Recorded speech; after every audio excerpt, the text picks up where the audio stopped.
I sold the house my children schemed to take from me, and now they're furious they got nothing. I'm 74, and I've been living alone in our old farmhouse since my husband Harold passed 2 years ago.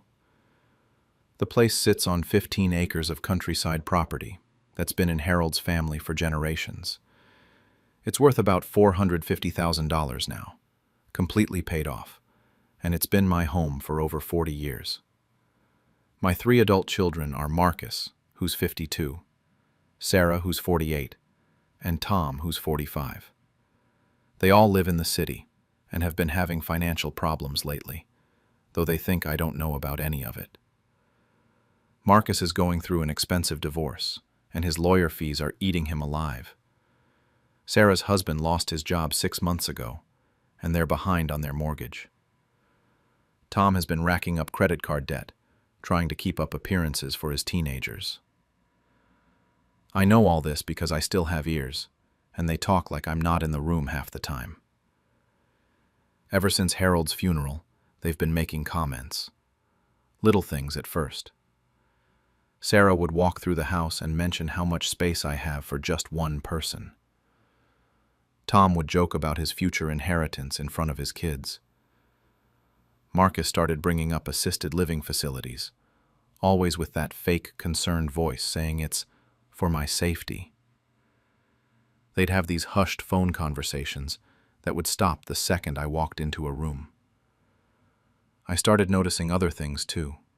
Real estate listings left open on Sarah's laptop when she visited. Marcus asking our neighbor Mrs. Peterson about property values in the area. Tom measuring furniture and making notes in his phone about what might be worth keeping. They thought I was too old and senile to put the pieces together, but I've been watching people scheme for 7 decades, and I know what it looks like. The suggestions about moving got more frequent and more aggressive. They'd gang up on me during family dinners, talking about how dangerous it was for me to live alone in such a big house. What if I fell down the stairs? What if something happened and no one was around to help? They made it sound like they were worried about me, but I could see the dollar signs in their eyes every time they looked around the house. Sarah started showing it. Tom was the worst about it. He'd make these comments in front of his teenagers about how Grandma's house was going to set everyone up nicely someday. His 16-year-old daughter looked uncomfortable every time he said stuff like that, but he just kept doing it. He even brought a friend over once who works in real estate development and gave him a full tour of the property while I was supposed to be napping. The breaking point came during our usual Sunday dinner 3 weeks ago. We were all sitting around the dining room table that Harold built with his own hands when Marcus suddenly stood up like he was making some kind of announcement. He looked around at everyone, Sarah and her family, Tom and his kids, all of them, and said he'd already contacted 3 realtors and had serious buyers interested in the property. I nearly choked on my pot roast. I asked him what he was talking about, and Sarah jumped right in like they'd rehearsed it. She said they'd all agreed it was time for me to downsize, and that the money from selling the house would set everyone up nicely. Tom nodded along and said I was being impractical holding on to such a big place at my age. They talked about my life like I wasn't sitting right there with them. Marcus mentioned the realtor was coming by next week to do a walkthrough. Sarah talked about which assisted living facility had the shortest waiting list. Tom discussed how they'd divide up Harold's belongings among themselves. My grandchildren sat there looking uncomfortable while their parents dismantled my entire existence over Sunday dinner. I sat there in complete shock while my own children planned out how they were going to get rid of me and cash in on the home Harold and I had built together. They weren't asking for my opinion or trying to have a conversation about my future. They were telling me what was going to happen, like I was a child who couldn't make my own decisions. That night after they all left, I couldn't sleep. I kept thinking about Harold and what he would say if he could see his children acting like this. I thought about all the memories in this house, all the holidays and birthdays and quiet evenings we'd spent here. Then I thought about my children treating me like an obstacle standing between them and their payday. The next morning I called my lawyer. After I called my lawyer, David Chen, things got even worse with my children. It was like they could sense I wanted amenities, like he was selling me a vacation package. He'd already put deposits down at both places to hold spots for me. I never asked him to do that, and I told him so, but he just said he was being proactive since these places fill up fast. Sarah got more aggressive about going through my things. She'd show up with boxes and garbage bags, saying she was helping me downsize gradually, so it wouldn't be such a shock when I moved. I caught her in Harold's workshop one afternoon, packing up his hand tools. She said Tom had asked for them specifically, and she was just getting them ready.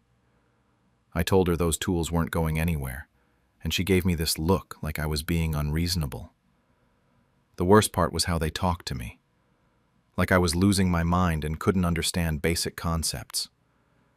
Sarah would speak slowly and use this patronizing tone whenever she explained why selling the house was the smart thing to do. Marcus would pat my shoulder and tell me not to worry about the complicated stuff, that they'd handle everything. Tom would just shake his head whenever I tried to object to their plans, like I was a stubborn child throwing a tantrum. I started questioning myself during those weeks. Was I being selfish, holding on to this big house? Would Harold want me to give the kids the money so they could solve their problems? Maybe I was too old to live alone, and I just couldn't see it. But then I'd remember how they talked about me like I wasn't there, how they'd already made all these decisions without asking me, and I'd get angry all over again. What really got to me was realizing they didn't see this as my home anymore. They saw it as their inheritance that I was selfishly hoarding. When they looked around the house, they weren't seeing the place where Harold and I raised our family. They were seeing dollar amounts and how much each room would add to the sale price. They'd already mentally divided up everything we owned like we were having an estate sale. While all this was happening, I was secretly meeting with David Chen to understand my options.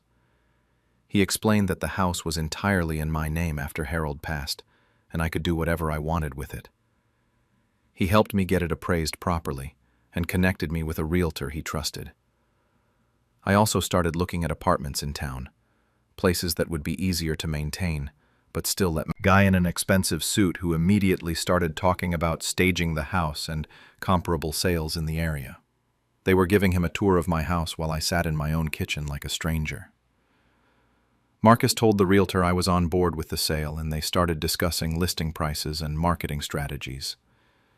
Sarah walked him through each room, pointing out original hardwood floors and the updated electrical system. She talked about clearing out all the old furniture and personal items to make the space more appealing to buyers. But it was Tom who really did it. He took the realtor out to Harold's workshop and started talking about converting it into something more modern. Maybe a home gym or an office space that would appeal to younger buyers. He said all the old tools and workbenches would have to go anyway since they were just taking up space.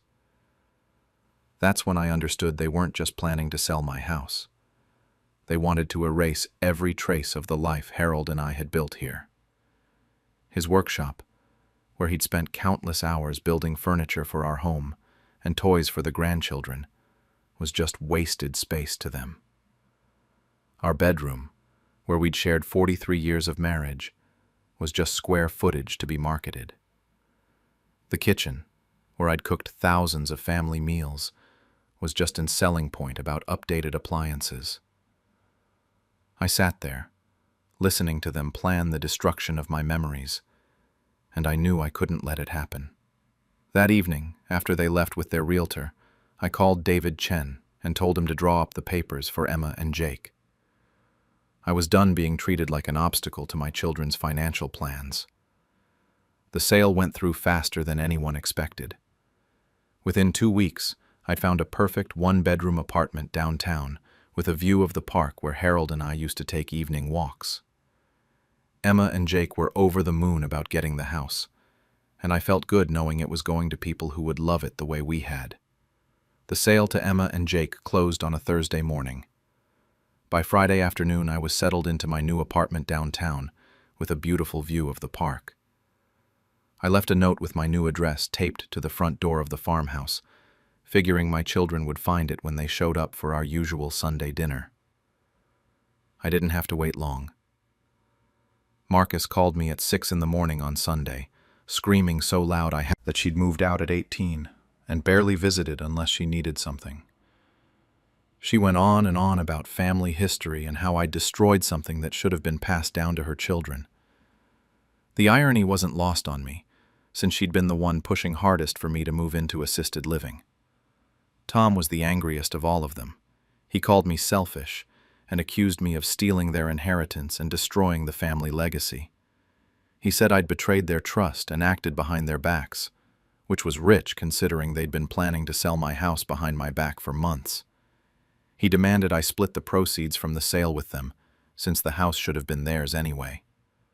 I reminded him that it was never theirs to begin with, but he hung up on me. What surprised me was how my grandchildren reacted. Marcus's 16-year-old daughter called me the next week and said she was proud of me for standing up for myself. She said she'd been uncomfortable with how her dad and her aunt and uncle had been talking about me in the house. She'd seen how upset I was during that Sunday dinner when they announced their plans, and she thought I did the right thing. Tom's youngest son, who's 14, asked if he could still visit me in my new apartment. He said he liked it better than the farmhouse because it was closer to the arcade and the movie theater. Sarah's kids have been texting me regularly, which is more contact than I had with them when I lived in the big house they supposedly cared so much about preserving. Emma and Jake have been wonderful about keeping in touch. They sent me photos of them painting the bedroom and fixing up Harold's garden. Jake even asked if he could keep some of Harold's tools in the workshop, and when I said yes, he promised to teach his future children woodworking, the way Harold had taught our kids. It meant everything to me that someone would carry on that tradition. My new apartment is perfect for me. It's easy to maintain, close to my doctor in the grocery store, and I can walk to the park every morning like Harold and I used to do. I have enough money from the sale to live comfortably for the rest of my life without being a burden on anyone. The independence my children wanted to take away from me is exactly what I got back. The kids have barely spoken to me in the 3 months since the sale, except for guilt-trip text messages. Sarah sends long emails about how I destroyed the family wealth and betrayed their planning this whole thing long before they announced it to me. Marcus had even asked her if she thought I was getting too old to live alone, fishing for ammunition to use against me. The hardest part is accepting that my children saw me as an obstacle standing between them and their payday, instead of their mother, who deserved respect and consideration. They treated me like I was incompetent and selfish for wanting to stay in my own home. They made plans for my life without including me in the conversation, then acted betrayed when I made my own decisions. I keep thinking about whether there was another way this could have gone. Maybe if they'd approached me differently, if they'd actually talked to me instead of talking around me, we could have worked something out. But they didn't want a conversation. They wanted compliance. Yesterday, something interesting happened.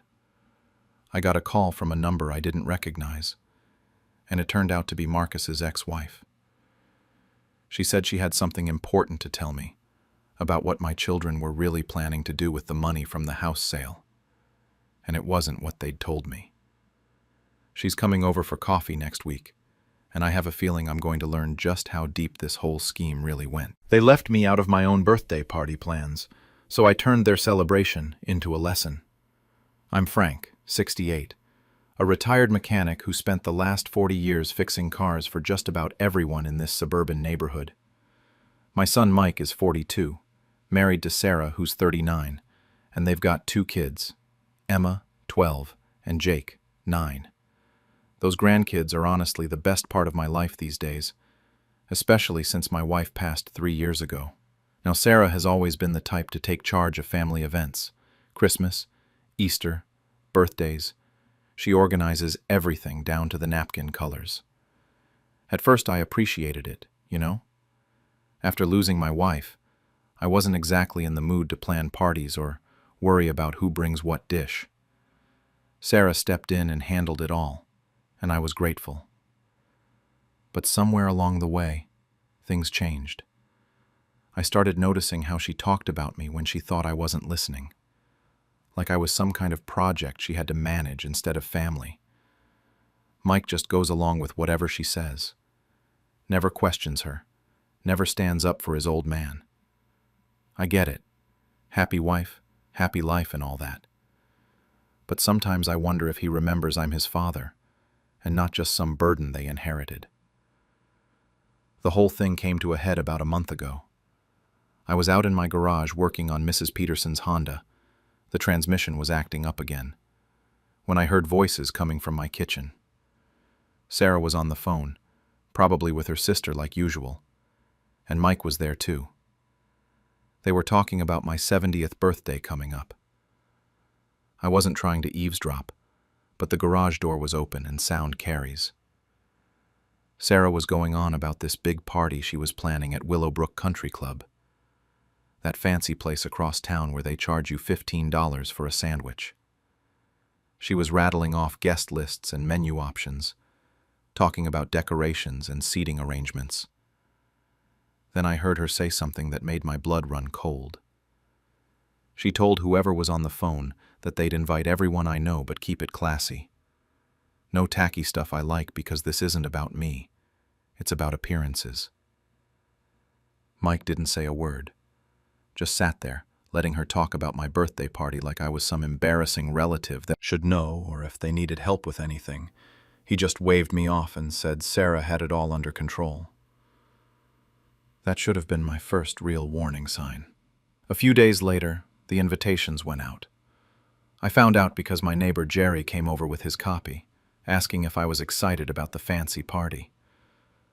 That's when I saw it in black and white. The invitation was all about Sarah and Mike, cordially inviting everyone to celebrate Frank's milestone birthday. My name was buried in there like an afterthought. It wasn't Frank invites you to celebrate with him, or even the family invites you. It was Sarah's show, and I was just the excuse for throwing it. The menu was even worse. Salmon and quinoa salad, some kind of fancy chicken dish I'd never heard of, and wine pairings. I hate fish, don't know what quinoa is, and I'm a beer guy through and through. Everything about this party screamed Sarah's taste, not mine. And the location, Willowbrook Country Club. I'd been there exactly once, for Mike and Sarah's rehearsal dinner 6 years ago, and I felt like a fish out of water the entire time. Guys in suits talking about golf handicaps and stock portfolios, while I sat there in my best shirt from Sears, trying to figure out which fork to use for what course. But what really got to me wasn't even the fancy venue or the food I'd never eat. It was the fact that not once, not a single time, did either of them ask me what I wanted for my own birthday. They planned the whole thing around what would impress Sarah's friends and look good on social media. I was just the prop in their perfect family photo. That's when I started wondering if this was really how they saw me. Was I just an obligation they had to deal with? The embarrassing father-in-law who fixed cars for a living instead of playing golf at the country club. The guy who wore Carhartt jackets instead of sport coats and preferred barbecue joints over fancy restaurants. The more I thought about it, the angrier I got. And the angrier I got, the more I realized I had a choice to make. For the next 2 weeks, I was a mess. I'd lie in bed at night staring at the ceiling, going back and forth about what to do. Part of me wanted to march over there and tell them exactly what I thought about their important, and crushed it. This woman was using my 70th birthday as some kind of social climbing opportunity, and my own son was letting her do it. The worst part was wondering if this was really how they saw me. Was I just this embarrassing old man they had to tolerate? The mechanic father-in-law who didn't fit into their upwardly mobile lifestyle? I started second-guessing every interaction we'd had over the past few years. When Sarah would redirect conversations away from my work stories, was she embarrassed? When Mike would change the subject if I mentioned helping neighbors with their cars, Was he ashamed of what his dad did for a living? I'd catch myself looking in the mirror and seeing this old guy in work shirts and jeans, hands permanently stained with motor oil, and wondering if that's all they saw too. Not the man who raised Mike as a single dad after his mother left when he was 10. Not the grandfather who taught Emma how to change a tire and showed Jake how to use a wrench. Just some blue-collar embarrassment they had to manage. The turning point came about a week before the party. Emma stopped by after school like she always does. She likes to grab a snack and tell me about her day while I tinker around in the garage. She was sitting on my workbench, swinging her legs and eating one of those granola bars she's always got in her backpack, when she asked if I was excited about my fancy party. I asked her what she thought about it, trying to keep my voice neutral. She wrinkled up her nose and said, "I hate that kind of stuff, so why didn't they ask me what I wanted?" 12 years old, and she understood something that apparently escaped the adults in this family. That's when it hit me. If they wanted to throw a party that had nothing to do with me, then I could throw one that actually did. The idea started small at first. Maybe I'd just skip their country club thing and have a quiet evening at home. But the more I thought about it, the more it grew into something bigger. Why should I sit around feeling sorry for myself when I could actually celebrate my birthday the way I wanted to? I started making a mental list of people who might want to come to a real party. Not Sarah's carefully curated guest list of people she wanted to impress, but folks who actually knew I should probably give them a heads up. But another part of me figured they'd made all their decisions without including me, so why should I include them in mine? Besides, I was curious to see how their perfect party would go without the guest of honor. I spent those 3 days getting ready, hit the grocery store for burger patties and hot dogs, bought a case of beer, borrowed some extra chairs from Jerry. Mrs. Chen offered to make one of her apple pies, and I wasn't about to turn that down. It felt good to be planning something for myself, instead of just going along with whatever someone else decided was best for me. The night before both parties, I was sitting on my back porch with a beer, looking at the yard where I'd be hosting my real celebration. For the first time in weeks, I felt like myself again. Not some embarrassing relative or social climbing prop, just Frank, getting ready to have a good time with people who actually wanted to be there. I still wasn't sure how it would all play out, but I knew one thing for certain. I was done letting other people decide what my life should look like. The night of my 70th birthday, I fired up the grill at 5 o'clock sharp, the same time Sarah's fancy country club party was supposed to start. I had everything ready: burger patties, hot dogs, my famous ribs that I'd been marinating since the night before, and plenty of beer iced down in coolers. Jerry brought his guitar like I knew he would, and Mrs. Chen showed up early with not one, but 2 of her incredible apple pies. By 6 o'clock, my backyard was packed. The guys from the auto shop came with their wives, and I swear half the neighborhood was there. Even some of the people from Mike and Sarah's guest list, the ones who actually knew me, chose the barbecue over the country club. Tom from down the street told me he'd gotten both invitations and didn't hesitate for a second about which one to attend. It was exactly the kind of party I'd wanted.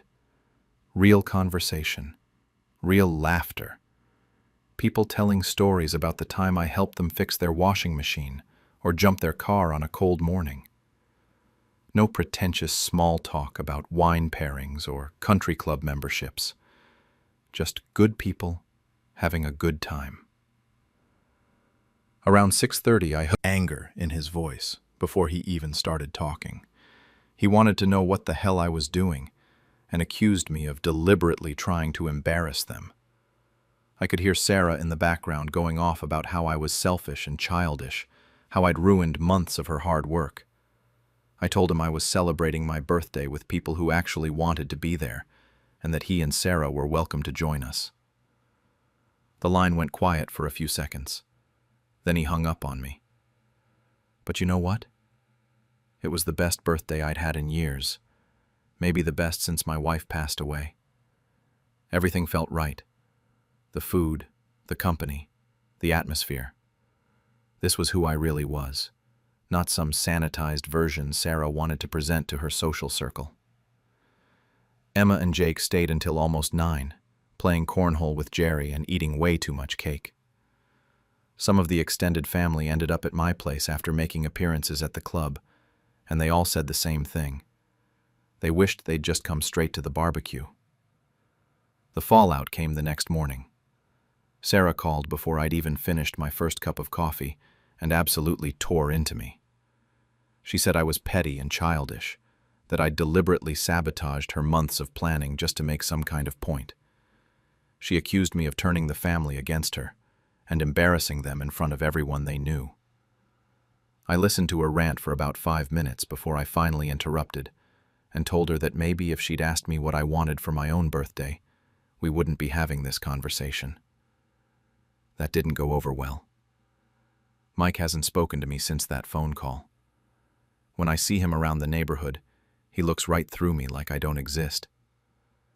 Sarah is barely civil when she has to be, giving me one-word answers if I ask about the kids or try to make conversation. But Emma texted me later that day saying it was the best birthday party ever and asking when we could have another backyard barbecue.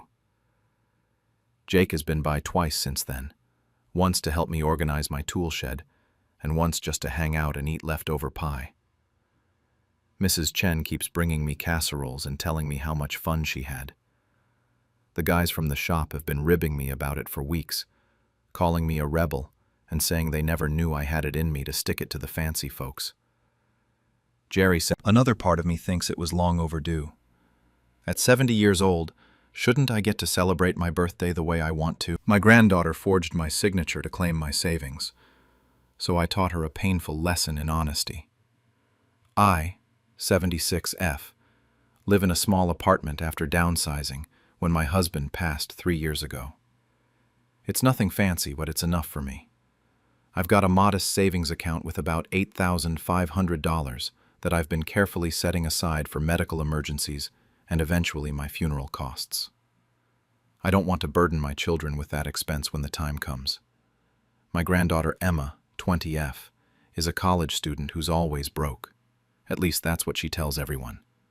She calls me every few weeks complaining about how expensive everything is, how she can barely afford groceries, how her textbooks cost a fortune. I've helped her out here and there with maybe $50 for groceries or $100 for books, but nothing major. I'm on a fixed income and can't exactly throw money around. Lately, though, Emma's been getting more aggressive about it. She started saying things like, "Grandma, what's the point of saving all that money if you're just going to die with it?" And, "You should help family while you're alive instead of hoarding it for later." It made me uncomfortable because she'd never talked to me like that before. She knows I helped her with paperwork a few months ago when I was having trouble with my insurance, so she's seen where I keep my important documents and bank statements. The pressure got worse over the past month. Every phone call turned into her hinting about how much I could help her if I just shared a little. She'd say things like, "Other grandparents help pay for college," or, "I'm your only granddaughter. Shouldn't I be special?" I kept telling her I couldn't afford big expenses, but she'd get this tone like I was lying or being selfish. Then last Tuesday, my phone rang around 10 a.m. It was someone from my bank asking if I had authorized a withdrawal request for $4,200. I nearly dropped the phone. I told them absolutely not, that I hadn't requested any withdrawal.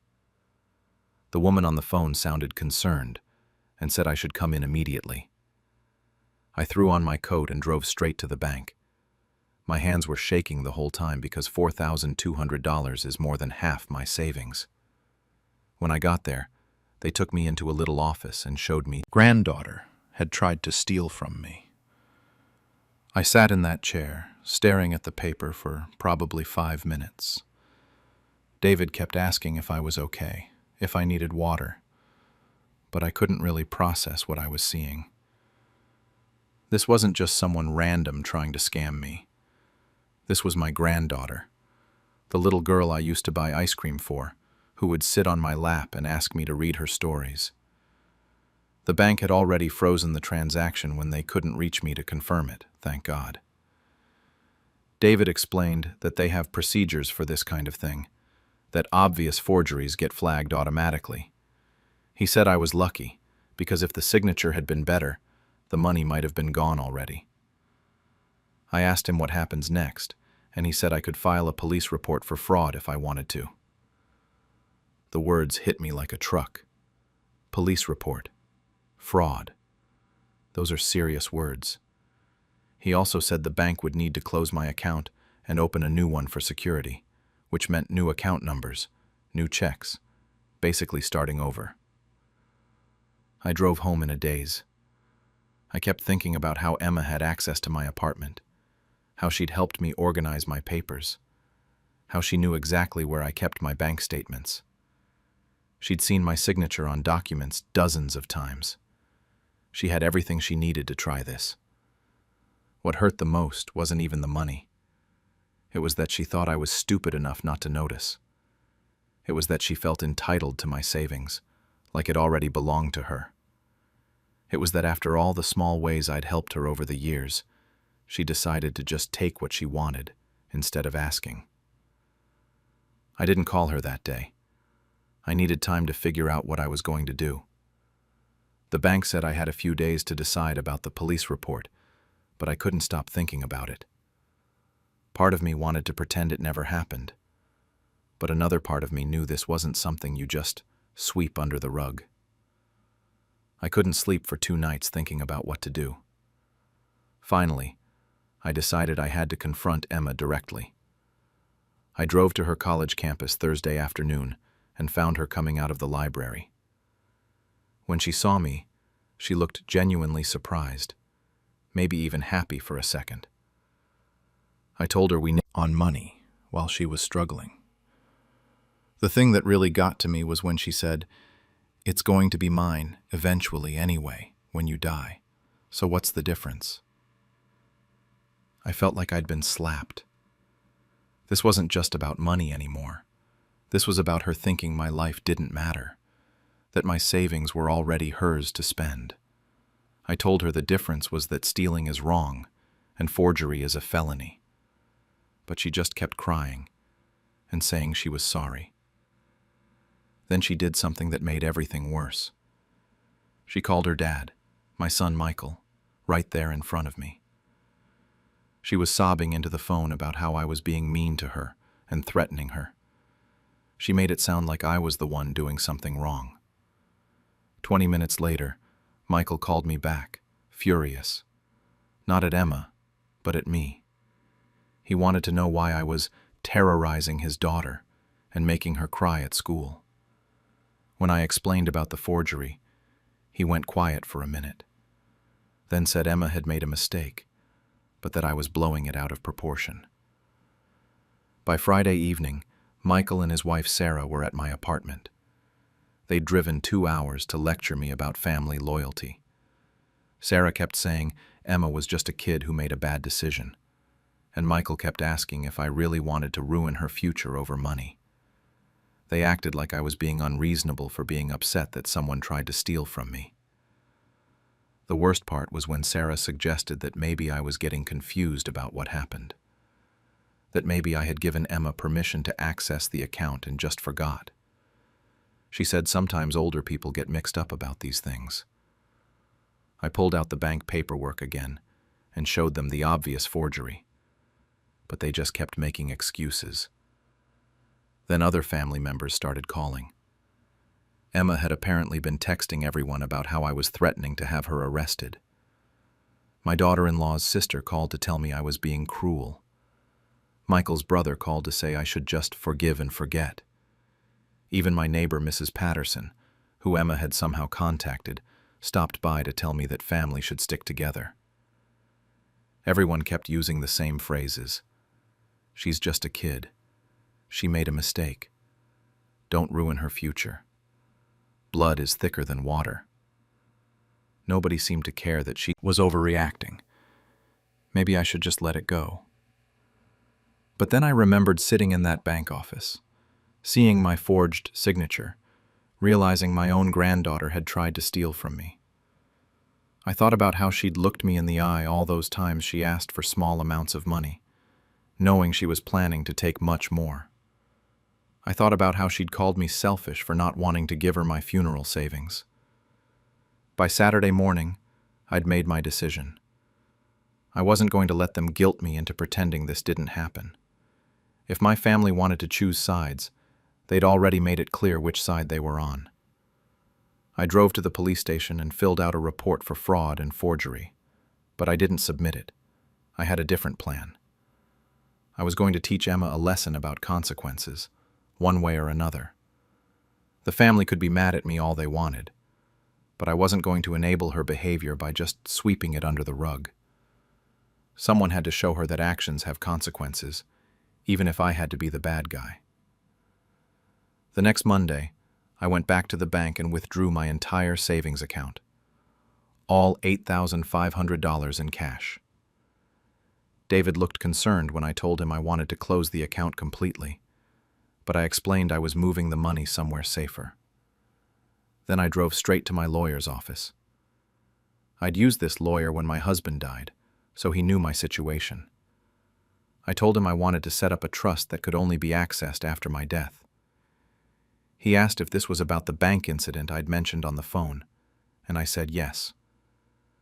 The whole process took about 2 hours and cost me $300, but it was worth it to know that money was completely out of reach now. The police report was sitting on my kitchen table when I got home. I'd filled it out but never turned it in. Looking at it gave me an idea. I drove to the copy shop and made a photocopy, then put the original in my desk drawer. The copy looked official enough for what I had planned. I called Emma and told her to meet me at the coffee shop near her campus on Wednesday at 2 p.m. She tried to make excuses about being busy, but I told her this wasn't optional. She must have heard something in my voice because she agreed without arguing. When she showed up, she looked like she had saying she was sorry and that she'd never do anything like that again. I told her sorry wasn't enough anymore, that trust had to be earned back. She asked what she was supposed to tell her parents, and I said that was her problem to figure out. I reminded her that she'd been the one to involve them in the first place. Then I got up and left. I didn't hug her goodbye or tell her I loved her. I just walked away. The backlash was immediate. Michael called me that evening screaming about how I was traumatizing his daughter. Sarah left me a voicemail saying I was a cruel old woman who was destroying the family. Emma's other grandparents, my late husband's parents, called to tell me I should be ashamed of myself. But I stood my ground. For the first time in weeks, I felt like I'd done the right thing. Emma needed to understand that actions have consequences, and nobody else in the family was going to teach her that lesson. The next 3 weeks were quiet. Too quiet. Nobody called except for my neighbor checking on me. I started to wonder if I'd made a mistake, if I'd been too harsh. Some nights I'd lie awake thinking about Emma as a little girl, remembering all the good times we'd had before this happened. Then last Friday, I got a text from Emma. It was long and rambling, but the main points were that she was sorry, that she understood why I was angry, and that she wanted to be better. She said she'd been thinking about what I said about trust, and that she knew she had to earn it back somehow. She also said she'd told her parents the truth about what she'd done, and why I was upset. The text felt different from her previous apologies. It wasn't trying to make excuses or shift blame. She actually took responsibility for what she'd done, and admitted it was wrong. She said she hadn't realized how much that money meant to me, or how scared I must have been when the bank called. I haven't responded to the text yet. Part of me wants to, but another part thinks I should wait and see if this change is real. The police report is still in my desk drawer, and the trust is still in place. Michael and Sarah are still barely speaking to me, though Michael did send a short text saying Emma had explained everything and he understood better now. I don't know if When my children excluded me from the family photo album, I revealed the truth they wanted buried.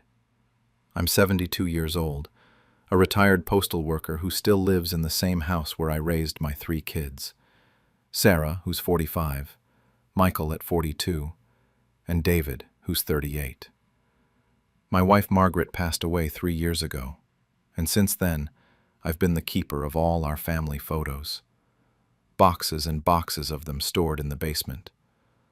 I'm that guy who still prints pictures and keeps physical albums because Margaret always said, digital photos don't last.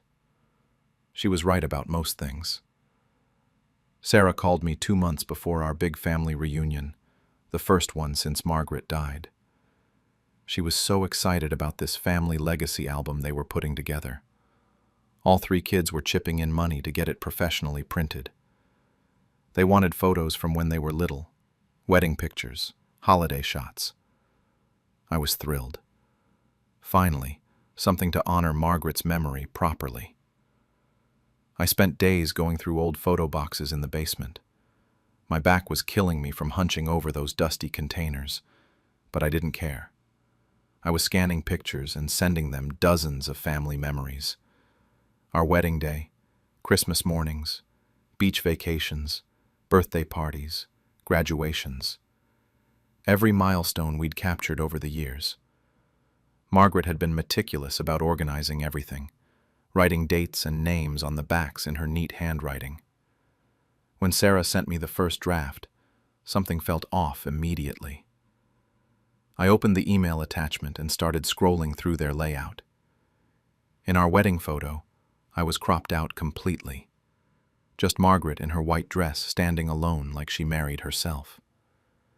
The Christmas morning shots showed the kids opening presents around the tree, but I was nowhere to be seen, even though I knew damn well I was in those original pictures. I remembered taking some of them myself, but there were others where Margaret had the camera and caught me helping David with his new bike, or watching Sarah unwrap her first doll. The beach vacation photos really got to me. Pictures that used to show me and Margaret together, arms around each other while the kids played in the sand. Now just showed her with the kids like I was never there. Like she was some kind of single mother who managed 3 kids at the ocean by herself. By page. 50 pages of what they called our family history. I counted maybe 5 photos that included me, and in those I was barely visible in the background or cut off at the edge. It was like I was never there. Like I didn't work 2 jobs to pay for Sarah's college tuition. Like I didn't teach Michael how to throw a curveball in the backyard every evening after work. Like I didn't sit up all night with David when he had pneumonia at age 6. Like I didn't hold Margaret's hand through 6 months of chemo treatments, driving her to every appointment, sleeping in hospital chairs, never leaving her side. I kept flipping through those pages and then looking at the real photos spread across my kitchen table. There we were, the actual family. Margaret and me at Sarah's high school graduation, both of us beaming with pride. In their album version, I was gone. There we were at Disney World when David was 8, all 5 of us grinning in front of Cinderella's castle. In the album, it was just Margaret, with the 3 kids like she took them on vacation alone. Margaret's voice kept echoing in my head. She used to say, "Pictures don't lie, but people do." She spent hours organizing these photos over the years, making sure everything was documented properly. She'd write little notes on the backs about what was happening, who was there, why the moment mattered. She believed in preserving the complete story, not some edited version that looked prettier. The reunion was in 2 weeks. I was supposed to just smile and watch them present this revisionist history to 40-plus relatives who knew us as a family. People who remembered Margaret and me as a team, who watched us raise these kids together, who knew the real story of our life. I couldn't sleep for 3 nights straight. I'd lie in bed staring at the ceiling, thinking about all those cropped photos. All those memories they'd decided I didn't belong in. All those years they'd erased because apparently I was just hovering instead of being their father. I couldn't function for days after seeing that album. I'd sit at my kitchen table with the real photos spread out next to their sanitized version, going back and forth between them like I was losing my mind. There was Margaret and me at Sarah's college graduation. Started going through every single photo they'd used, finding the originals in my boxes. I made copies of everything. Margaret's handwriting was on the backs of most of them, her neat little notes about dates and occasions. She'd written, "Our first Christmas in the new house. Harold so proud of that tree," on one where I was standing next to the 8-foot pine I'd picked out special. They'd cropped it so you just saw Margaret and the kids opening presents. Margaret would be furious about this. She spent hours organizing these photos over the years, making sure our family story was preserved exactly as it happened. She used to tell the kids that pictures were the only proof we really existed, that someday when we were gone, photos would be all they had left of us. She'd hate knowing they decided I didn't deserve to exist in those memories. 3 days before the reunion, I made my decision. I drove to the same print shop where Sarah works part-time and ordered a large poster board display. The guy behind the counter helped me arrange 30 of the original, unedited photos. Our actual family history laid out chronologically. Wedding day, first apartment, kids as babies, family vacations, holidays, graduations. Every single photo showed what really happened. 2 parents who built a life together. I paid extra to have it laminated and mounted professionally. If they could spend money on their revisionist history, I could spend money on the truth. I called Sarah one last time before the reunion. I told her I wanted to bring some additional photos to display alongside their album. She got defensive immediately. She said they already had everything covered and I shouldn't make things weird. When I mentioned the cropped photos again, she exploded. She said I was being dramatic and nobody cared about seeing me in every single picture. This wasn't about me, she said. It was about celebrating our family legacy. Our family legacy. As if I wasn't part of that legacy. I hung up and finished mounting my photo display that night. I found Margaret's old label maker and printed a small sign. The complete family story. Margaret and Harold's life together. Simple and factual. If they wanted to rewrite history, fine. But I was bringing the truth to that reunion. I barely slept the night before. I kept thinking about how this would play out, to erase me from my own life story. I drove to the community center thinking about Margaret, about how she'd handle this situation. She never backed down when something was wrong, even when it was uncomfortable. She'd stand up to teachers who were unfair to our kids, to doctors who didn't take her symptoms seriously, to anyone who tried to rewrite the truth. She wouldn't have let this slide, and I couldn't either. I parked outside the community center and sat in my car for a few minutes, looking at that poster board in my back seat. 43 years of marriage and family life, reduced to 30 carefully chosen photos. But they were the real photos, the complete story, the truth they'd decided wasn't worth preserving. I was about to find out if the rest of our family agreed with them. The community center was already packed when I arrived. Cousins I hadn't seen in years, Margaret's sister Joan, who flew in from Oregon, old neighbors who watched my kids grow up. Everyone was excited about being together for the first time since Margaret's funeral. The energy was good. People were happy.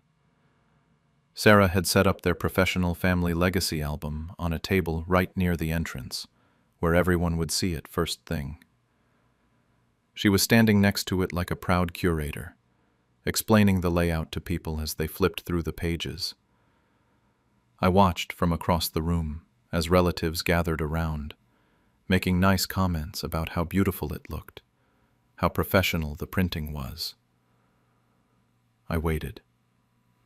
I didn't want to steal their thunder right away.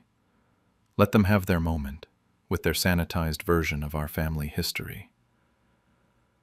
I stood by the food table, making small talk, watching people examine their album. Most folks seemed impressed with the quality of the printing and the organization. A few asked where certain photos were from, and Sarah or Michael would jump in with explanations about family vacations or holiday traditions. After about an hour, when most people had gotten their first look at the official album, I quietly carried my poster board to an empty corner and set it up. No big announcement, no drama. Just a simple display with my little sign. The complete family story. Margaret and Harold's life together. People started gathering. Margaret's brother Tom pointed out how the wedding photo in the album showed just Margaret alone, while my version showed both of us cutting the cake together. Some of the neighbors who'd known us for decades were confused about why the father was missing from all the family pictures. Sarah noticed the crowd shift and came over to see what was happening. Her face turned red when she saw my display and realized what people were talking about. She asked me what I was doing, but before I could answer, her own kids were already looking at my photos and asking why Grandpa wasn't in the fancy book. Michael tried to do damage control. He started telling people there were space constraints in the album, that they had to make tough choices about which photos to include. But it was obvious to everyone that these weren't different photos. These were the same events, just with me cropped out of their versions. The rest of the reunion got tense fast. People kept approaching me privately to say they couldn't believe my kids had left me out, that Margaret would be so upset if she knew. Some of the older relatives were actually angry about it. Margaret's cousin Marie said it was disrespectful to edit the family history like that, especially when the surviving spouse was still alive to see it. My kids barely spoke to me for the rest of the day. When it came time to clean up, Sarah marched over and grabbed my poster board without asking. She said I'd made my point and asked if I was happy now. David just shook his head at me like I was a child who'd misbehaved. Michael avoided me completely. That was 3 weeks ago. The fallout has been interesting. Several relatives have called to say they were glad I showed the real photos. Margaret's sister Joan asked for copies of some of them for her own albums. A few of the neighbors stopped by to tell me they thought what my kids did was wrong. But my kids are furious with me. David sent me a long text saying I sabotaged months of their hard work just to feed my ego. Sarah won't return my calls at all. Michael stopped by once but just stood in my doorway shaking his head before he left without saying much. I keep looking at those original photos still spread across my kitchen table. 43 years of marriage, 3 kids raised together. A lifetime of memories that my children decided would look better without me in them. Consequences. After they abandoned me at the hospital, I rewrote my will in silence. I'm 79. Been living alone in this house since my husband Robert passed 3 years ago. We were here for 43 years together, and now it's just me, rattling around in rooms that feel too big. My 3 kids are David, 52, who sells real estate about an hour away, Sarah, 49, who's been struggling since her divorce and works part-time at some office, and Michael, 45, who moved clear across the state when he got that fancy promotion. For months I'd been having these sharp pains in my side that kept getting worse. Doctor said it was my gallbladder and needed to come out. Nothing too serious, he told me. Just a quick laparoscopic surgery. Outpatient procedure. But I'd need someone to drive me home and stay overnight to make sure I was okay. When I called my kids to tell them, they all jumped in with their promises. David said he'd clear his whole Tuesday schedule, no problem. Sarah swore she'd take the day off work and could even stay a couple nights if needed. Michael said he was driving down Monday night, so he could be at the hospital first thing in the morning. I actually felt bad for worrying them. the way they all insisted they'd be there. Made me feel guilty for even thinking they might be too busy. The week before surgery, I must have confirmed with each of them 5 times. Called David on Saturday, and he assured me everything was set. Texted Sarah on Sunday asking what time she'd pick me up, and she said not to worry about it. She had it handled. Michael called me Sunday night, saying he was packing his bag and would see me bright and early. I went to bed that night feeling so grateful. Maybe I'd been too hard on them over the years, thinking they only called when they needed something. Here they were, dropping everything to take care of their old mom. Tuesday morning came, and I was at the hospital by 6 for check-in.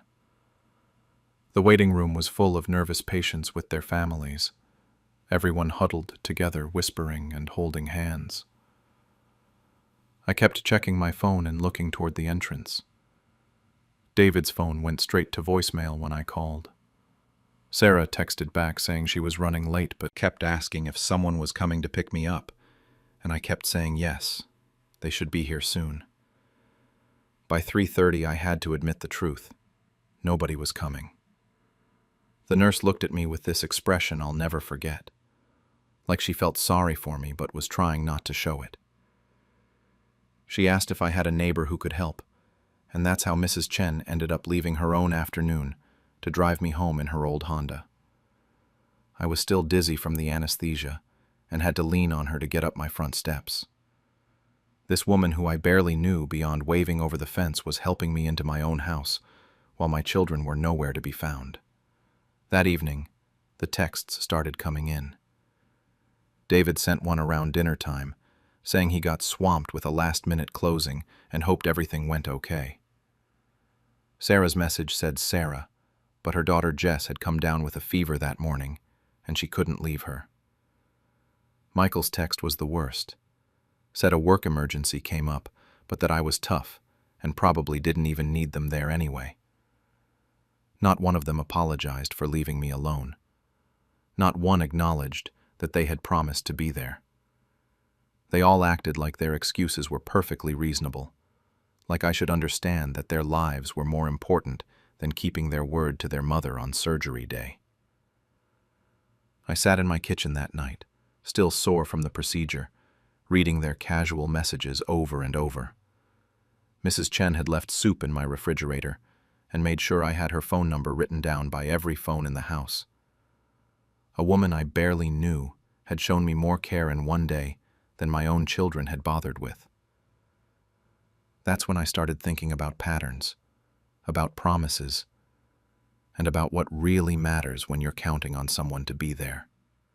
The next few days were the worst I'd had since Robert died. I kept replaying their promises in my head, wondering if somehow I'd misunderstood. Maybe I'd been too demanding, expecting them to actually show up when I was having surgery. Maybe other families don't do that kind of thing and I was being unreasonable. But then I'd think about Mrs. Chen's worried face when she helped me up the stairs, how she kept asking if I was okay and checking that I had everything I needed. And I'd get angry all over again. The homemade soup on Wednesday and helped me shower on Thursday when I couldn't lift my arms properly without pain. Friday night she slept on my couch because she was worried about leaving me alone and I was too tired to argue. When I tried to thank her, she just waved me off and said that's what neighbors do. That hit me hard. This woman who barely knew me beyond small talk over the fence had shown me more genuine care in 5 days than my own children had in years. She wasn't doing it because she owed me something or because she wanted anything in return. She was just being decent. Friday morning, I called my lawyer's office.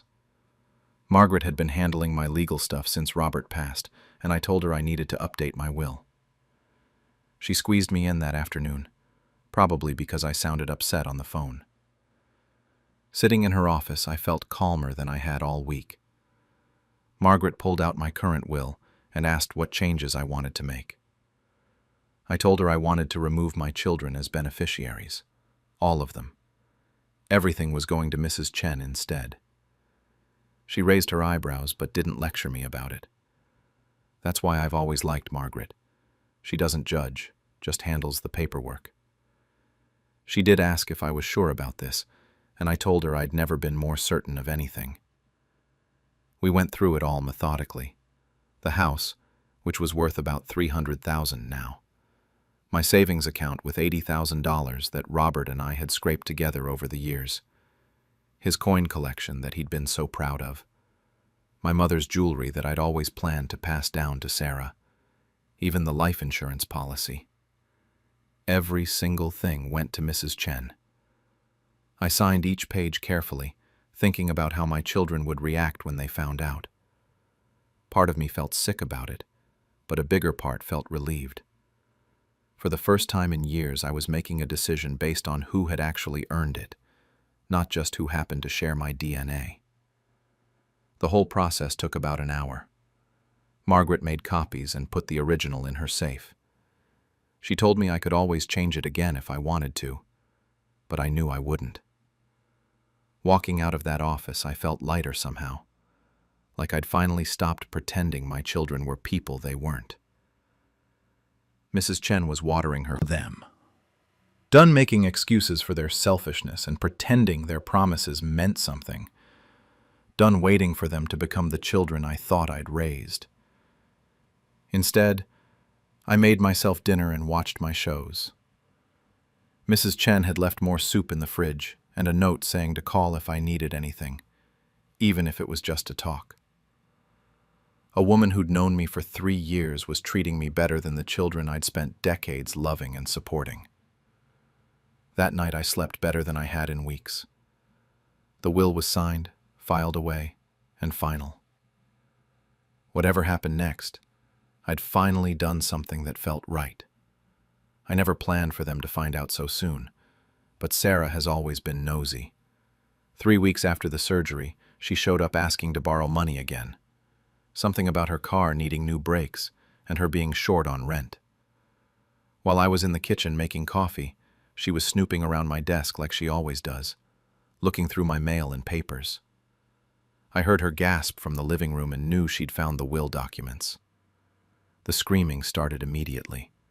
She came storming into the kitchen, waving the papers, yelling about how I couldn't do this, and demanding to know what that woman had done to manipulate me. I just stood there stirring my coffee, watching my middle-aged daughter have a complete meltdown in my kitchen. She called David and Michael right there from my house, sobbing into the phone about how I'd lost my mind and cut them all out. Within 2 hours, all 3 of them were at my front door like some kind of intervention team.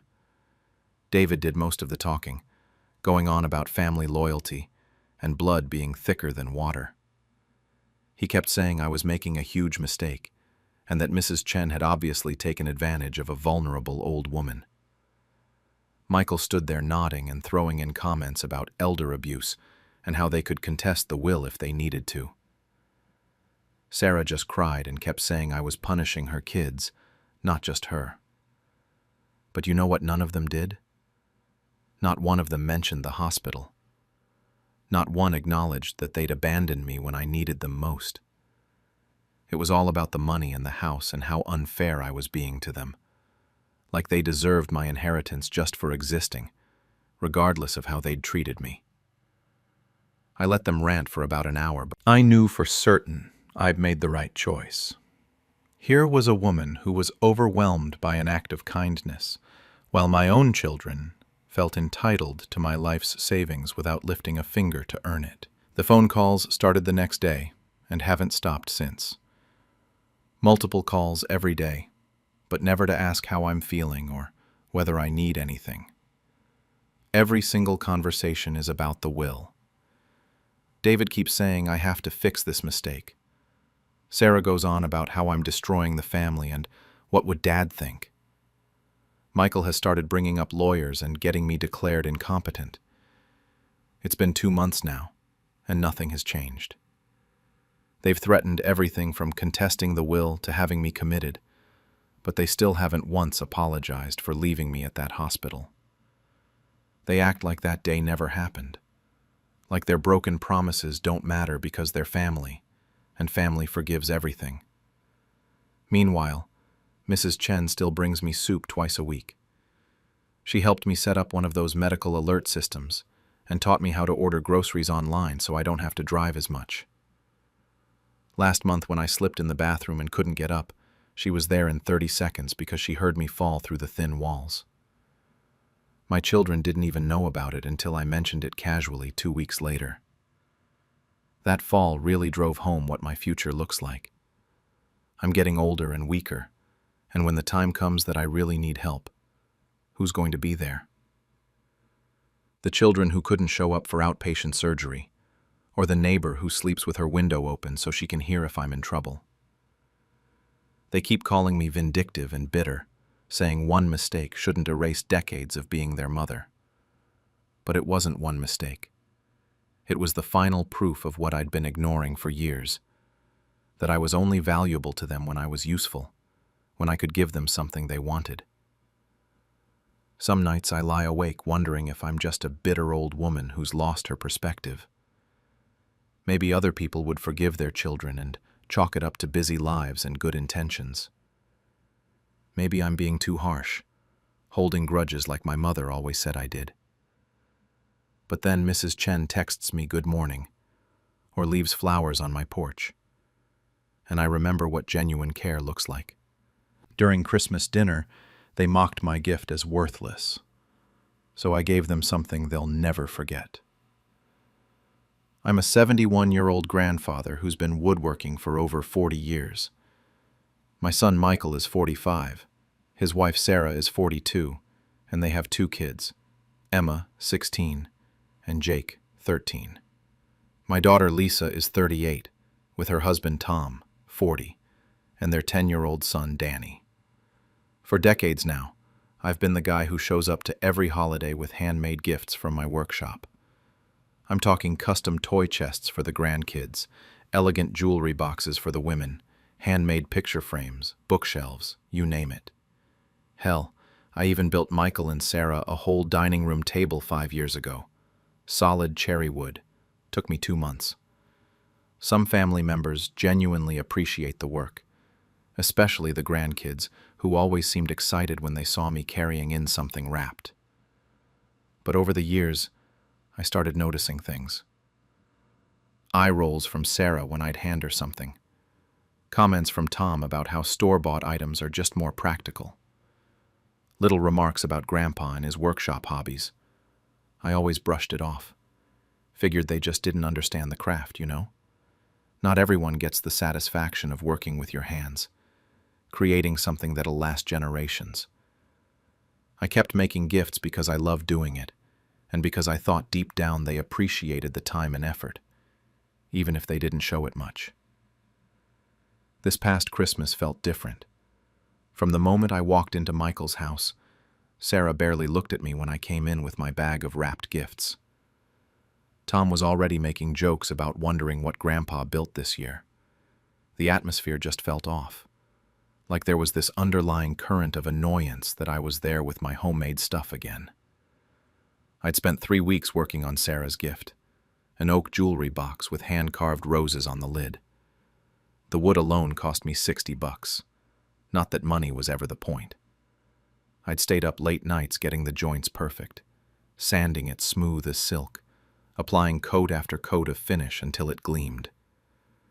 When I handed Tom his gift, a custom pen holder made from walnut, he barely glanced at it before making some comment about Grandpa's workshop adventures. But the breaking point came when it was Sarah. Danny, bless him, was the only one who seemed confused by the adult's reaction. The room went dead quiet for exactly 3 seconds before someone mercifully changed the subject to football scores. But those 3 seconds felt like an hour. I sat there holding my fork, trying to process what had just happened. 40 years of woodworking. 40 years of pouring my heart into gifts for my family. 40 years of staying up late in my workshop, measuring twice and cutting once, wanting everything to be perfect for them. And it was all just a waste of time. Little projects. That's what decades of my craftsmanship meant to them. I finished my dinner in complete silence, helped clean up the dishes like I always do, made small talk about the weather, hugged the grandkids goodbye, drove the 20 minutes back to my house with the radio off, just sitting with my thoughts. When I got home, I walked straight to my workshop and stood there looking at all my tools, all the pieces I was working on for next year's gifts, all the wood I'd been seasoning. For the first time in 4 decades, I wondered if Sarah was right. Maybe I really was just wasting my time on worthless little projects that nobody wanted or appreciated.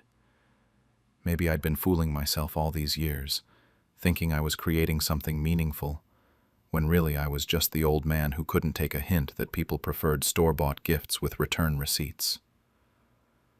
I couldn't sleep that night, or the next night, or the night after that. I kept replaying Sarah's words and that dismissive look on her face. 3 weeks of work reduced to nothing in 2 seconds. But more than that, I kept thinking about my grandkids' faces, the embarrassment, the way they seemed ashamed of their grandfather and his stupid wooden trinkets. By the 3rd sleepless night, I'd made a decision. If my family thought my work was worthless, maybe it was time to find out what the rest of the world thought. I couldn't get Sarah's words out of my head. 3 days after Christmas, I was still lying awake at 3 a.m. wondering if she was right. Maybe I really was just some delusional old man making junk in his garage. So I decided to find out for sure. New Year's Day morning, I fired up my computer. Something clicked in my brain. I walked out to my workshop and started taking inventory. I had copies of almost everything I'd ever made for the family, pieces I'd kept for myself, or extras I'd crafted while perfecting techniques. A dining room set I'd made for practice before building Michael's table. Several jewelry boxes in different wood types, picture frames, bookends, decorative bowls. All of it, just sitting there, collecting dust because I'd never thought to do anything with it besides maybe pass it down someday. January 2nd, I spent the whole day photographing everything. 23 pieces total. I wrote up detailed descriptions, the wood types, the techniques I'd used, how many hours each piece took. Posted them across multiple platforms with fair but firm prices based on what I'd researched. My phone started buzzing that same evening. Some collector from the city wanted 3 pieces, sight unseen. Said he'd drive out the next day with cash. An antique dealer called asking if I had more inventory. A woman from 2 towns over wanted to commission a custom jewelry box for her daughter's wedding. Within the first week, I'd sold 8 pieces for a total of $4,500. A dining room chair I'd made as practice sold for $300. $300 for a chair I'd considered a learning experience. By the end of January, I'd moved $15,000 worth of my so-called worthless projects. February rolled around and Lisa was hosting the monthly family dinner. Same crowd as Christmas. Michael, Sarah, the kids, Tom, everyone. I showed up with a store-bought bottle of wine instead of a handmade gift, which nobody seemed to notice. We were halfway through dinner when Tom looked at me with that same condescending smile he always wore. He asked if I had any more wooden trinkets for everyone this year, like it was some hilarious inside joke. The whole table went quiet, waiting for my response. Sarah was smirking. Michael looked amused. Even Lisa seemed curious about what I'd brought. I set down my fork, looked Tom dead in the eye and told him, no, I didn't have any trinkets. I'd sold them. Turns out strangers valued my work more than my own family did. The smirk, worthless little projects that weren't worth my time. Michael finally found his voice and accused me of being spiteful. Said I was trying to make them feel guilty over one comment. Sarah jumped in claiming she'd never called my work worthless, which was rich considering half the table had witnessed her exact words at Christmas. I stood up, thanked Lisa for dinner, and told them I had 3 custom orders to finish that week, each one worth more than most people's monthly salary.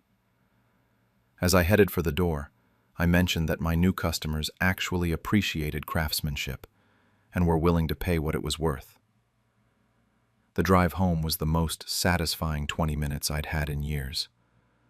My phone was already buzzing with texts from Michael and Sarah, but I didn't bother reading them. I had work to do. Real work that real people valued. Not family obligation projects that got mocked at dinner tables. For the first time since Christmas, I slept like a baby. The fallout was immediate and brutal. Lisa's dinner ended 20 minutes after I dropped my bombshell. Michael called me the next morning, absolutely furious. He spent 10 minutes yelling about how I was being spiteful and manipulative, using money to make them feel guilty over one innocent comment.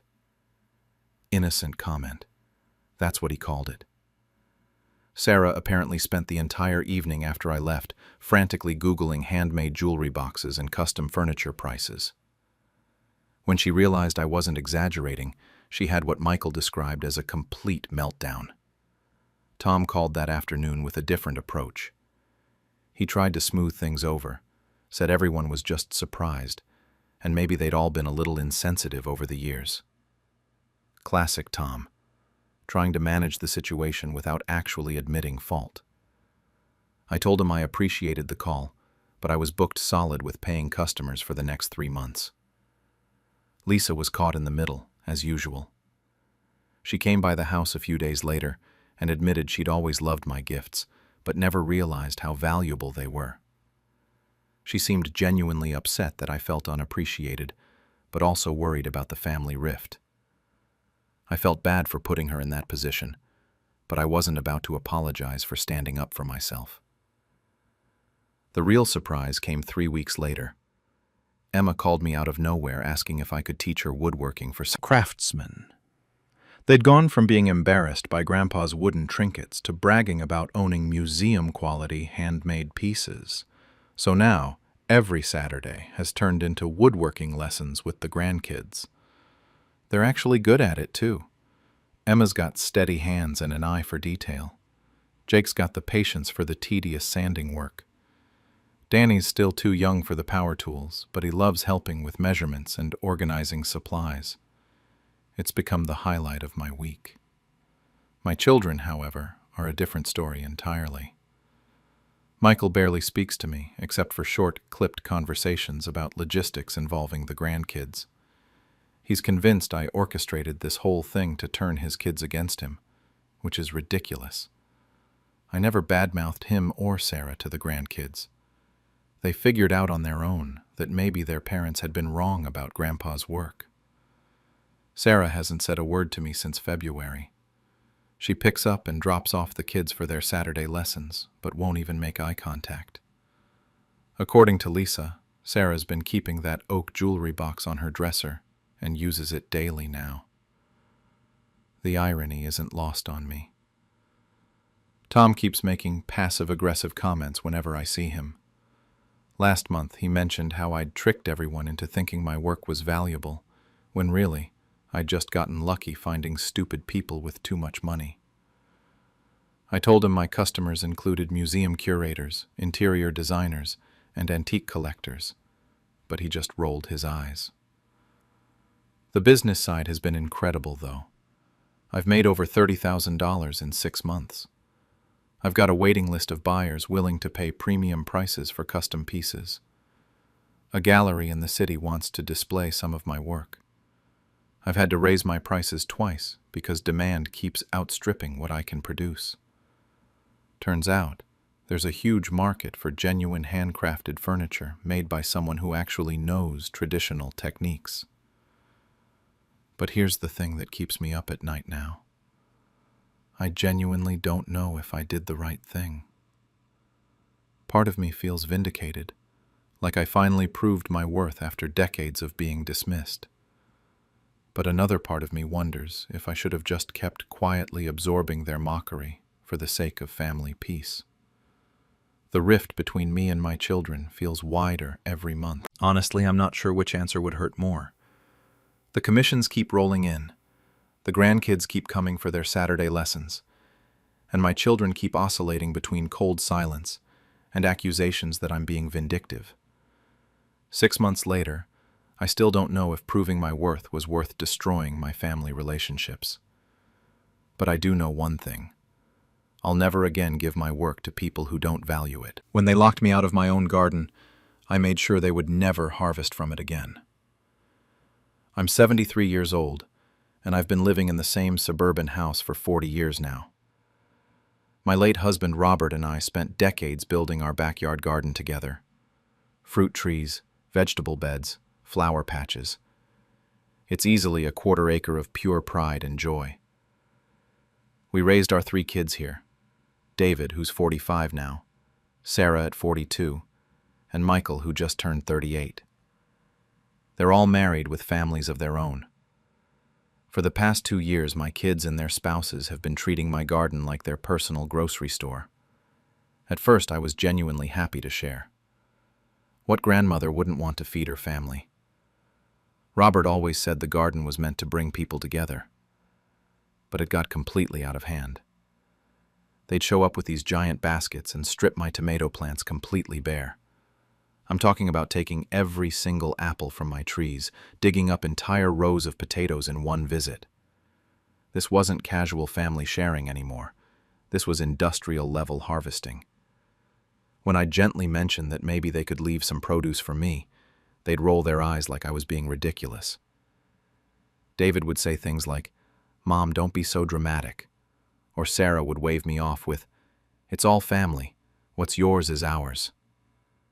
They made me feel like I was being selfish for wanting to keep some of my own vegetables. The situation kept escalating. Sarah started bringing her mother-in-law and 3 of her friends to harvest without even asking me first. They took 6 months' worth of preserved vegetables I had stored in my shed, stuff I'd spent weeks preparing for winter. When I called Sarah about it, she actually had the nerve to tell me I was being possessive over vegetables. Like 40 years of gardening knowledge and back-breaking work meant nothing. Then came last Saturday morning. I went outside to water my morning glories like I do every day, and there was a shiny new padlock hanging on my garden gate.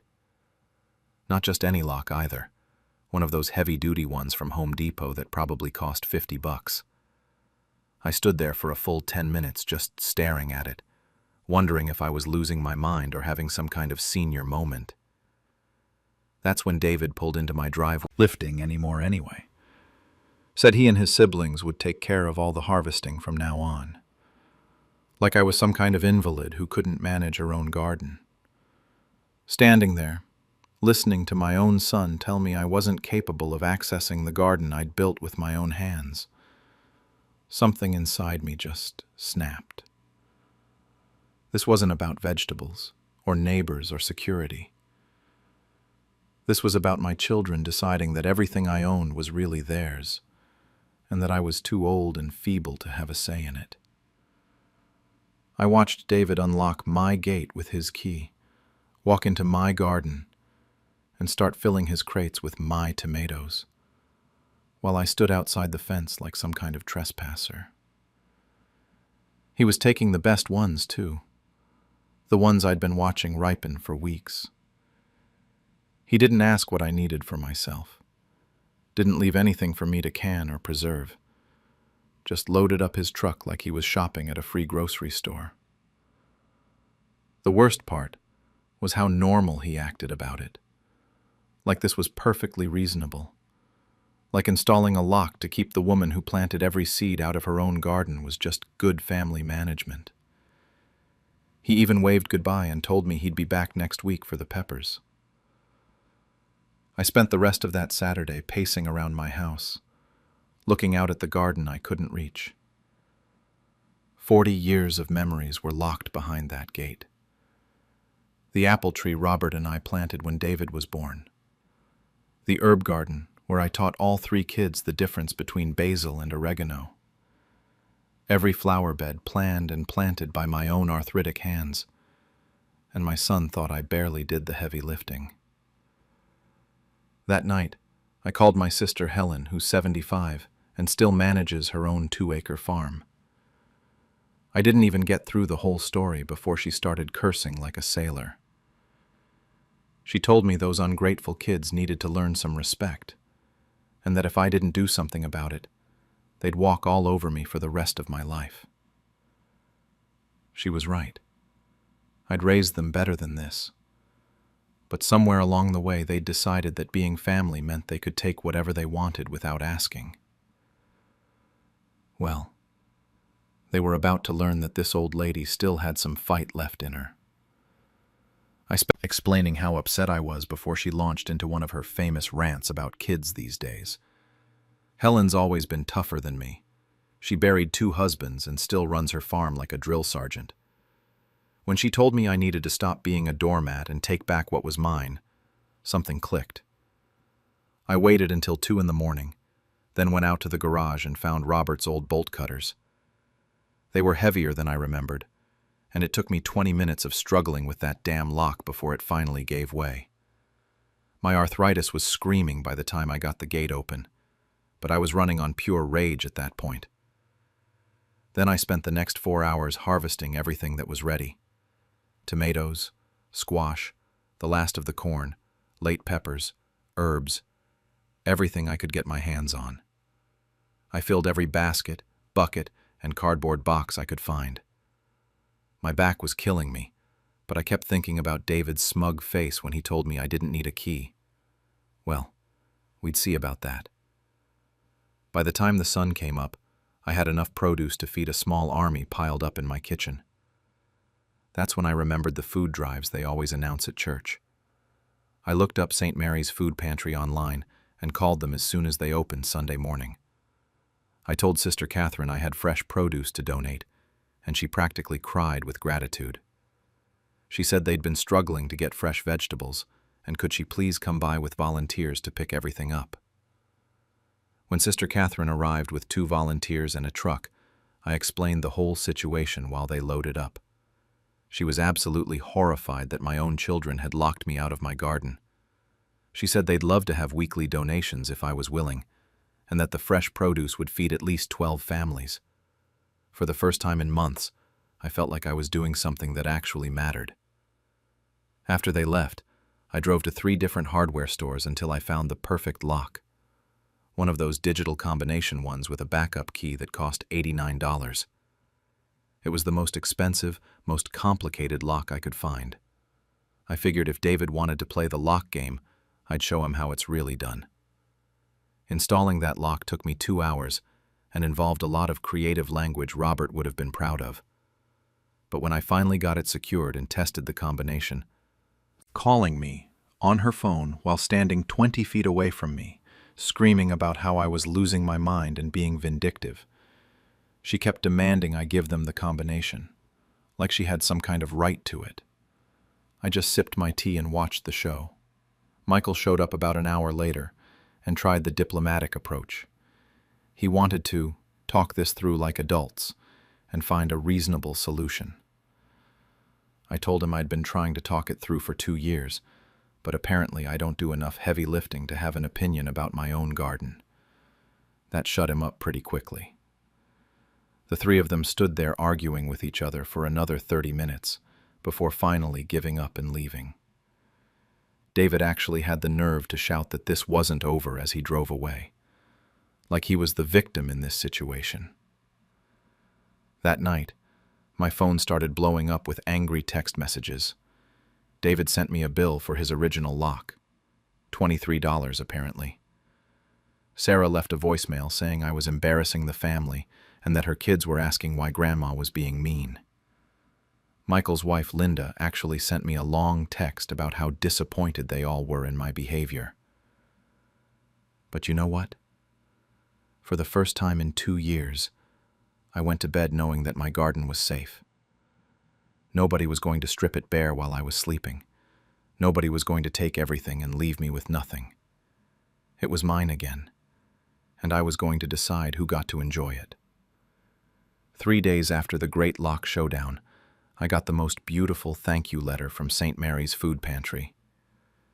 Sister Catherine wrote that the fresh produce was feeding 12 families, and asked if I'd be interested in helping them start a community garden program. She said my donations had been such a blessing that other parishioners were asking how they could contribute too. I actually teared up reading it. When's the last time my own family made me feel that appreciated? My neighbor, Mrs. Chen, who I've barely spoken to in 15 years, knocked on my door with her grandson Kevin that same week. She'd heard through the neighborhood grapevine about what happened and offered to help with the fall cleanup in exchange for gardening lessons. Kevin's about 16 and actually listened when I explained things, unlike my own grandkids who just run around trampling everything. About how hurt and disappointed they all were.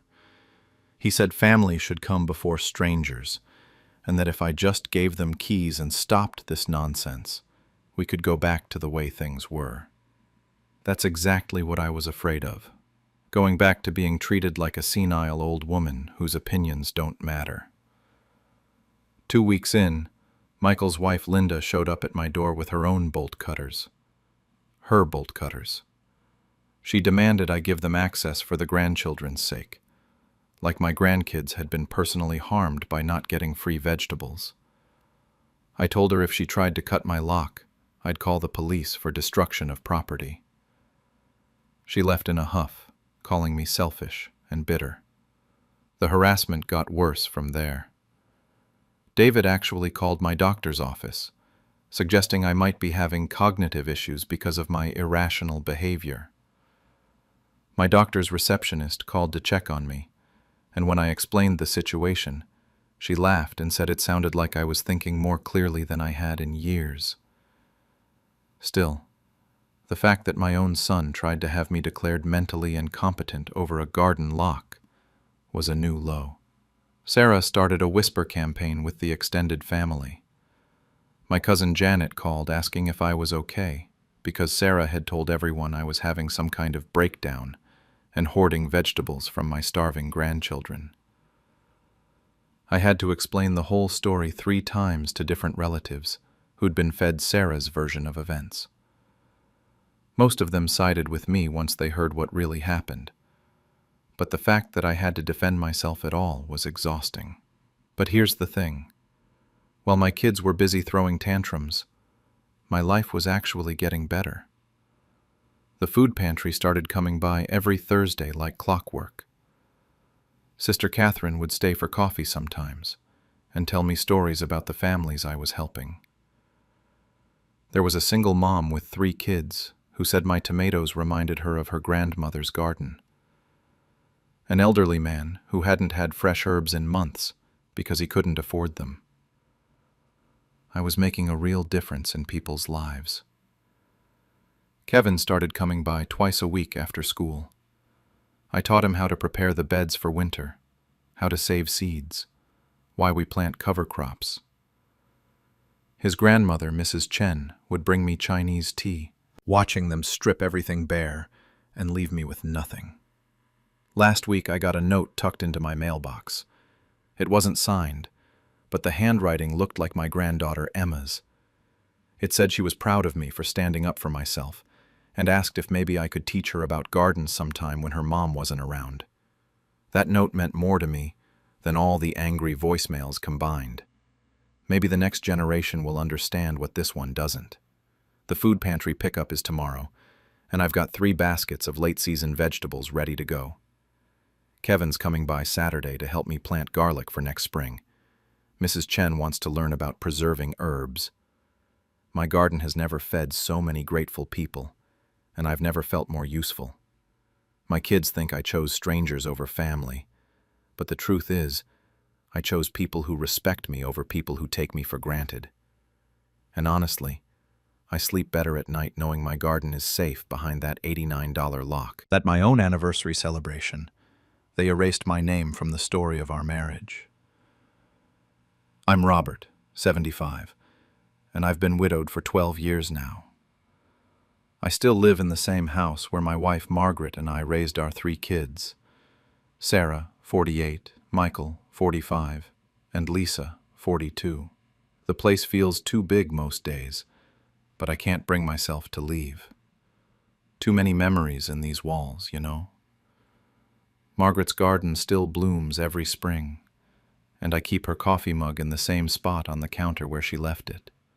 About 3 months ago, my kids approached me with this idea. They wanted to throw what they called a family gathering for what would have been Margaret's and my 50th wedding anniversary. We never made it that far. She passed when we were just shy of our 38th. But the thought that they wanted to honor both of us after all these years really got to me. I actually teared up right there in my kitchen when Sarah brought it up. Here I was thinking my kids barely remembered their mother anymore, caught up in their own busy lives, and they wanted to celebrate the love Margaret and I shared.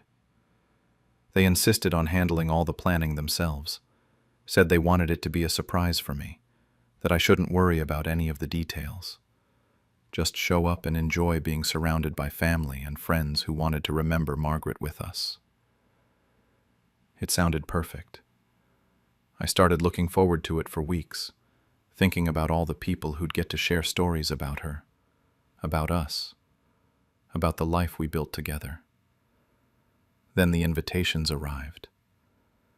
I remember standing in my hallway, holding that piece of cardstock, reading it over and over because I couldn't believe what I was seeing. Celebrating Margaret's golden anniversary. Not our anniversary, just hers. Honoring Mom's 50 years of love and devotion. Like she'd been married to the heir for 5 decades. A tribute to the woman who built our family. No mention of the man who helped her build it. My hands were actually shaking when I called Sarah. I tried to keep my voice steady, figured maybe it was just poor wording, that they'd made a mistake. But she got defensive immediately. Told me the day was about they thought it was better if they handled everything. Said they didn't want me getting too emotional and ruining the mood. Ruining the mood at my own anniversary party. I started feeling sick to my stomach. This wasn't turning into the celebration I'd imagined at all. Instead of honoring the marriage Margaret and I shared, they were rewriting history, making it sound like she'd raised 3 kids and maintained a household in some kind of vacuum, like I'd been absent for 4 decades of family life. But I didn't know how bad it really was yet. I figured maybe once the actual day came, once people started sharing memories, the focus would naturally include both of us. People who knew Margaret knew she was half of a team. They'd remember the barbecues where I grilled while she made her famous potato salad, the Christmas mornings where we'd watch the kids open presents together, the way we'd sit on the porch swing every evening after dinner. I spent the weeks leading up to the party going through old photo albums, remembering all the moments I wanted to share. Our wedding day, when she got cake frosting on my nose during the cutting ceremony. The night Michael was born, and how we both cried when we heard his first cry. The way she'd dance with me in the kitchen while dinner was cooking, even after 30 years of marriage. The camping trips where she'd pretend to be scared of bears just so I'd feel needed. All these memories that belonged to both of us. I even put together a small album of some of my favorite pictures of the two of us, thinking maybe I'd get a chance to show people during the party. Pictures that captured who we really were together. Partners, best friends, a team that had weathered everything life threw at us. The day of the celebration was supposed to be beautiful. Margaret always said she wanted to renew our vows on our 50th anniversary, maybe have a big party with everyone we loved. She used to joke that we'd need wheelchairs by then, but we'd still dance to our wedding song. I kept thinking about that as I got dressed that morning, wondering what she would have worn, how she would have done her hair. I had no idea I was about to become a stranger at my own anniversary party. The day of the party arrived, and about 40 people showed up at Sarah's house. Family, old friends, neighbors, co-workers, people who had known Margaret and me for decades. Everything together, through all the challenges of raising 3 kids. Every story was about what Margaret did for them, specifically. How she stayed up all night when they were sick. How she drove to every soccer game and dance recital. how she made Halloween costumes from scratch every year. All true stories, but told like she'd done it all alone. Then Michael got up and shared memories about Margaret's cooking, her gardening, the way she'd help with homework every night. Again, all framed like she was this superhuman single mother who had accomplished everything through sheer force of will. Lisa followed with stories about Margaret teaching her to braid her hair, helping her through her first heartbreak, being there for every milestone. Beautiful memories, but completely divorced from the reality that Margaret had a partner in all of this. I kept waiting for someone to mention that Margaret and I had done these things together, that I was the one who built the playset in the backyard while she painted it, that we took turns getting up with sick kids, that I was at those soccer games too, usually the one yelling loudest from the sidelines, while Margaret tried to shush me. But every story painted Margaret as this lone figure, navigating parenthood without any help. The guests were starting to look confused. I could see it in their faces, the way they kept glancing over at me with these puzzled expressions. My brother-in-law Jim kept shifting in his seat, and my neighbor Mrs. Patterson looked genuinely bewildered during a story about our family camping trips, because she remembered me being the one who taught all the kids to fish. Then came the slideshow, and that's when I realized just how deliberate this whole thing was. Photo after photo flashed on the screen. Margaret with the kids at Christmas morning. Margaret in the kitchen cooking Thanksgiving dinner. Margaret pushing the kids on swings at the park. Margaret at birthday parties, graduations, family vacations.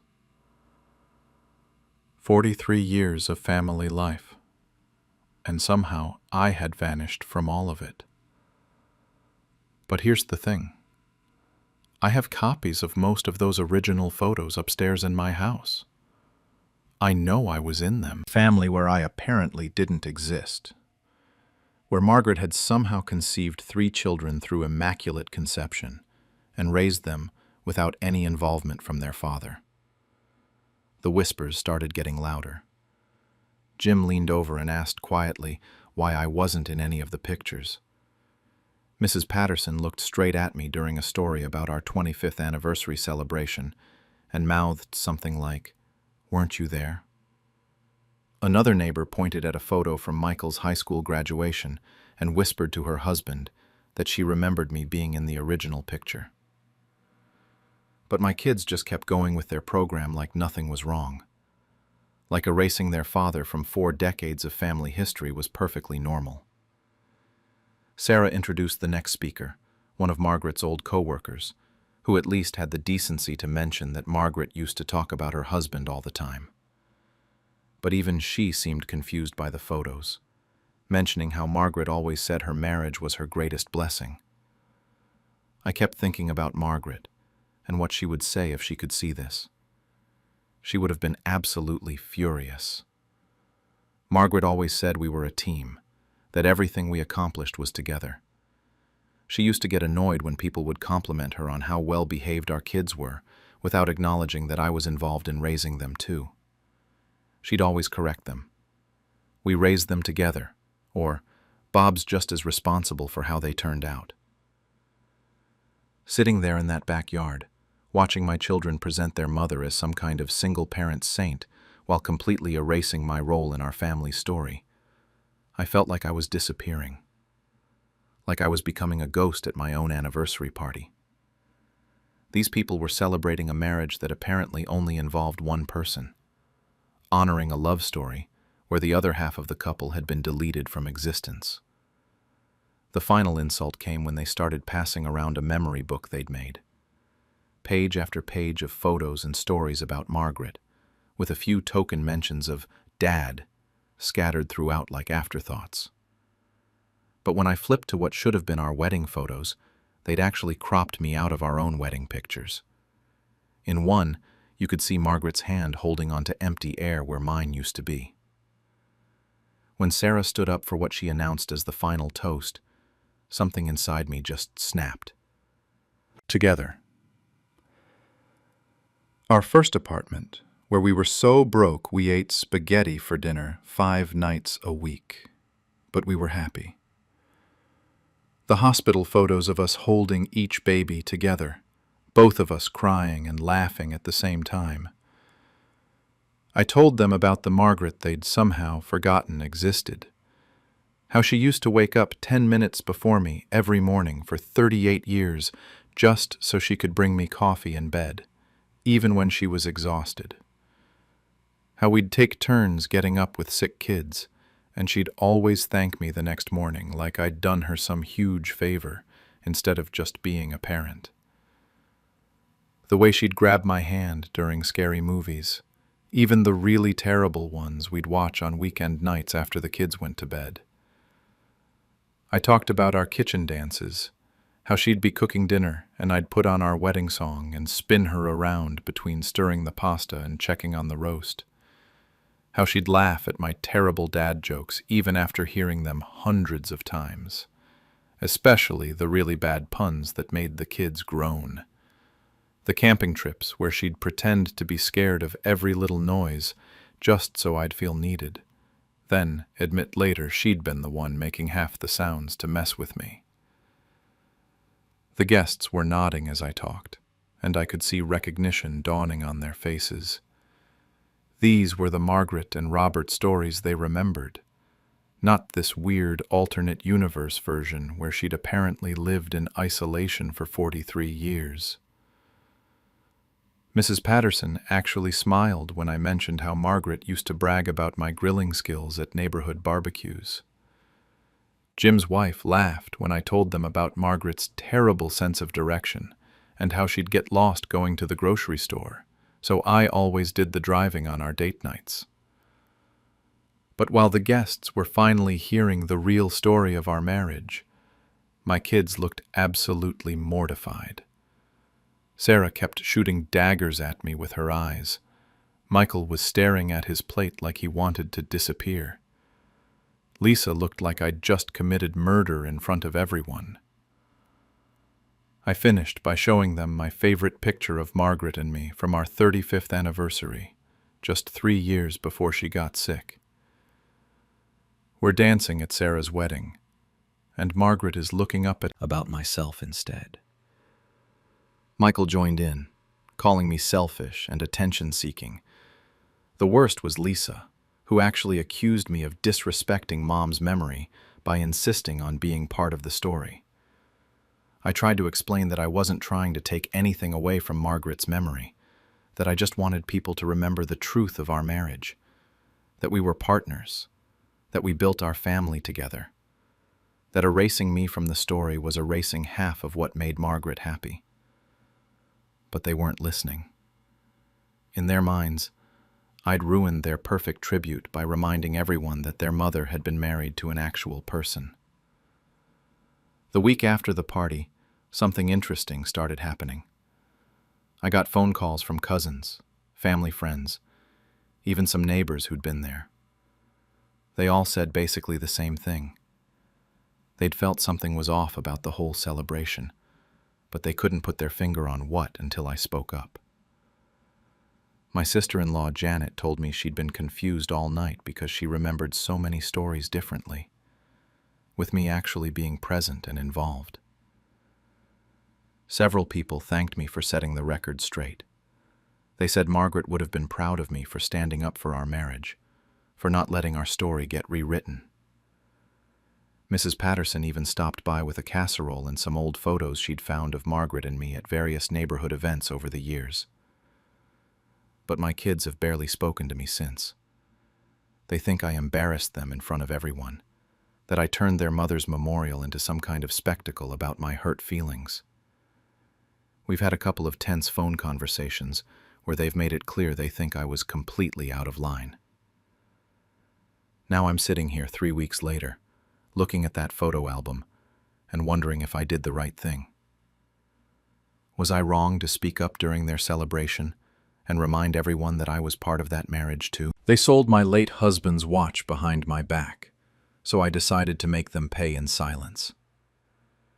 I'm a 70-year-old grandmother, living alone in the house my husband Robert and I shared for over 40 years. After he passed 2 years ago, I kept a small collection of his most precious belongings in our bedroom dresser. His gold pocket watch that belonged to his grandfather, his worn leather work gloves, a stack of love letters he wrote me during our courtship, and his reading glasses. These things weren't worth much to anyone else, but to me, they were priceless. My daughter, Sarah, 45, and her husband, Mark, 47, had been struggling financially for years. Mark couldn't seem to keep a steady job, and Sarah worked part-time at a grocery store. They have my granddaughter, Emma, who's 16 and, honestly, the light of my life. Sarah and Mark visited frequently, always with the same complaints about bills and rent and how unfair life was treating them. I'd helped them out more times than I could count over the years, sometimes giving them a few $100s here and there when things got really bad. But lately, something had changed in how they looked at my home and my belongings. During their visits, I'd catch Mark eyeing the antique furniture, or Sarah commenting about how I didn't need all this stuff. Just last month, Sarah had said something that stuck with me. "Mom, when you're gone, what happens to Dad's things anyway? It seems wasteful to just let them sit here." The way she said it made my skin crawl, like she was already planning my funeral. 3 weeks ago, I was doing my usual Wednesday cleaning. I had a ritual where I'd carefully dust Robert's belongings and arrange them just so in the dresser drawer. It was my way of keeping him close, I suppose. But when I opened the small velvet jewelry box where his pocket watch lived, it was empty. I tore that house apart looking for it. I checked every drawer, every closet, even looked in the kitchen cabinets thinking maybe I'd moved it somewhere safe and forgotten. Nothing. My heart was racing and I was starting to panic. That watch had been in Robert's family for 3 generations. His grandfather carried it through World War I. His father wore it to work every day at the steel mill, and Robert never left the house without it for 45 years. I couldn't speak. I literally couldn't form words. 3 days. They'd had it for 3 days and hadn't said anything. "Mom? Are you there? Look, it's not gone forever. We can buy it back when Mark gets his next unemployment check. It was just sitting there in that box collecting dust. Dad's gone, and you never even look at it." I found my voice then. "Just sitting there? Sarah, that watch belonged to your grandfather. Your father wore it every single day of our marriage. It was the last thing he touched before he died. Mom, you're being dramatic. It's just metal and gears. Dad would understand if he knew we needed the money." I could hear Mark in the background saying something about how I'd get over it, and that family should share everything. That's what pushed me over the edge. "You stole from me," I said quietly. "We didn't steal anything. We're family, and we were desperate. Would you rather we ended up on the street? You came into my home and took something that wasn't yours without asking. In any other context, that's called theft." Sarah's voice got sharp then. "Fine, Mom, if that's how you want to see it. We'll figure out how to get your precious watch back, but don't expect us to apologize for trying to survive." The line went dead. She'd hung up on me. I sat there in my kitchen holding the phone, staring at that empty velvet box I'd carried downstairs with me. For the first time since Robert died, I felt completely alone. Not just lonely, alone. The 2 people I'd trusted most in the world after losing him had violated that trust in the cruelest way possible. They hadn't just taken a watch. They'd taken the last physical connection I had to the love of my life and turned it into rent money. And they felt justified doing it. That night, I didn't sleep at all. I sat in Robert's old recliner, holding his photograph. the one from our 25th wedding anniversary. I kept thinking about the day he got that watch. It wasn't even supposed to be his.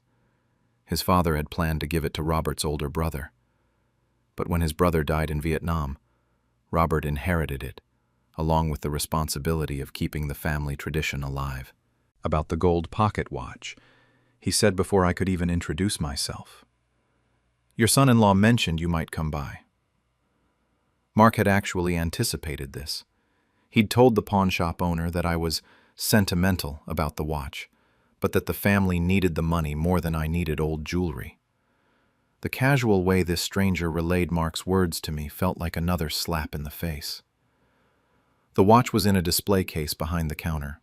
Seeing it there, with a price tag of $1,200, made my chest tight. The owner explained that they'd paid $800 for it, but with interest and fees, I'd need to pay the full display price to get it back. I didn't even hesitate. I wrote a check from my emergency savings account, the money I'd been keeping for medical emergencies or home repairs. Driving home with Robert's watch in my purse, I felt this strange mix of relief and rage. Relief that I had it back. Rage that I'd had to buy back my own husband's belongings. But more than that, I felt something else. A cold, clear certainty that Sarah and Mark had crossed a line they couldn't uncross. I'd forgiven a lot over the years. The borrowed money that never got repaid. The times they'd missed family dinners because they were too stressed about their problems. Even the subtle hints that I should downsize and give them furniture or family heirlooms. I'd told myself they were just struggling, that desperation made people do things they wouldn't normally do. But this was different. This wasn't about money or survival. This was about respect, and they'd shown they had none for me or for Robert's memory. The way Sarah had dismissed it as just metal and gears kept playing in my head. The way Mark had assumed I wouldn't even notice it was gone. I didn't tell them I'd bought the watch back. When Sarah called 2 days later asking if I was ready to move past this whole thing, I just said I was still processing what had happened. She seemed to take that as progress toward forgiveness. She even mentioned that Mark was looking into how they could buy the watch back when things improved financially. Like they were doing me a favor. That's when I made the appointment with my lawyer. I'd drawn up my will 5 years ago, leaving everything to Sarah. The house into a small museum, showcasing life in our neighborhood during the mid-20th century. Robert would have loved that. He was always talking about how the area was losing its history to modern development. Emma would get a college fund that Sarah and Mark couldn't touch until she turned 21. Everything else, including Robert's personal belongings, would go to Emma as well. But only if she promised to preserve them and understand their significance. 6 weeks passed. I went back to my normal routine, had Emma over for dinner every Sunday, even agreed to let Sarah and Mark visit for Emma's birthday. They seemed to think the whole watch incident had blown over. Sarah actually hugged me that day and thanked me for being understanding about their situation. I just nodded and served the cake. Inside, I was counting down the days until the legal waiting period ended and my new will would be finalized. They had no idea what was coming. The new will was finalized on a Tuesday in October. I kept the documents in my kitchen drawer, right next to the grocery coupons and utility bills. There was something satisfying about having them so close, knowing that Sarah and Mark had no clue their inheritance had evaporated while they went about their lives assuming everything was fine.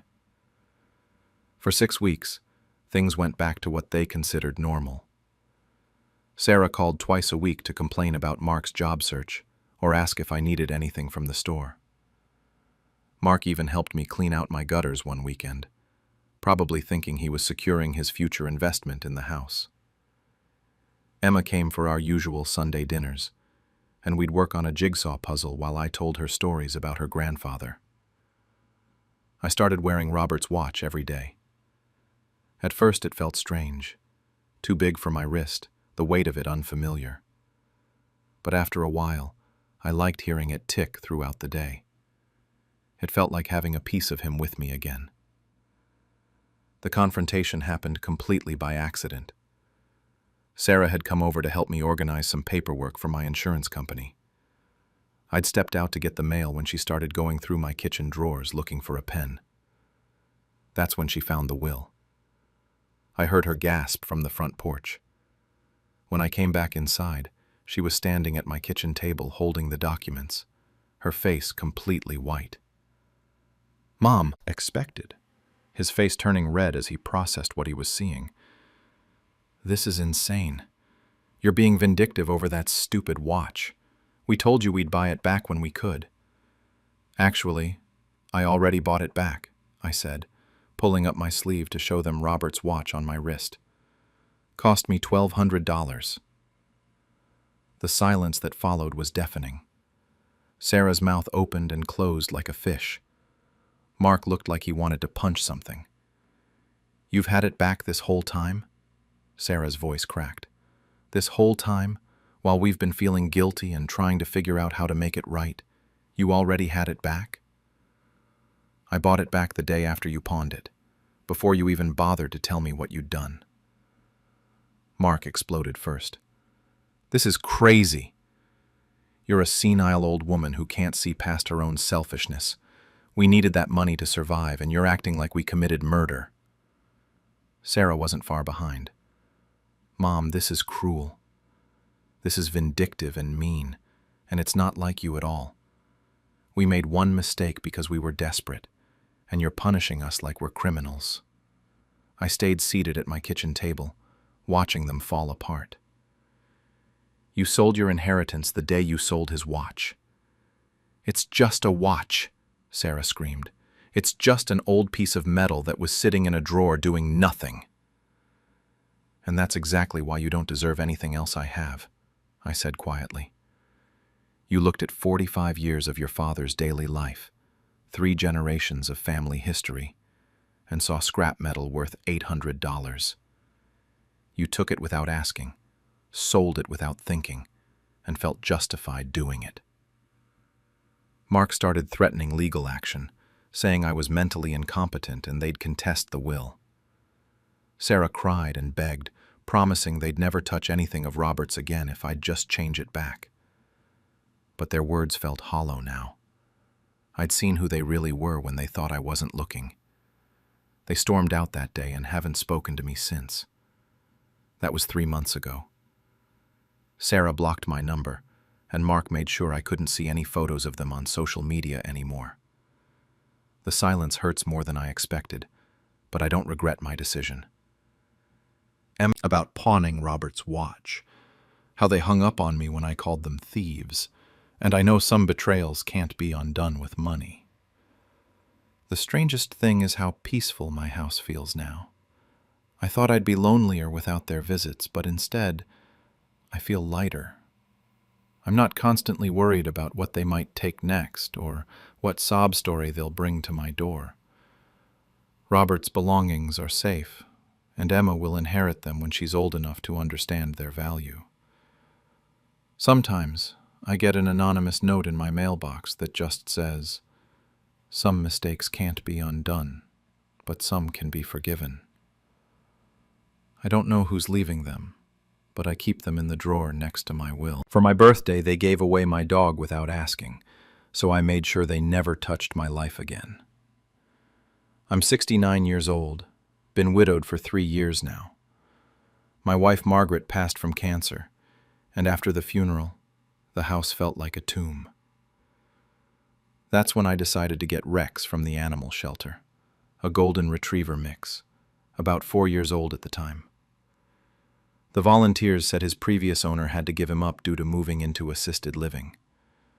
I figured we were both starting over. Rex became everything to me. He got me up in the morning, made me take walks around the neighborhood, gave me someone to talk to during those long, quiet evenings. When you lose your spouse after 42 years of marriage, you don't realize how much of your daily routine revolved around another person until they're gone. Rex filled that void. Not completely, but enough to keep me going. My kids, Sarah and Mike, never understood this. Sarah's 45, works in marketing, married with 2 teenagers. Mike's 42, an accountant, also married with kids. They live about 20 minutes away, but might as well be on another planet for how much they actually get what my life is like now. Every time they visited, it was the same complaints about Rex. Too much hair on the furniture. The house smells like dog. What if I fall while walking him? What if he gets sick and I can't handle the vet bills? Sarah was the worst about it. She'd walk into my house and immediately start opening windows, spraying air freshener, making these dramatic faces like she was walking into a barn. She kept pushing this idea that I needed to move into one of those retirement communities where they have activities and meal plans and basically treat you like you're already halfway dead. Mike wasn't much better. He'd bring up articles he'd read about elderly people getting injured by their pets, statistics about seniors in assisted living facilities living. All this garbage designed to make me feel like I was being irresponsible. The thing is, I wasn't some doddering old fool. I'm in decent health. I drive fine. I handle my own finances and grocery shopping and everything else.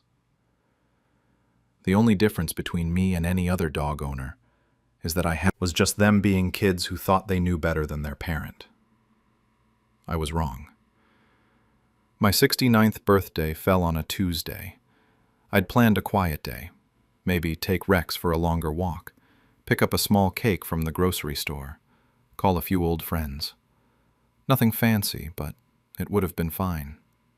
I went out around 10 in the morning to do my weekly shopping, left Rex at home like I always did. The trip took maybe an hour and a half. When I pulled into my driveway, I saw Sarah's car and Mike's SUV parked on the street. My first thought was that they'd come by to wish me happy birthday, maybe brought the grandkids over for a quick visit. I grabbed my grocery bags and headed for the front door, already planning to show them the little birthday cake I'd bought for myself.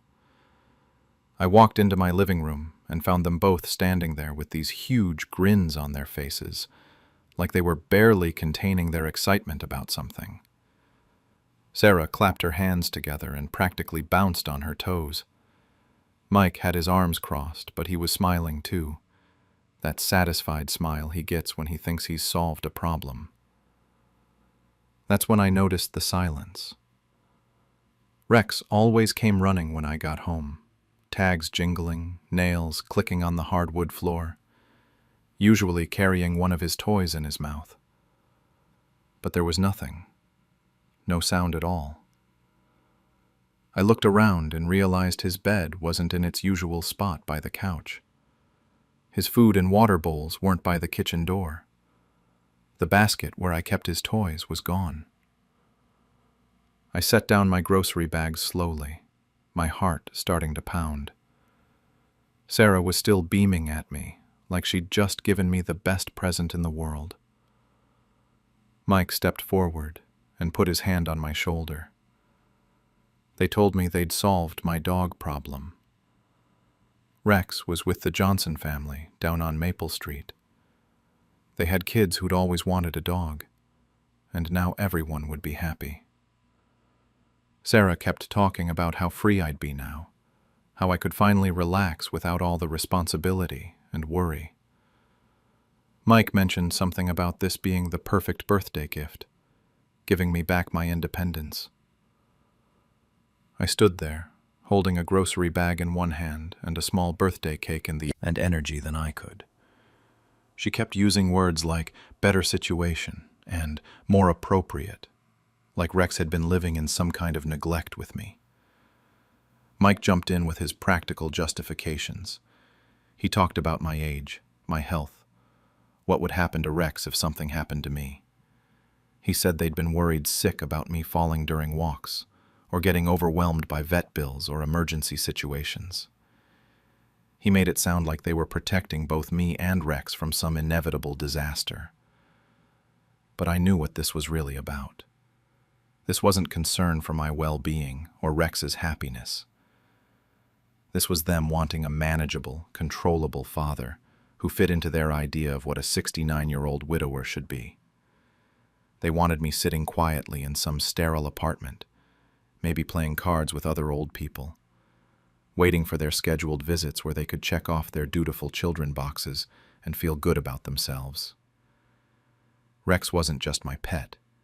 He was my alarm clock, my exercise motivation, my conversation partner, my reason to leave the house every day. When Margaret died, I spent weeks barely getting out of bed, barely eating, just existing in this fog of grief. Rex changed that. He needed me, which meant I had to function. He needed walks, which meant I had to get dressed and go outside. He needed feeding, which meant I had to keep regular hours. He needed attention, which meant I couldn't just disappear into my own head for days at a time. My children saw all of this as burden and responsibility. I saw it as purpose.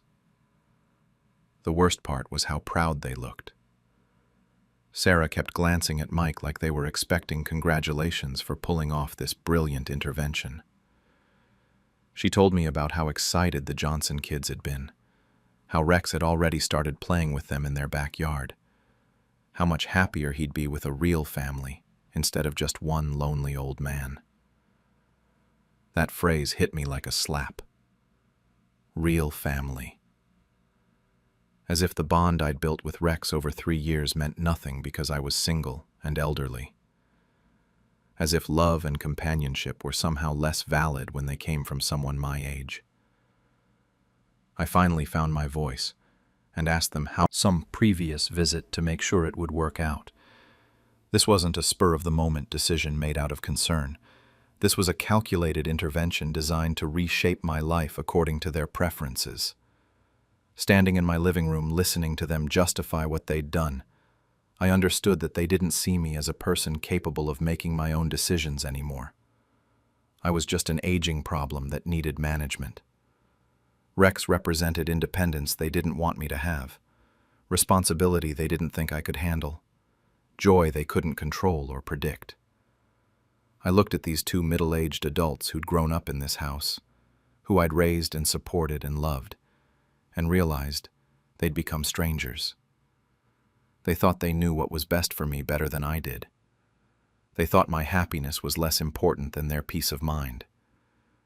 They thought 3 years of companionship and love could be erased with a surprise gift and some logical explanations. I walked past them to the kitchen and set my birthday cake on the counter. Then I picked up my car keys from the hook by the door. Sarah asked where I was going, and I told her I was getting my dog back. Mike started explaining why that wasn't a good idea, how I was being emotional and not thinking clearly, how the Johnson family was expecting to keep Rex now. I walked out of my own house and left them standing there with their justifications and their concerns and their plans for my life.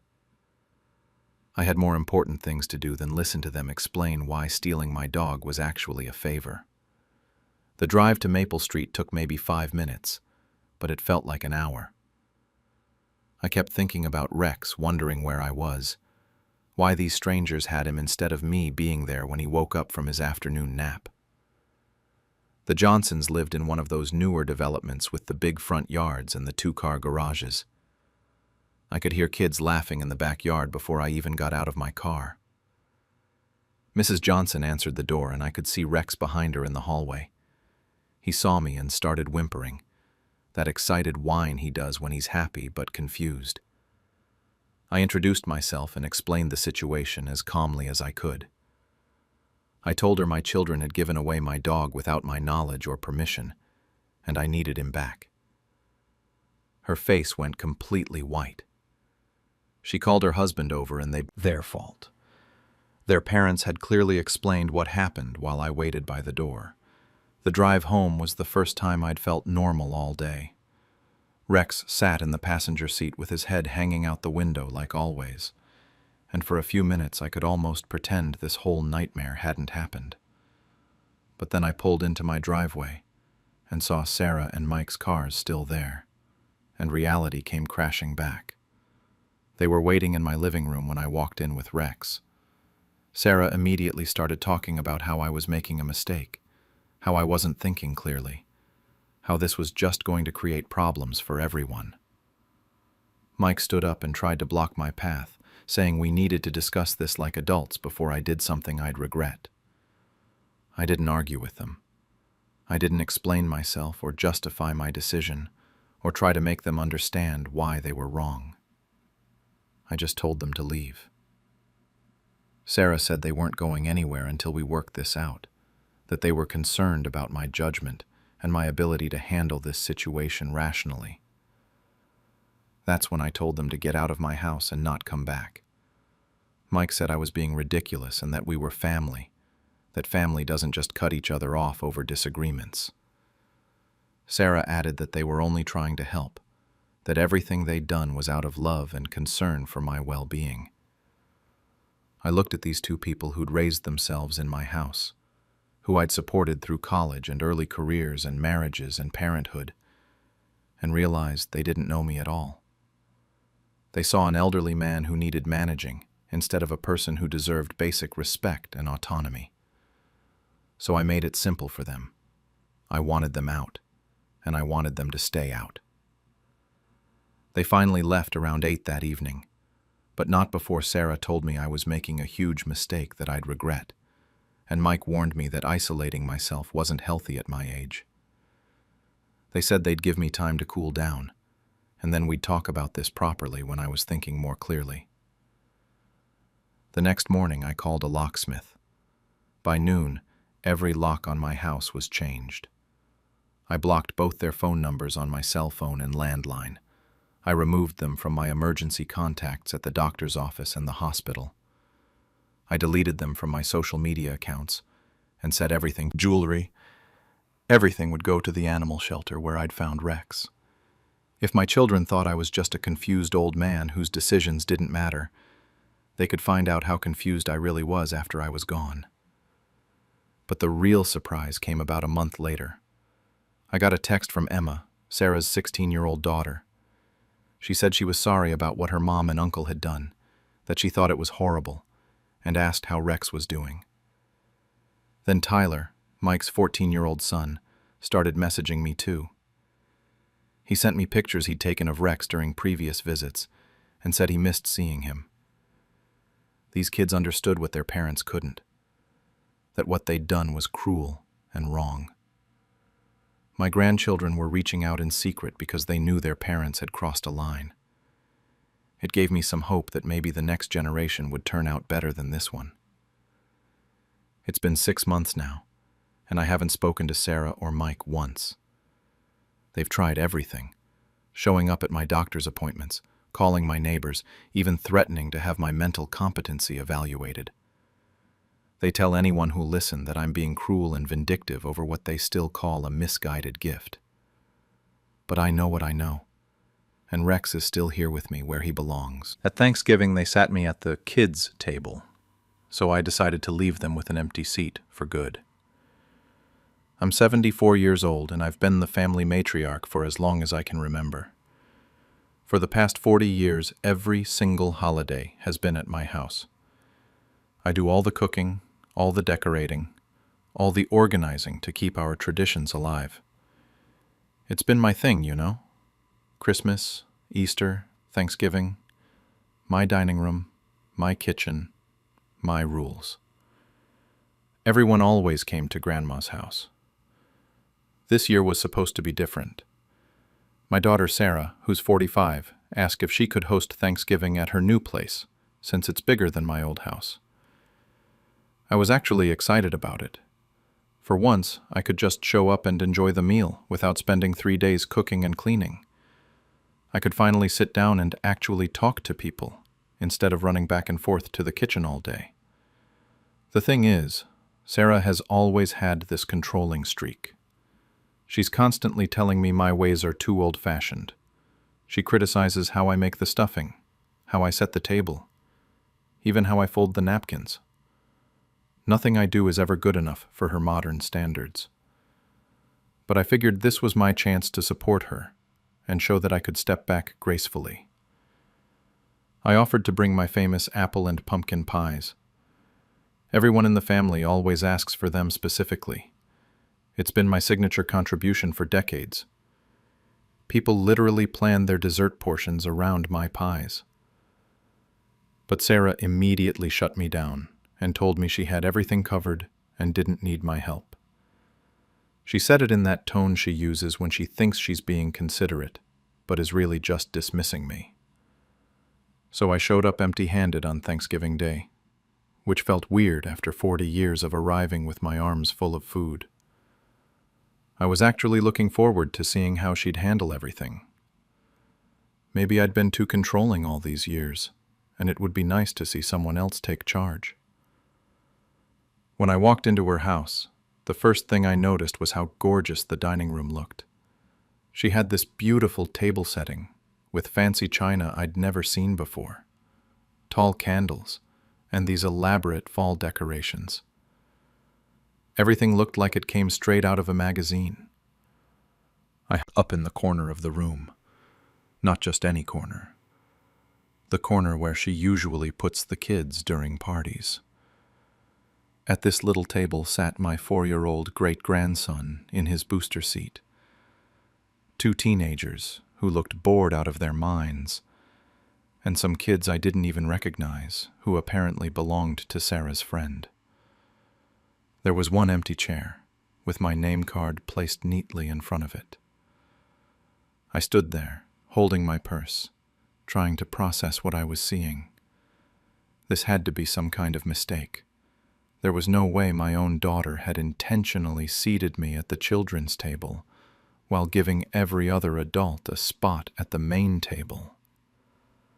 I kept looking back and forth between the beautiful dining room table and the sad little card table in the corner.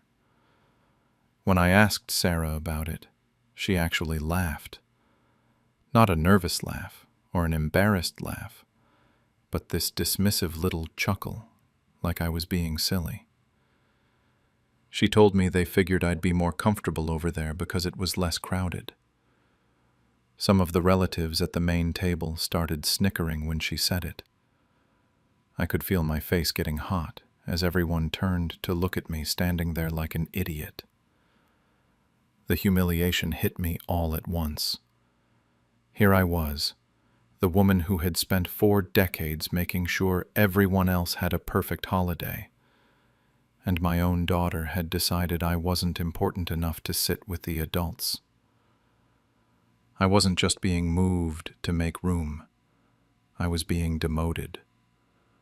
Like I was too old or too much trouble to handle real conversation. Like I belonged with the children, because that's all I was to them now. I looked around that dining room at all these faces I'd cooked for and worried about and loved for years, and not one person spoke up for me. My son Mark was suddenly very interested in his napkin. Sarah's husband was trying not to smile. Even my teenage granddaughter Emma looked embarrassed. But for me, not because of the situation. That's when I realized this wasn't just about seating arrangements. This was about respect, and I had just been shown exactly how much I had left in my own family. Standing there in that dining room, but I could see them stealing glances at me. Some of them looked uncomfortable, but not uncomfortable enough to say anything. Others were clearly enjoying the show. Sarah's husband looked like he was trying not to laugh, which made my blood boil even more. This was entertainment to him. My mind started racing with all the things I wanted to say. I wanted to ask Sarah when exactly I'd become such a burden that I couldn't handle sitting with adults anymore. I wanted to point out that I'd been hosting sophisticated dinner parties since before she was born. I wanted to remind everyone at that table how many times I'd dropped everything to help them. Babysitting their kids, bringing meals when they were sick, lending money when they were tight. But I also knew what would happen if I made a scene. They'd all look at each other with those knowing expressions. Poor Grandma's getting difficult in her old age. She's becoming one of those dramatic old ladies who makes everything about herself. Maybe we were right to put her at the kids' table after all. The teenagers at my assigned table were on their phones, completely ignoring the whole situation. My great-grandson was banging his spoon against his plate and asking why Grandma looked sad. The kids I didn't know were just staring at me like I was some kind of zoo exhibit. This was supposed to be my Thanksgiving dinner, sitting with children who didn't know me and teenagers who didn't want to be there.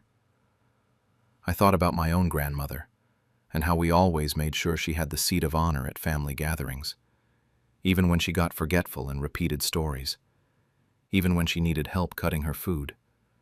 She sat with the adults because she was the matriarch. She was respected. But apparently those days were over in this family.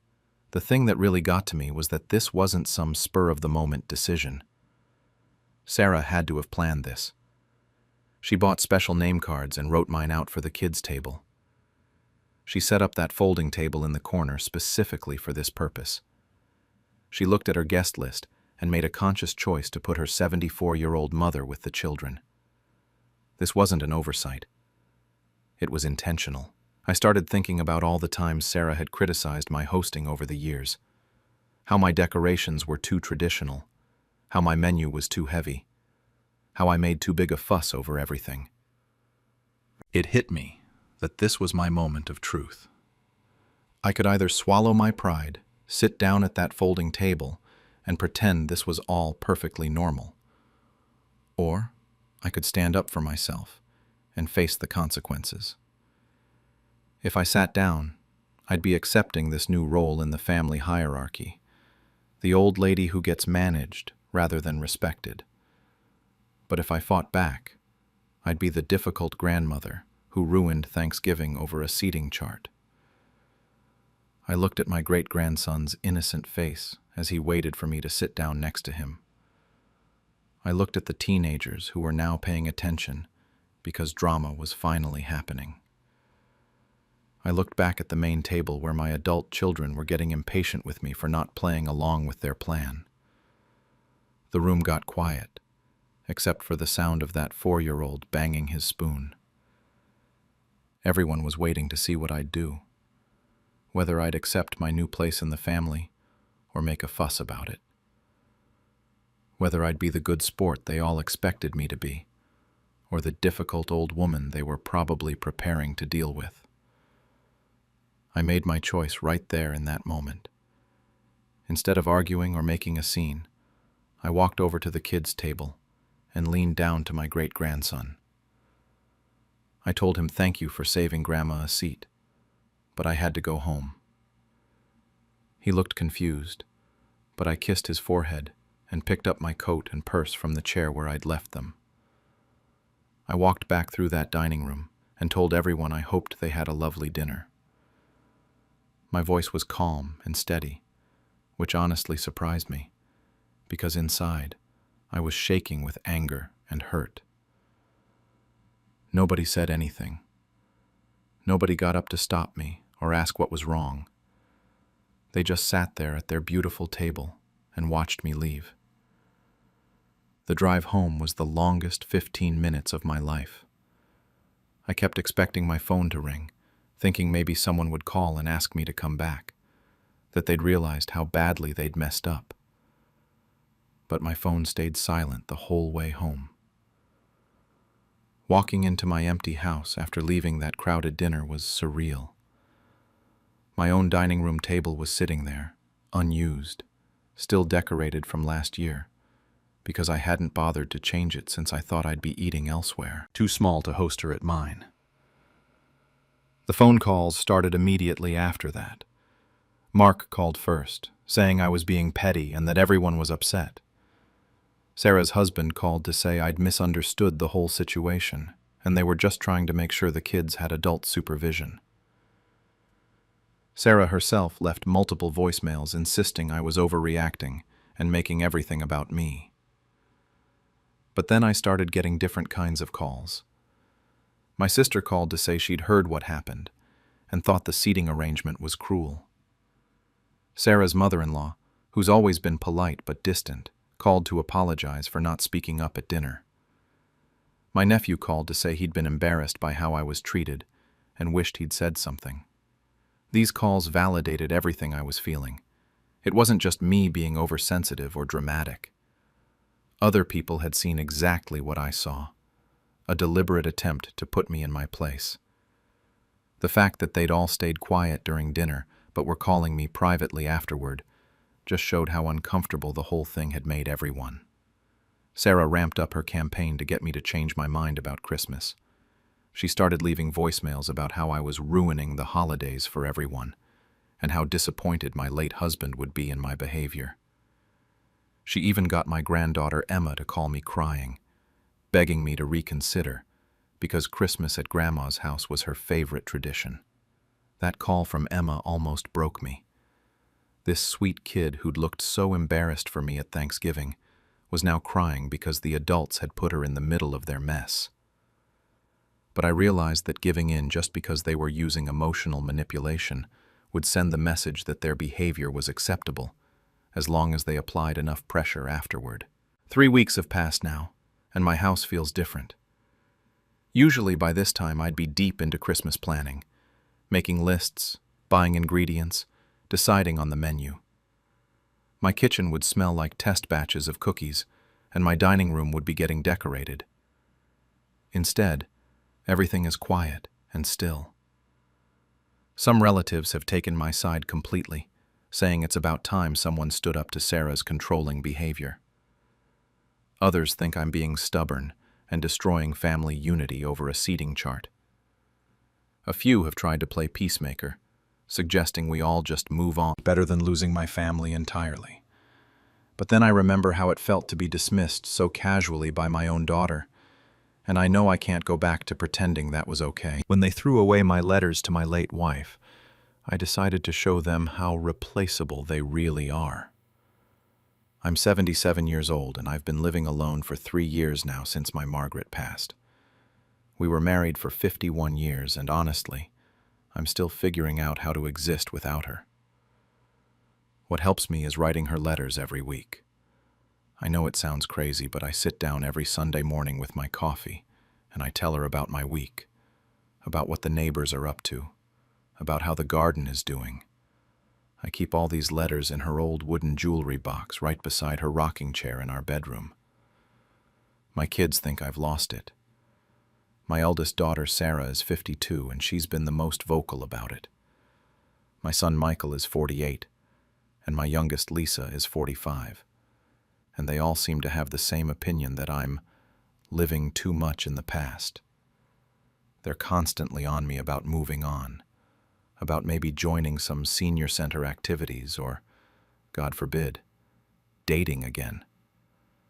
Sarah especially likes to use words like wallowing and unhealthy attachment. So I stopped mentioning the letters around them because, frankly, it's none of their business how I grieve my wife. But Sarah has this way of pushing. She'll drop hints about how I need tough love, and how sometimes family has to step in when someone can't help themselves. She's been coming over more often lately, always with some excuse about checking on me or helping with household stuff I never asked for help with. The truth is, I've been dreading her visits because I can feel her judging everything. Margaret's clothes still in the closet, her coffee mug still in the dish drainer, her books still on the nightstand. Last month, things got worse. All 3 of my kids had some kind of family meeting about me without actually inviting me. Michael called afterward and said they were all concerned about my mental state. Lisa got on another call crying about how worried she was that I wasn't healing properly. They kept using therapy speak like they'd been Googling or something. The whole thing made me feel like I was some kind of problem they needed to solve instead of their father, who was just trying to get through losing the love of his life. 2 weeks ago, something was different. The house felt wrong somehow. Sarah was in the kitchen washing dishes that were already clean, which should have been another warning sign because Sarah never just drops by to clean.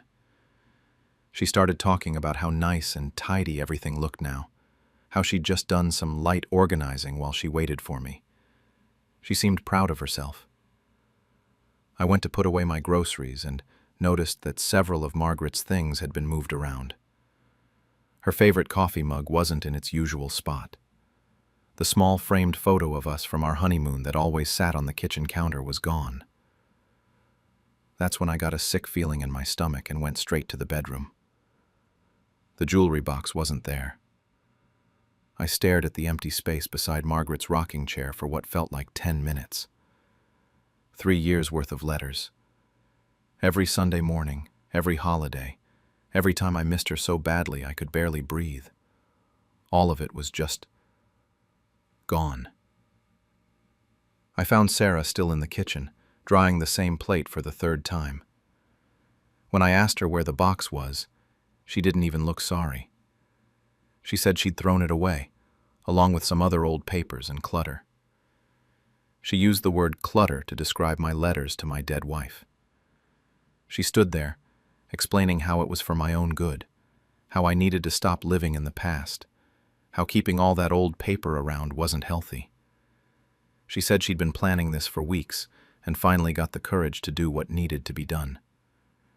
She actually used the phrase, "Someone had to be the bad guy." I couldn't speak. I just stood there looking at this woman who used to be my little girl, who I'd raised and loved and supported through everything, and I didn't recognize her. She'd thrown away pieces of my heart like they were junk mail.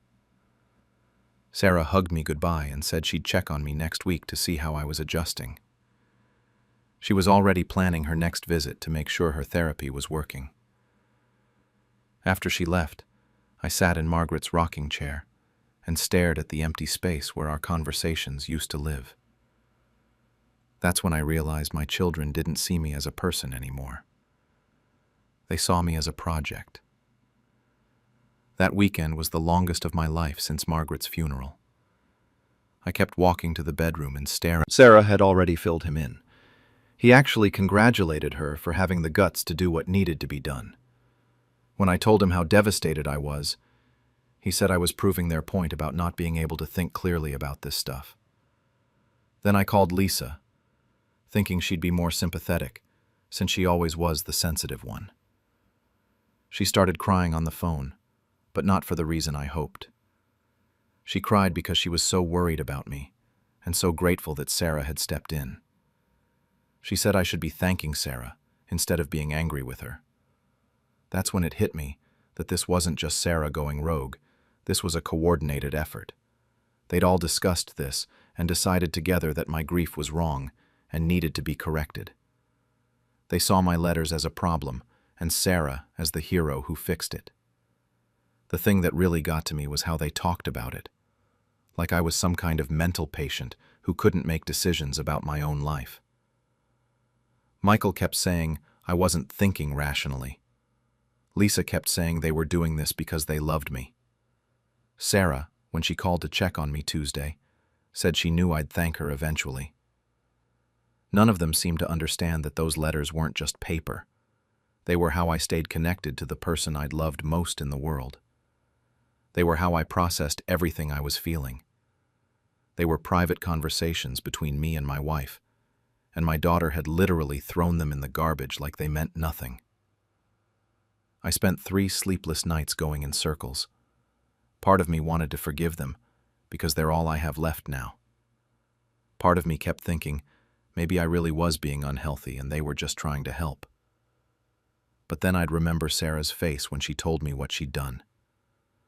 No guilt, no apology, just this satisfied look like she'd accomplished something important. That's when I realized something that changed everything. My kids didn't respect me anymore. They saw me as this broken old man who couldn't be trusted with his own emotions. They'd decided what was best for me without asking what I wanted or needed. And worst of all, they'd violated something deeply personal and private without any remorse. Thursday morning, I called my lawyer. Tom's been a friend for 20 years, and he was shocked when I told him what happened. He tried to talk me out through difficult times. When I called and explained what I wanted to do, the head librarian almost cried. She said they'd been wanting to expand their grief support services, but never had the funding. So that's what I decided. My house, my savings, everything would go to the library with specific instructions to create a quiet space for people processing grief. Maybe a collection of books about loss, comfortable chairs where people could sit and remember their loved ones. Maybe even a place where people could write letters like I did and know they'd be safe. The paperwork took 2 weeks to finalize. Tom kept asking if I was sure, kept suggesting I sleep on it longer. But I'd never been more certain of anything. I wasn't doing this to hurt my children. I was doing it because they'd shown me they didn't value the things that mattered most to me. I didn't tell them right away. I wanted to see if any of them would apologize or even acknowledge that they'd hurt me. But the calls I got were all about how I seemed to be adjusting well, how proud they were that I was moving forward, how Sarah's tough love was exactly what I'd needed. Not one of them ever asked how I felt about losing those letters. Not one of them seemed to care that they'd thrown away something precious to me. They'd decided my grief was wrong, and that was the end of the discussion. That's when I knew I'd made the right choice. A month went by, and none of my kids brought up the letters again. They all called regularly to check on me, but it was like the whole thing had never happened. Sarah kept commenting on how much better I seemed, how glad she was that I'd stopped dwelling on the past. Michael mentioned that I sounded more like my old self. Lisa said she could tell I was finally starting to heal properly. The thing is, I wasn't healing. I was just numb. I'd started writing letters again, but it felt different now, like the connection had been severed. Every time I sat down with my pen and paper, I kept thinking about those 3 years of conversations that were rotting in some landfill somewhere. The breaking point came during our monthly family dinner at Sarah's house. We were sitting around her dining room table, and she started talking about future arrangements for my care. She was discussing it like I wasn't even there, mentioning how my house was too big for me, and how she made decisions about my own property without consulting her. Sarah was the first one to get mean about it. She said I was obviously having some kind of mental breakdown, and that she was going to contest the will. She brought up the letters again, saying that keeping them for 3 years proved I wasn't thinking clearly. Michael jumped in and said they'd been too gentle with me, that they should have gotten me into therapy months ago instead of letting me spiral. Lisa kept asking me to reconsider, saying I was going to regret this when I was on my deathbed. She wanted to know how I could live with myself, knowing I'd destroyed our family over some old pieces of paper. The way she said it, like my letters to Margaret were trash, just confirmed that I'd made the right decision. I left that dinner knowing I'd probably never see any of them again except through lawyers. And honestly, after listening to them for an hour, I was okay with that. These people who claimed to love me had spent the entire evening telling me I was crazy, vindictive, and mentally incompetent. Not one of them apologized for what they'd done or acknowledged that they'd hurt me. 2 weeks later, something unexpected happened. My granddaughter Emma showed up at my door alone. She's Sarah's daughter, 16 years old, and she looked nervous as hell. She asked if we could talk privately, and I could tell she had something important to say. Emma told me she'd been there the day Sarah threw away my letters. She'd watched her mom pull the box out from beside Margaret's rocking chair and dump everything into a garbage bag. Emma said she'd tried to argue with her mom about it, but Sarah said it was for my own good, and Emma was too young to understand. Then Emma reached into her backpack and pulled out a small envelope. She said she'd snuck outside after Sarah left and pulled some of the letters out of the trash before the garbage truck came. She'd only been able to save a handful, maybe 6 or 7 letters, and she'd been keeping them in her room for weeks trying to figure out how to give them back to me. I opened that envelope right there on my front porch and saw my own handwriting on letters I'd written to Margaret months ago. Letters I thought were gone forever. Emma had rescued pieces of my heart from the garbage and kept them safe for me. She apologized for not kind for me. She saw value in something her mom threw away. It gives me hope that maybe I raised my children with some good values, even if they've forgotten them. The lawyers are handling everything now. My kids aren't speaking to me except through legal channels. Some of my neighbors think I'm being too harsh. Others say my children got what they deserved. The library is thrilled about the donation, and they've already started planning the grief support space. I still write letters to Margaret every Sunday. I told her about Emma's kindness and about how strange it feels to have your own children treat you like an enemy. Sometimes I wonder if I'm doing the right thing, but then I remember the look on Sarah's face when she told me she'd thrown away 3 years of my private conversations with my dead wife, like they were junk mail. Some betrayals you can forgive. Others show you who people really are. On the day of my retirement party, they made it clear my decades of work meant nothing. I'm 70 years old, and I just retired after 45 years teaching at Roosevelt High School. Same building, same hallways I'd been walking since I was 25 years old and fresh out of college.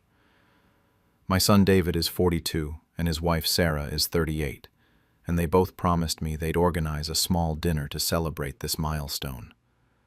Nothing fancy, just family getting together to acknowledge what I'd built over nearly half a century of my life. I spent weeks thinking about that evening. Maybe David would mention how I never missed a single parent-teacher conference, even when he was being a nightmare teenager, and I had to sit there listening to other teachers complain about his behavior. Maybe Sarah would say something about all those weekends I spent writing recommendation letters for students who needed someone to believe in them. I even went out and bought a new dress for the occasion and had my hair done at the salon for the first time in months. The whole drive over to David's house, I was thinking about how good it would feel to finally have my family recognize what I'd accomplished. 45 years of getting up at 6 in the morning, dealing with difficult parents, staying late for school plays and science fairs, bringing home stacks of papers to grade every weekend. I'd shaped thousands of young minds over the years. I'd won teaching awards. Parents still stopped me at the grocery store to thank me for believing in their kids when no one else would. When I walked into David's dining room, I expected to see maybe a banner congratulating me on my retirement, or at least decorations that had something to do with teaching or celebrating my career. Instead, I was staring at pink and blue balloons everywhere, a huge baby shower banner stretched across the wall, and a dining table covered with tiny wrapped presents. Sarah was sitting in the middle of it all, opening gifts, while everyone around her was cooing over little onesies and baby bottles. I stood there in the doorway holding the bottle of wine I'd brought to toast my retirement, watching what was supposed to be my celebration turn into someone else's party entirely. My stomach just dropped. All these weeks I'd been looking forward to this moment, and they'd turned it into a baby shower without even telling me. I pulled Dave to gather around for more gift opening, and suddenly I was being ushered to a chair at the table like I was just another guest at someone else's party.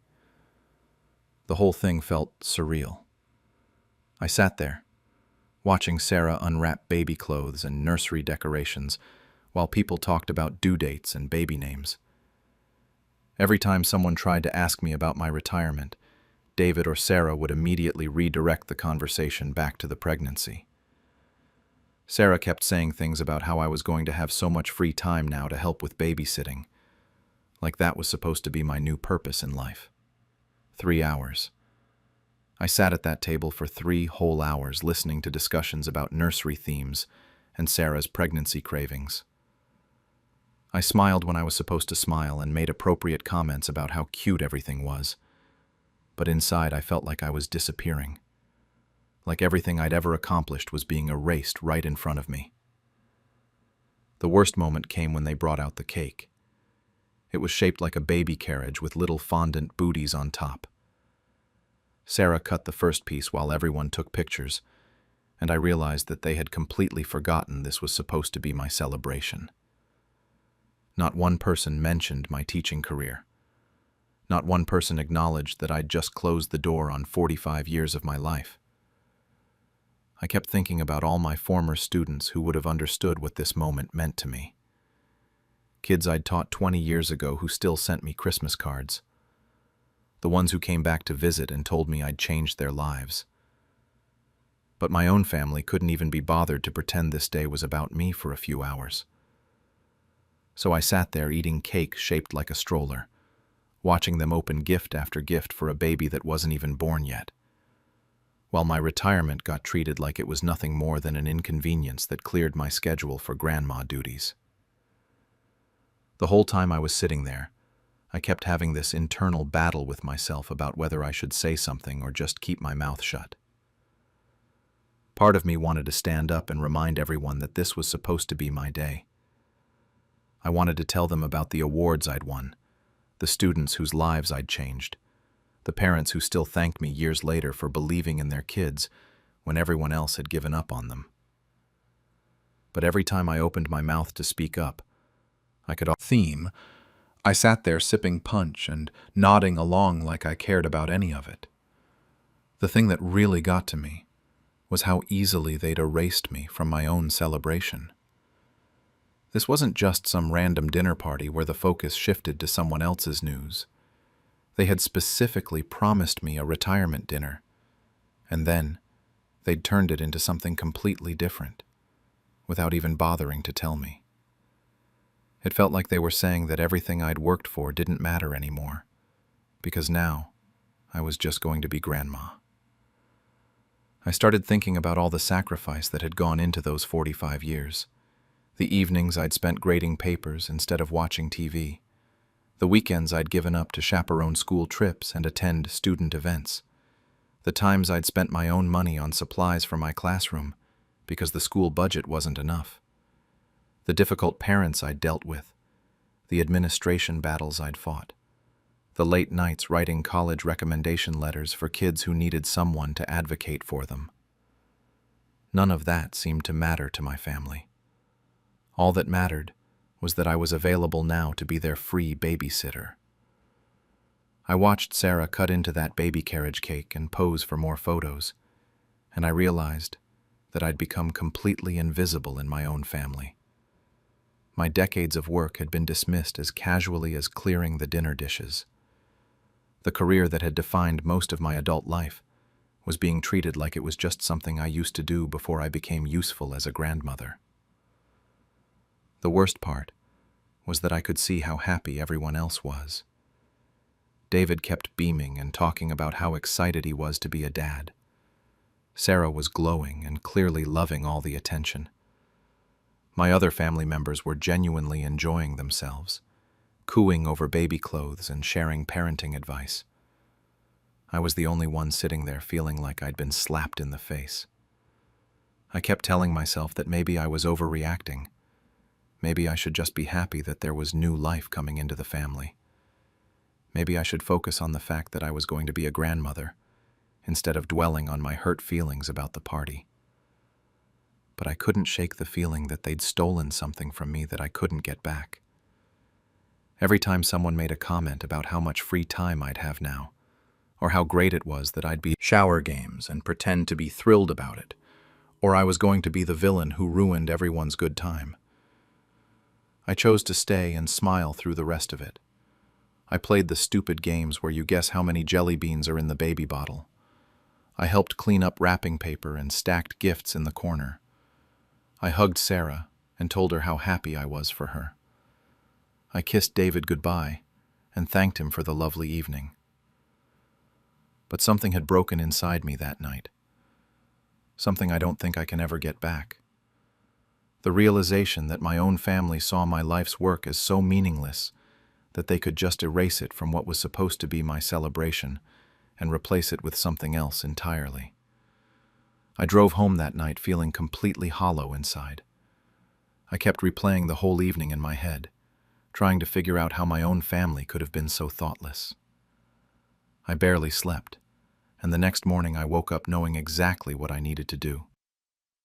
I'd been planning to give David and Sarah $5,000 as a gift for the baby. It was money I'd been saving for months, part of my retirement fund that I wanted to use to help them get started as parents. I'd already written out the check and had it sitting in my purse, ready to give them at what I thought was going to be my retirement celebration. Instead of driving over to their house to give them the check, I went straight to my bank and canceled it. Then I drove to Roosevelt High School and walked into the main office like I'd done thousands of times over the past 45 years. I told Principal Martinez that I wanted to establish a scholarship fund with that money. We spent 2 hours working out the details, and by the time I left, the Mrs. Eleanor Patterson Teaching Excellence Scholarship was officially set up to help students who wanted to pursue education degrees. It felt right in a way that giving David and Sarah that money never would have. This was my money going towards something that actually honored what I'd spent my life doing, instead of just being another baby gift that would get mixed in with everything else they'd received. The school announced the scholarship 3 weeks later. They sent out a press release and posted about it on their website and social media pages. They even put up a little plaque in the main hallway with my name on it, recognizing my 45 years of service and the scholarship fund. Pregnancy. She called me selfish and said I was choosing to hurt them instead of celebrating their happiness. She said she was reconsidering whether she even wanted me involved in the baby's life if this was how I was going to act. My other kids started taking sides. My daughter called to tell me that David was really upset and that maybe I should have just let the party thing go. She said family was more important than pride, and that I was making a big deal out of nothing. My youngest son said he understood why I was hurt, but that withholding money from the baby was going too far. But here's what none of them knew about, and what made everything worth it. The day the school held the official announcement ceremony for the scholarship, 12 of my former students showed up. These were kids I'd taught 10, 15, even 20 years ago, and they'd heard about the scholarship and came to support me. They stood in that hallway where my plaque was hanging and told me stories about lessons I'd taught that I'd completely forgotten. One woman said I was the reason she became a teacher herself, because I'd shown her how to believe in kids who everyone else had given up on. A man told me that I'd helped him realize he was smart when he'd spent years thinking he was stupid. Another former student said I'd written him a college recommendation letter that changed the entire trajectory of his life. These people remembered specific things I'd said to them decades ago. They remembered projects we'd worked on together and conversations we'd had after class. They remembered me believing in them when they didn't believe in themselves, and they'd carried that with them into their adult lives. Standing there listening to them, I realized that this was what my legacy actually looked like. Not some awkward family dinner where people pretended to care about my career for an hour before moving on to more interesting topics. It was in the lives I'd touched, and the difference I'd made over all those years. My family is still angry with me. David and Sarah barely speak to me now, and when they do, it's just cold politeness. They've made it clear that they think I chose strangers over family, that I valued my ego more than their feelings. Sarah won't send me ultrasound photos anymore, and I'm not invited to any more baby-related events. The holidays are going to be awkward, instead. But honestly, I think I finally did something that honored the person I've been for the past 45 years, instead of just accepting that none of it mattered anymore. For their wedding toast, they erased me from the story of how our family began. I'm 72, a retired construction worker who's been holding this family together longer than I care to count. My son Mark is 45 and works in real estate, though his business has had more ups and downs than a roller coaster. His son Jake, my grandson, just turned 24 and married his college girlfriend Sarah last weekend. She's 23, sweet enough girl, comes from one of those families where everything looks perfect on the surface. Mark's wife Carol is 43 and has always treated me like I'm some relic from the old days that doesn't quite fit with their modern lifestyle. After my Helen died 8 years ago, I became the family bank and emergency contact rolled into one. When Mark's real estate business tanked in 2019 and he couldn't make Jake's tuition payments, guess who stepped in? When Jake wanted to propose but couldn't afford the ring Sarah had been hinting about for months, guess who quietly slipped him $3,000? And when they started planning this wedding and the costs kept climbing, I didn't hesitate to write a check for $15,000 because I wanted my grandson to have the day he dreamed of. But here's the thing that's been eating at me for years. I'm always the solution to their problems, but I'm never really part of their story. When Carol talks to her friends about family, she mentions Helen constantly, but somehow I just disappear from the narrative. When they post those throwback photos on social media, it's always about Helen's influence on the kids, Helen's wisdom, Helen's this and Helen's that. Don't get me wrong, my wife was incredible, and she deserved every bit of praise. But it's like I was just standing in the background, holding the camera, instead of actually raising those kids alongside her. The wedding day started early, and I could already feel that familiar sensation of being tolerated rather than celebrated. During the getting ready photos, I was shuffled into a corner for a few quick shots, but wasn't included in what the photographer kept calling the important family portraits. When guests would ask me about family history during cocktail hour, Carol would somehow materialize and redirect the conversation to stories about Helen. She'd talk about how Helen was there when he had nightmares after Helen died, who drove him to school every day for 2 years when Mark was too depressed to function properly. By the time we got to the reception, I was already feeling pretty invisible, but I figured the toasts would be different. This is where family really gets acknowledged, right? Carol's parents went first, with some generic but sweet remarks about love and commitment. Then the maid of honor did her thing, lots of giggling about college memories.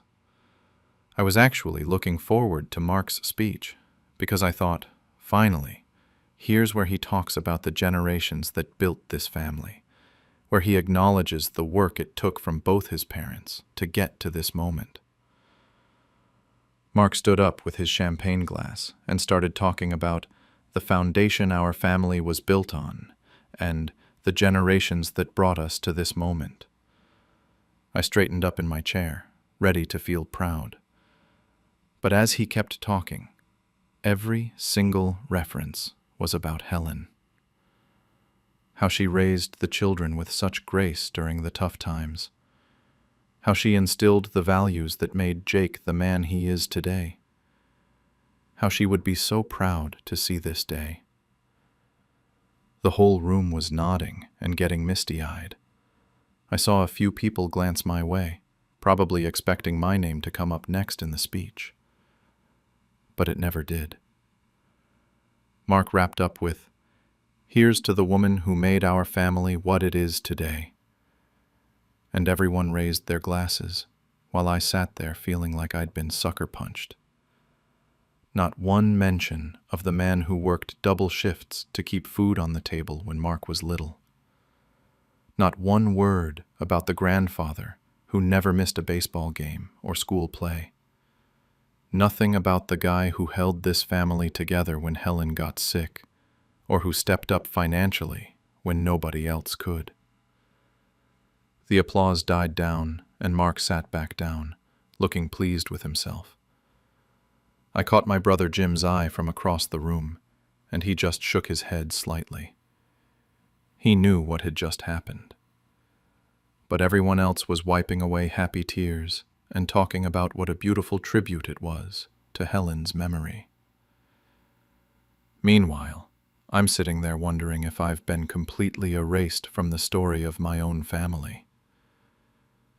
This was my son, at his son's wedding, in front of everyone we know, basically announcing that I was irrelevant to how this family came to be.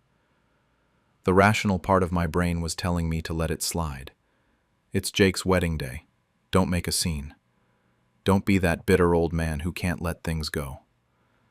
Helen always said, pick your battles, and maybe this wasn't the hill to die on. But the other part of my brain was running through a highlight reel of everything I'd done for this family. Teaching Jake to ride a bike when Mark was too busy with work. Staying up all night in the hospital when Jake had appendicitis at age 12 because Mark couldn't handle medical situations. Lending Mark money for the house down payment when his credit was shot from some business deal gone wrong.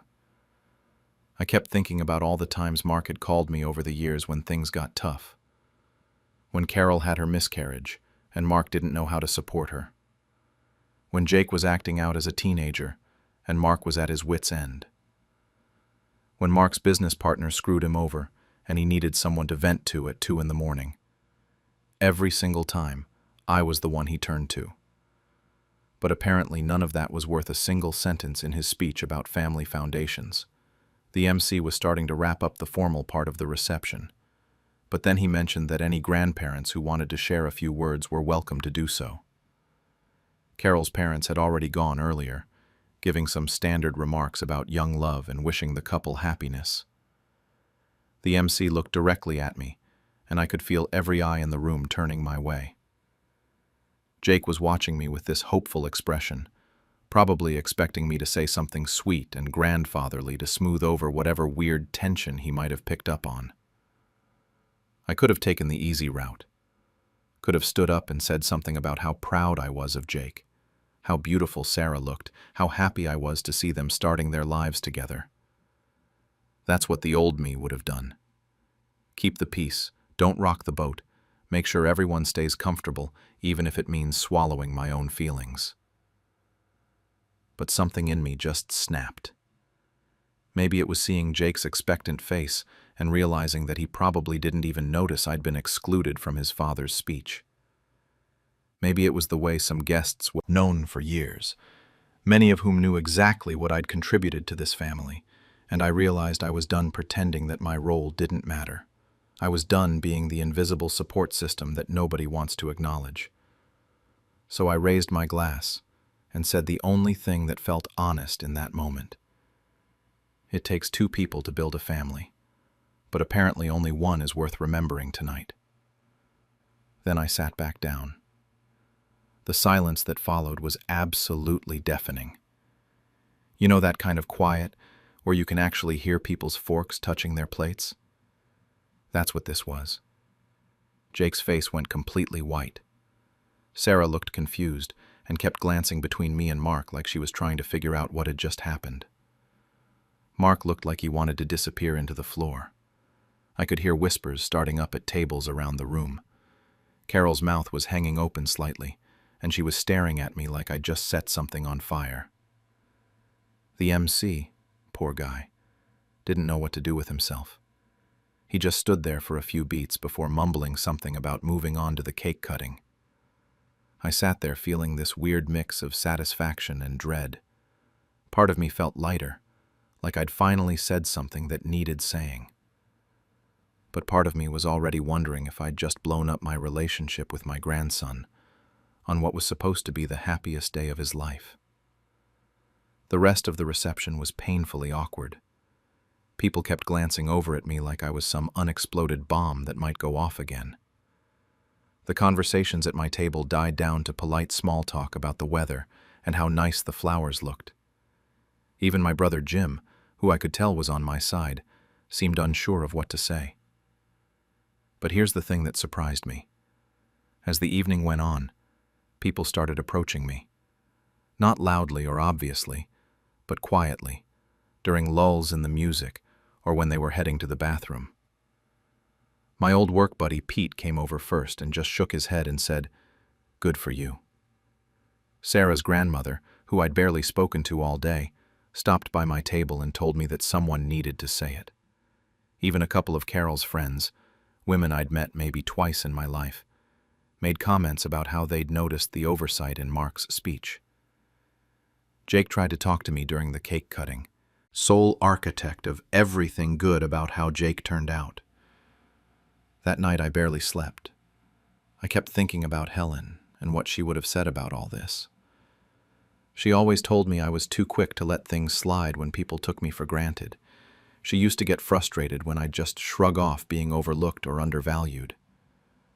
Maybe she would have been proud that I finally stood up for myself. Or maybe she would have been disappointed that I couldn't let it go for Jake's sake. The next morning I did something I'd been putting off for months. I called the travel agency and booked that trip to Ireland I'd been talking about since Helen died. The one where I wanted to trace my family roots and see the countryside my grandfather used to describe. The $8,000 I'd promised Jake and Sarah for their honeymoon was sitting in my checking account, and I figured if I was going to be written out of the family story anyway, I might as well start writing my own. It felt good, actually. For the first time in years, I was spending money on something I wanted instead of fixing someone else's problems or filling someone else's gaps. I booked 3 weeks in Dublin and the countryside, found a nice bed and breakfast, even splurged on the car rental so I could drive around on my own schedule. 3 days later, Mark called. He was furious. He started in immediately about how selfish I was, how I'd ruined Jake's wedding over my own ego, how embarrassing it was to have guests asking him what that whole scene was about. Then Carol got on the phone and really let me have it. She said I was a bitter old man who couldn't stand not being the center of attention, that I'd made their friends uncomfortable, that Helen would be ashamed of how I acted. That one stung, I'll be honest, using Helen against me like that. But it also made me angrier because Carol, of all people, knew how much I'd sacrificed for this family over the years. She'd been there for every crisis I'd helped them through, every check I'd written, every time I'd dropped everything to help them out of a jam. Jake texted me later that week saying he was disappointed in me. He said his dad had explained that I was upset about not being mentioned in the speech, but that Grandma would have wanted me to be the bigger person and not make his wedding day about my hurt feelings. That text hurt worse than anything Mark or Kara. Silence except for those angry phone calls. No apologies, no acknowledgement that maybe Mark's speech was thoughtless, no recognition that I might have had a point. Just anger that I had the nerve to call it out in public instead of quietly accepting being forgotten. My flight to Dublin leaves next month. I'm looking forward to it more than I've looked forward to anything in years. Maybe when I get back, we'll find a way to work through this mess. Or maybe I'll finally accept that some people only value you when you're useful to them, and the moment you ask for basic recognition, you become the problem. Either way, I'm done being the family ATM who's expected to stay grateful and invisible. If that makes me the villain in their story, so be it. During the reading of my will draft, they argued over my things as if I were already gone. I'm 77 years old, and after my husband passed 2 years ago, I've been trying to get my affairs in order. I have 3 children. Robert, who's 52 and works in insurance, Sarah, who's 48 and teaches elementary school, and Michael, who's 45 and runs a small construction business. Then there are my grandchildren, Robert's twins, Jake and Emma, who are both 19 and away at college, and Sarah's daughter Madison, who's 16 and practically glued to her phone. I'm not rich by any means. We lived modestly our whole lives. I have some savings, not much, and a few things that might be worth something. My grandmother's china set, the old upright piano that's been in our living room for decades, some jewelry, including my wedding ring, and my late husband's collection of pocket watches. Nothing fancy, just things that meant something to us over the years. After Harold died, I started thinking about what would happen to everything when I'm gone. I'd heard so many horror stories about families tearing each other apart over inheritance, and I didn't want that for my kids. So I figured the responsible thing to do would be to sit everyone down and go over my will while I'm still here. That way, there wouldn't be any surprises or confusion later. I planned it all out carefully. I invited everyone over for Sunday dinner last month, made Robert's favorite pot roast and Sarah's favorite apple pie.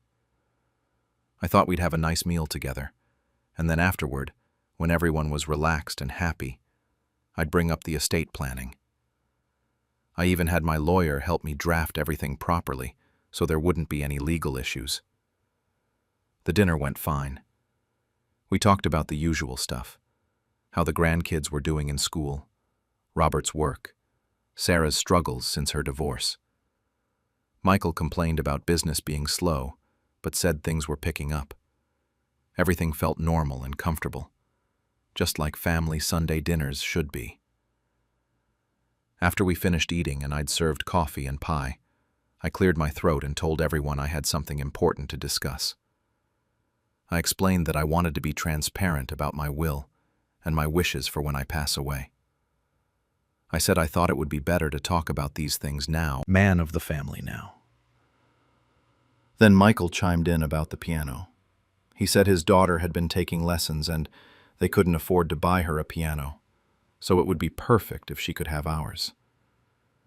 Madison looked up from her phone for the first time all evening and asked if she could have the china set, because vintage dishes were selling for crazy money online these days, and she could use the cash for college. I'm sitting there trying to process what's happening, and they just kept going. Robert pulled out his phone and started looking up the value of Harold's pocket watches. Sarah got teary-eyed talking about how hard things had been since her divorce, and how she really deserved to have something valuable to help her out. Michael started suggesting they should be fair about it, and take turns picking items like they were choosing teams for kickball. The worst part was how they started talking about me like I wasn't even there. Sarah said I probably wouldn't need the good jewelry anymore since I don't go out much these days. Michael mentioned that I wasn't playing the piano anyway, so it made sense for someone who would actually use it to have it. Robert said something about how I was getting older and wouldn't want to deal with maintaining valuable items much longer. That's when Jake said it. He looked around the room and said, "Well, let's be real. Grandma won't be around much longer anyway, so we might as well figure this out now." And everyone just nodded like he'd said the most reasonable thing in the world. I felt like someone had punched me in the stomach. Here I am, very much alive, sitting in my own living room, and my own family is dividing up my life like I'm already dead and buried. They weren't thinking about me at all, just about what they could get from me. Emma was the only one who seemed to notice how upset I was getting. She got up from her chair and came over to put her hand on my shoulder. She whispered, asking if I was okay, and that small gesture of kindness in the middle of all that greed almost made me start crying right there. I managed to get through the rest of the evening, but inside I was falling apart. My own children, the people I'd raised and loved and sacrificed for, had reduced me to nothing more than a collection of objects waiting to be claimed. I sat there in my own living room feeling like a possession, because her life hadn't gone according to plan. Robert wasn't having any of that. He kept insisting that as the eldest son, he should inherit the most valuable items. He'd found some website on his phone that estimated vintage pocket watches, and he was reading off prices like he was already planning to sell them. He said Dad would have wanted him to be the keeper of the family heirlooms, since he was the most financially stable and responsible. Michael got defensive about that comment and started arguing that just because Robert made more money didn't mean he deserved more inheritance. He went on about how he'd always been Dad's favorite anyway, and how his daughter actually needed the piano for her music lessons, while Robert's kids were already grown and didn't need anything. The whole time they're having this argument, I'm sitting there feeling smaller and smaller. They weren't asking what I wanted or what would make me happy. They weren't even pretending to care about my feelings. I was just this obstacle between them and what they thought they were entitled to. Madison was the worst part somehow. This 16-year-old kid who barely looked up from her phone during family dinners was suddenly very interested in my grandmother's china set. She kept talking about how much vintage stuff was worth on eBay and how she could probably get enough money from selling it to buy a car. My grandmother's dishes that I'd treasured for decades were just dollar signs to her. The thing that really got to me was how they started talking about my life like it was already over. Robert mentioned that I don't entertain much anymore, so I don't really need the good dishes. Sarah said I probably wouldn't be wearing my jewelry much longer anyway, since I don't go out to fancy places. Michael pointed out that the piano was just collecting dust since I'd stopped playing regularly after Dad died. Every comment felt like they were erasing me piece by piece, like my life was already finished, and I was just taking up space until they could claim their prizes. They weren't seeing me as their mother or grandmother, who still had thoughts and feelings and plans. I was just this old lady who was inconveniently still breathing while they waited for their inheritance. I kept thinking about all the years I'd spent raising them, all the sacrifices Harold and I had made to give them good lives. We'd skipped vacations to pay for their school clothes. We'd worked actually wanted. That's when I realized they weren't even thinking about what I wanted. This was supposedly my will we were discussing, my wishes for my belongings. But nobody had asked me a single question about my preferences. They'd all just assumed they knew what I should do and started fighting over the spoils. I had this moment where I was looking around the room at these people I'd devoted my whole life to, and I felt completely alone. More alone than I'd felt even after Harold died. At least when he passed away, I knew he'd loved me right up until the end. But sitting there listening to my own children discuss my death like it was a business transaction, I wondered if they'd ever really loved me at all, or if I'd just been useful to them. Emma was still standing next to my chair with her hand on my shoulder, and I could feel her tension too. She was the only one in that room who seemed to understand that this whole situation was wrong. The only one who was treating me like a human being instead of an inconvenience. I wanted to scream at all of them. I wanted to tell them how cruel they were being, how heartless and selfish. I wanted to ask them how they could sit in the house where I'd raised them and talk about me like I was already dead. But I also wondered if maybe this was just how families handled these conversations, and I was being too sensitive about it. The noise of their arguing faded into background static as I sat there trying to decide what to do. I could confront them about their behavior and probably cause a huge family fight. Or I could just accept that this is who they really are when push comes to shove.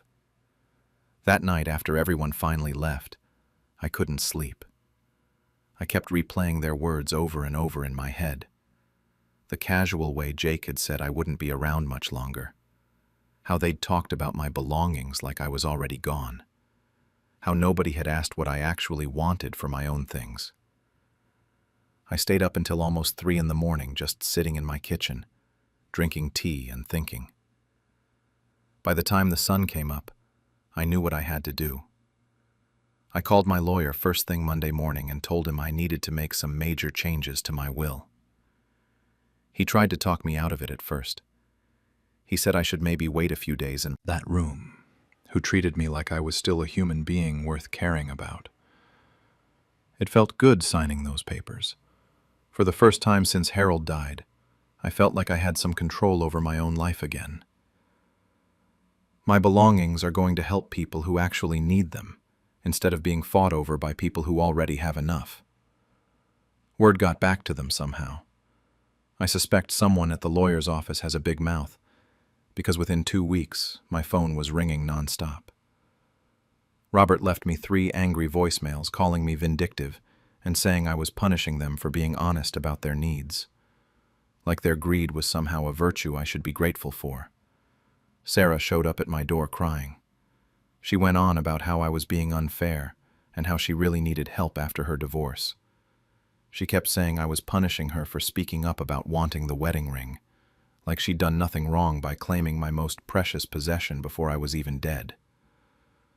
Michael sent me this long text message about how I was destroying our family legacy and robbing his daughter of her rightful inheritance. He said I was being selfish and cruel to donate everything to strangers instead of keeping it in the family where it belonged. The funny thing is, none of them apologized for how they acted that night. None of them seemed to understand why I was upset about being treated like a walking estate sale. They were all focused on what they were losing, not on why I felt hurt enough to take it away from them. It's been 3 weeks since I changed the will, and honestly, I feel more at peace than I have since Harold passed away. Every time one of them calls to guilt trip me or try to manipulate me into changing it back, I remember exactly how they made me feel that Sunday night. How invisible and worthless they made me feel in my own home. Robert tried a different approach last week. He came over acting all concerned about my mental health, suggesting maybe I wasn't thinking clearly and should talk to a doctor. Like the only explanation for me standing up for myself was that I must be losing my mind. That just confirmed I'd made the right decision. Sarah's been trying to get Emma to talk to me, to convince me to change my mind. But Emma told her she wasn't going to do that because she understood why I was upset. That kid gets it in a way her own parents don't. The rest of the family about me not being around much longer, and how everyone just nodded along. I remember feeling like a ghost at my own will reading, and I know I made the right choice. Emma texted me yesterday asking if she could come visit this weekend. Not about the will or the watch or anything like that. She just said she missed talking to me and wanted to hear more stories about her grandfather. That message made me happier than I'd been in months. Maybe I did lose most of my family when I changed that will. But at least now I know who actually loves me for who I am, not just for what I can give them when I die. On the day I signed over my house, I discovered they had already planned to sell it without telling me. I, 81, have been living in the same house for over 50 years with my late wife until she passed 3 years ago. My eldest son, Mark, 52, and his wife, Linda, 49, have 2 kids. My granddaughter, Sarah, 23, and grandson, Tommy, 19. This house isn't just some property to me.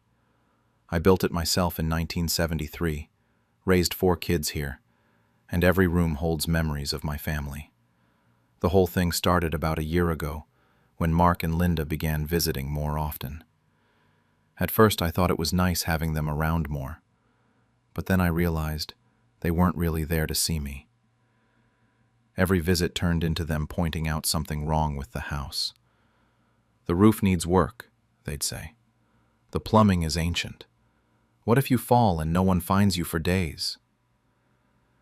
They made it sound like I was living in some kind of death trap. I'll admit the house does need some work. When you're 81 and living on a fixed income, you prioritize keeping the heat on over fixing cosmetic issues. But it's solid. I built it to last, and it has. Still, their constant comments started getting to me. Maybe they had a point about some things. Then, about 6 months ago, Linda started with a new angle. She'd walk through the house during their visits, making little comments about how much work everything needed, how overwhelming it must be for me to handle alone. Mark would chime in about property taxes going up, about how the neighborhood was changing. They made it sound like they were worried about me, but there was something else underneath it all. The real push came 3 months ago. Mark sat me down and laid out what he called a solution. If I transferred the house into his name, he could handle all the repairs and maintenance. He could deal with the insurance, the taxes, all the headaches that come with home ownership. I'd still live here, of course, but I wouldn't have to worry about anything anymore. He made it sound like he was doing me this huge favor. I wasn't sure at first, but the more I thought about it, the more sense it made. I've always planned to leave the house to Mark anyway, stuff to deal with. After we finished up, he drove me home and said he had to run some errands. I was actually feeling pretty good about the whole thing. Finally, the house would stay in the family, and I wouldn't have to stress about maintenance issues anymore. That evening, I was sitting in my chair in the living room, probably dozing a bit after dinner, when I heard Mark and Linda talking in the kitchen. They must have thought I was asleep because they weren't trying to keep their voices down. What I heard made my blood run cold. Linda was on the phone with someone, and I could hear her side of the conversation clear as day. She was talking to a realtor, scheduling showings for this weekend, discussing pricing strategies. She mentioned something about getting $450,000, maybe $500,000 if they were lucky. Then she said something that hit me like a punch to the gut. How they could finally upgrade from this old place to something decent in Maplewood. Mark was right there with her, talking about which improvements might help the sale go faster. They were discussing my house, the house I'd just signed over to them that very day, like it was already sold. Not a word about preserving anything or keeping it in the family, just dollar signs and upgrade plans. I sat there listening to them plan the sale of my life's work while I was supposed to be napping in the next room. The house where I'd brought home all my babies, where my wife had tended her garden for decades, where I'd taught my kids to ride bikes in the driveway. They were treating it like just another real estate transaction. The worst part was realizing how calculated it all had been. All those months of complaints about the house's condition, all the concerned talks about it being too much for me to handle, all the family legacy talk. It was just a long con to get me to sign over the deed. They'd been planning this for months, maybe longer, and I'd walked right into it like a fool. I sat there in my chair, realizing I'd just handed over everything I'd worked for to people who saw it as nothing more than a paycheck. I didn't sleep that night. Every time I closed my eyes, I kept hearing Linda's voice talking about upgrading to something decent, like the home I'd poured my heart into for 50 years was some kind of dump they had to escape from. This important. But then I'd remember exactly what I'd heard, and I knew I wasn't confused about anything. The evidence kept piling up. Real estate flyers started appearing on the kitchen counter, just a few at first, like Linda was researching the market. When I asked about them, she said they were just curious about property values in the area. Then Mark started asking weird questions about family photos and furniture, whether there were any sentimental items I might want to keep. At the time, I thought he was being thoughtful, but now I realize he was planning the estate sale. I tried being subtle about it, asking them about their plans for the house. Mark would give me these vague answers about how they were thinking about moving in eventually, maybe after they fixed it up first. Linda would nod along, talking about how they wanted to honor the family history of the place. The lies came so easily to them it made me sick. But the worst part was catching more of their private conversations. A few days later, I heard them in the basement, discussing which walls they'd knock down to modernize the layout. Linda was talking about turning my workshop into a wine cellar, and Mark was saying how much more open the whole place would feel without all the interior walls. They were planning to gut everything that made this house our home. That's when it hit me how completely I'd been played. All those concerned conversations about the house being too much work for me weren't about my well-being at all. They saw dollar signs and a fixer-upper project that would pay for their dream house somewhere else. My memories, my wife's garden, the growth chart we'd marked on the doorframe tracking all our kids' heights. None of that mattered to them. I started having panic attacks, something I'd never experienced before. I'd wake up in the middle of the night with my heart pounding, thinking about strangers walking through my bedroom, picking apart everything my wife and I had built together. The thought of some young couple ripping out her kitchen cabinets, the ones we'd saved up for years to buy, made me physically ill. That's when I remembered something the lawyer had mentioned during the signing.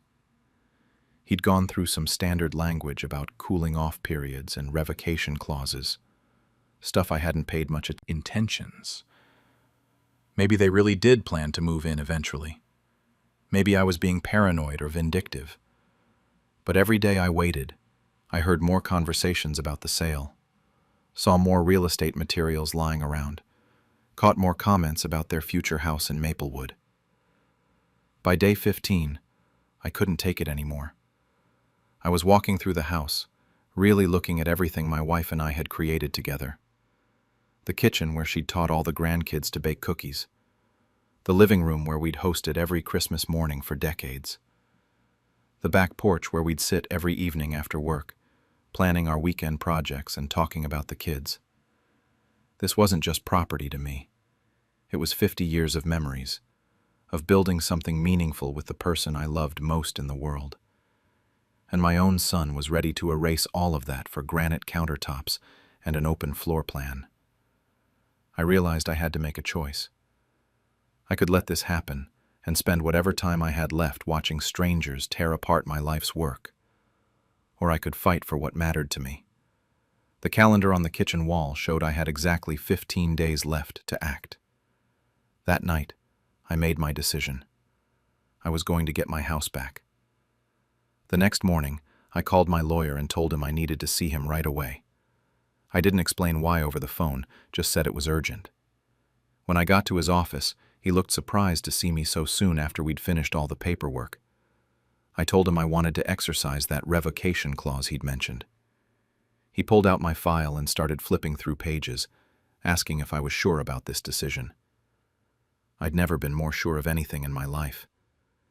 We had exactly 2 days left before the 30-day window closed. He warned me that this would likely cause family drama, but I told him the drama had already started. I was just evening the score. The paperwork took most of the afternoon. My lawyer had to file specific forms with the county, notify Mark officially through certified mail, and reverse all the title transfers. It was complicated, but it was legal. By the end of the day, I owned my house again. But I wasn't done. If my own family couldn't see the value in preserving this place, I'd find people who would. I asked my lawyer about updating my will, and we scheduled enough to actually care about preserving it. That's when he really lost it, calling me spiteful and cruel, saying I was losing my mind. Linda showed up 20 minutes later, and she was even worse. They'd apparently put deposits down on their dream house in Maplewood, made plans with contractors, the whole 9 yards. I just sat there and let them yell. When they finally ran out of steam, I told them exactly what I'd overheard that first night and every conversation since then. The look on their faces told me everything I needed to know. They couldn't deny any of it, because it was all true. Mark tried to backtrack, claiming they were just exploring options, that they never would have actually sold without talking to me first. But we all knew that was garbage. Linda at least had the decency to look ashamed, but she was more upset about their financial plans falling through than about hurting me. They stormed out that day, and I haven't heard from Mark since. Linda called once to tell me I was destroying the family over just a house, but I hung up on her. If they think this is just a house, they never understood what they were taking from me in the first place. The real surprise came 2 weeks later when my granddaughter Sarah showed up at my door. She said she'd heard about everything from her parents, who were painting me as some kind of vindictive old man who'd lost his marbles. But Sarah had a different take on things. She told me she was actually relieved. She'd been sick thinking about them selling Grandma's house, turning it into just another real estate transaction. Sarah had learned to bake in my kitchen, slept in the same bedroom where her dad grew up, spent countless weekends here as a kid. The thought of strangers tearing it all down had been keeping her awake at night too. Her visit meant everything to me. At least one person in the family understood that this place represents more than square footage and market value.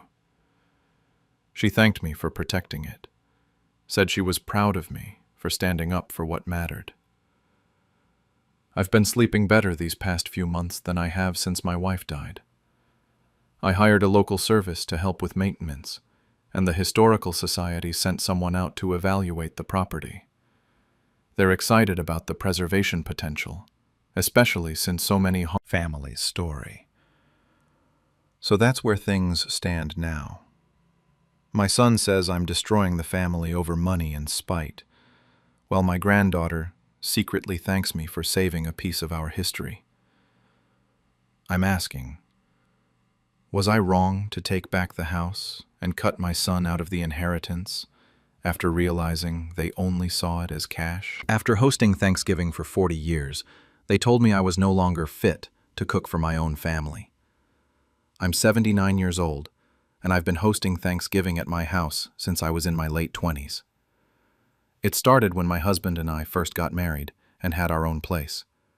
My mother-in-law used to do it, but she passed the torch to me, and I ran with it. Every single year without fail, I cooked for the entire extended family. We're talking 20 to 30 people some years.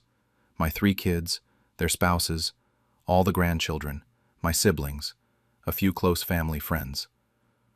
The works. It was never just about the food for me.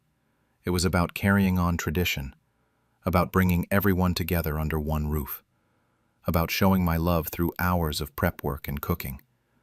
I had my system down to a science. I'd start planning the menu in October, begin shopping 2 weeks before, and spend the entire week leading up to Thanksgiving doing prep work. My turkey was legendary in our family. I had this herb butter recipe that I'd perfected over decades. My stuffing was made from scratch with my grandmother's recipe. Even my cranberry sauce was homemade. This year started differently, though. My daughter-in-law Sarah offered to help more with the preparations. She's married to my oldest son Mike, and she's always been polite, but kept her distance when it came to holiday cooking. Usually, she'd just bring a side dish or offer to set the table. But this October, she started asking more questions about the menu and offering to take on bigger tasks. Mike seemed relieved when Sarah volunteered to help out more. He made some comment about how it was a lot of work for me, and maybe it would be good to have extra hands. I was actually excited about it. I thought it would be nice to have company in the kitchen, and maybe teach Sarah some of my recipes. I've been trying to pass down family traditions to the daughters-in-law for years, but none of them seemed particularly interested before. So I planned everything like normal. I made my shopping lists, bought all the ingredients over the course of 2 weeks, and started my usual prep routine. Sarah would text me occasionally, asking about timing or what she could do to help. I told her to come over Wednesday night so we could get a head start on Thursday morning. She showed up Wednesday evening with her 2 teams. How I prepare the turkey the night before. Everything seemed normal and collaborative. I went to bed that night feeling really good about Thanksgiving. It had been years since I'd had help that felt like actual partnership, rather than just someone trying to get me to sit down and rest. I was looking forward to cooking alongside Sarah, and maybe starting a new tradition where we worked together. I always get up early on Thanksgiving morning. It's become a ritual for me. I wake up around 6 a.m., make my coffee, and start getting the turkey ready. The house is quiet, and there's something peaceful about those early morning hours before everyone else wakes up. It's my time to center myself before the chaos of hosting begins. But when I walked into my kitchen that Thursday morning, Sarah was already there. She wasn't alone either. Emma and Josh were with her, and they were actively removing ingredients from my counters and putting them into shopping bags. Not organizing them or moving them to make space, but literally packing them away. I stood there for a moment, trying to process what I was seeing. My turkey was still in the refrigerator, but all the ingredients I'd laid out for the stuffing were being packed up. The herbs I'd bought for my famous herb butter were going into a bag. Even the cranberries I'd planned to turn into sauce were disappearing. Sarah looked up when she saw me and smiled like everything was perfectly normal. She told me they'd decided it would be safer if I just relaxed this year. She said I might forget something important, and they didn't want to risk anyone getting food poisoning. The way she said it was so matter-of-fact, like she was discussing the weather. Then came the real punch to the gut. She casually mentioned that they'd already called the guests to let them know I wouldn't be cooking this year. Not that we'd be cooking together, not that Sarah was helping out, but that I specifically would not be cooking. They'd made this decision, and announced it to my entire family without ever asking me what I thought about it. I realized in that moment that this wasn't about helping me or sharing the workload. This was about them deciding I was no longer capable of handling something I'd been doing successfully for 4 decades. They'd orchestrated this whole takeover and presented it to everyone else as them being considerate of my age and limitations. Standing there in my own kitchen, but guests were already starting to arrive. My brother Jim and his wife pulled up just as Sarah was finishing her explanation about keeping everyone safe. I couldn't exactly throw them all out of my house with family members walking through the door expecting Thanksgiving dinner. The humiliation got worse when Jim and his wife came inside. They immediately went to Sarah to thank her for taking over everything and tell her how wonderful it was that she was helping out. Nobody acknowledged that this was supposed to be my holiday, my tradition, my house. Sarah just smiled and accepted all their gratitude, like she'd been planning this meal for months instead of staging a kitchen coup that morning. I ended up sitting in my own living room like I was a guest at someone else's party. Every few minutes, Sarah would bring me little plates of appetizers or ask if I needed anything, speaking to me in that overly cheerful voice people use with elderly patients. She kept telling everyone how important it was for me to just relax and enjoy myself, while she handled everything. The meal itself was a disaster, though nobody seemed to want to admit it. The turkey came out dry because Sarah had followed some recipe she found online, instead of using the method I'd perfected over decades. She'd bought boxed stuffing mix instead of making it from scratch, and it tasted exactly like what it was: processed food from a package. Instead of my homemade cranberry sauce, she'd opened a can of the jellied stuff that still had ridges from the can shape. But the worst part was watching everyone's reactions. My sister-in-law took one bite of the stuffing and got this look on her face, but then forced a smile and complimented Sarah on trying something different. My nephew ate around the turkey and filled up on rolls and vegetables. Even the kids seemed confused by the taste of everything, but nobody said anything negative. Every compliment that should have been directed at me went to Sarah instead. When people thanked the host, they thanked her. When someone mentioned the food, they praised her effort.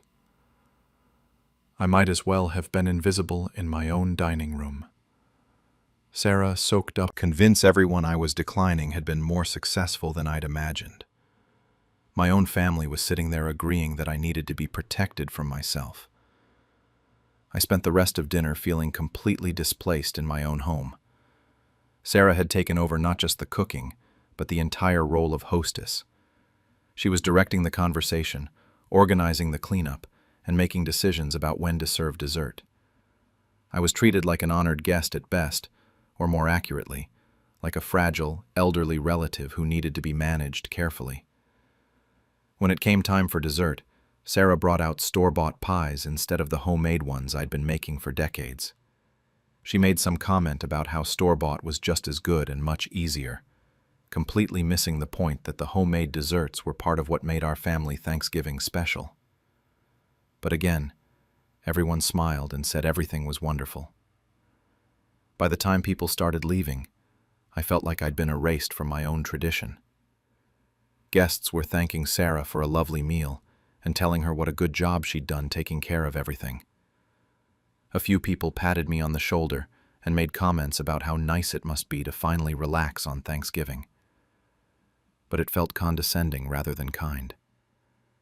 After the last guest left, I was left sitting in my living room surrounded by the evidence of Sarah's takeover, while she and the kids cleaned up the kitchen using different methods than I'd used for 40 years. Everything about the day had been wrong, from the dry turkey to the dismissive way I'd been treated in my own home. After everyone left and Sarah finished cleaning up my kitchen using completely different methods than I'd used for decades, I waited until it was just me, Mike, and Sarah in the house. I told them this would be the last Thanksgiving I'd ever host. If they thought I was too incompetent or dangerous to cook in my own kitchen, then they could find somewhere else to have their family holidays from now on. Mike immediately started backtracking. He said they were just trying to help and that I was taking this the wrong way. He kept insisting they weren't questioning my abilities, just trying to make things easier for me. But Sarah didn't back down at all. She doubled down and said I was being unreasonable and that they were just looking out for everyone's well-being. She acted like I was being selfish for not appreciating their concern. This was about them deciding I was declining and needed to be managed. If I let this slide, what would be next? Would they start making other decisions about what I could and couldn't handle? 2 weeks after Thanksgiving, I made a decision that surprised even me. I booked a cabin in the mountains for the following year and invited 3 of my closest friends, women I've known for decades who actually appreciate my cooking and don't treat me like I'm losing my mind. The cabin rental was for the entire Thanksgiving weekend, and I put down a non-refundable deposit. I didn't tell my family immediately. I figured I'd let them assume I was hosting again until closer to the date. But somehow, word got back to them much sooner than I expected. I think my friend Margaret might have mentioned it to her daughter, who knows Sarah through some community group. When Mike found out, he called me immediately. He couldn't believe I was serious about not hosting Thanksgiving anymore. He kept saying I was overreacting and that we could work things out. But then Sarah got on the phone and started lecturing me about being dramatic and punishing the whole family over nothing. She said I was abandoning family tradition and being selfish. That conversation told me everything I needed to know. Sarah still didn't think she'd done anything wrong. In her mind, I was the problem for not gracefully accepting their takeover of my kitchen and my holiday. She couldn't understand why I was upset about being treated like an incompetent old woman in my own home. The family drama escalated from there. My daughter Lisa called to try to mediate, but she'd clearly been influenced by Sarah's version of events. She suggested maybe we could compromise and have Thanksgiving at her house instead, with everyone contributing dishes. My youngest son, Tom, was more direct. He said I was being stubborn and hurting people's feelings over pride. But here's what really bothered me about all their reactions. None of them seemed to understand that this wasn't about pride or stubbornness. This was about respect. For 40 years, I'd put my heart and soul into making Thanksgiving special for our family. I'd never once served a bad meal, or made anyone sick, or forgotten important ingredients. Yet they'd decided I was no longer cause family drama. The most infuriating part came when I asked Sarah to return my recipe cards. I'd kept my most treasured family recipes in a wooden box that had belonged to my grandmother, and Sarah had taken them during her kitchen takeover, claiming they needed to be somewhere safe. When I asked for them back, she refused. She said I was being possessive, and that recipes should be shared family knowledge, not hoarded by one person. So now here I am, months later, with my mountain cabin reserved, and my closest friends excited about a peaceful Thanksgiving together. Half my family thinks I'm being dramatic and abandoning tradition, while the other half privately admits they miss my cooking, but won't say so publicly. Sarah still has my grandmother's recipe cards and acts like she's the victim in all of this. I'm not sure I made the right choice walking away completely, but I know I couldn't sit back and let them treat me like I was incompetent without ever giving me a chance to prove otherwise. Before my birthday dinner even began, they opened my gifts and kept the best ones for themselves. I'm a 76-year-old grandfather, and I've been living alone for the past 2 years since my wife Margaret passed. My eldest daughter Sarah, who's 48, called me up about a week before my birthday and invited me over for what she called a small family dinner at her place. Her husband Mike would be there, along with my son David and his wife Lisa, plus some of the grandkids. Nothing fancy, she said, just cake and maybe a few gifts. I was genuinely excited. I don't get out much these days, and family gatherings have become the highlight of my month. In previous years, the grandchildren would make me handmade cards, or we'd bake something together in the kitchen. Simple stuff, but it meant everything to me. I'm not asking for much at this stage in my life, just to feel like I matter to the people I raised. So I put on a nice shirt, the blue one Margaret always said brought out my eyes, and drove over to Sarah's house. I even arrived 15 minutes early because I didn't want to miss a single moment with everyone. But the second I walked through the front door, I knew something was off. There was wrapping paper scattered all over the dining room table, torn ribbons, empty gift boxes, the works.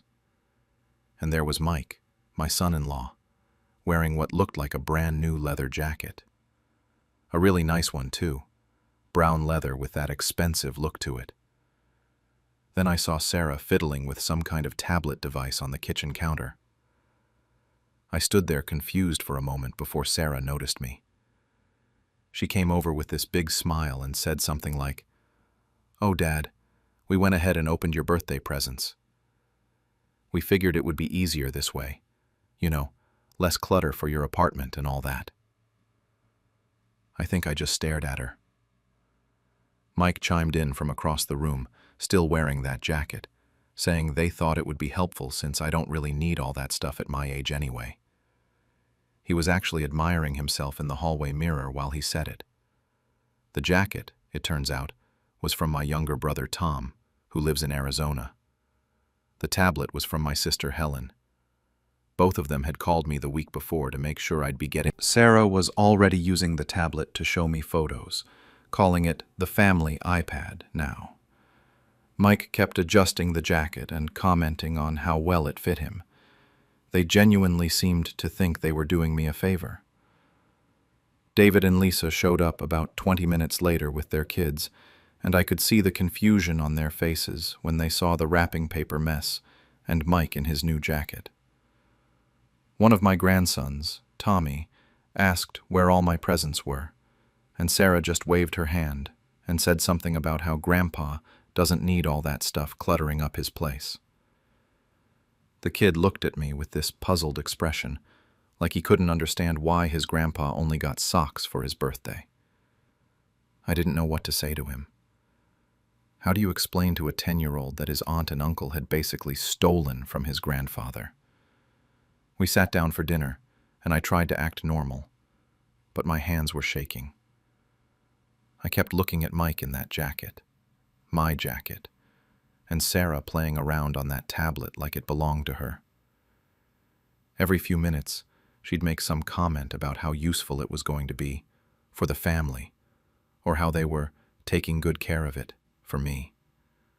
Then Mike made some joke about the jacket being an early inheritance, and laughed like it was the funniest thing in the world.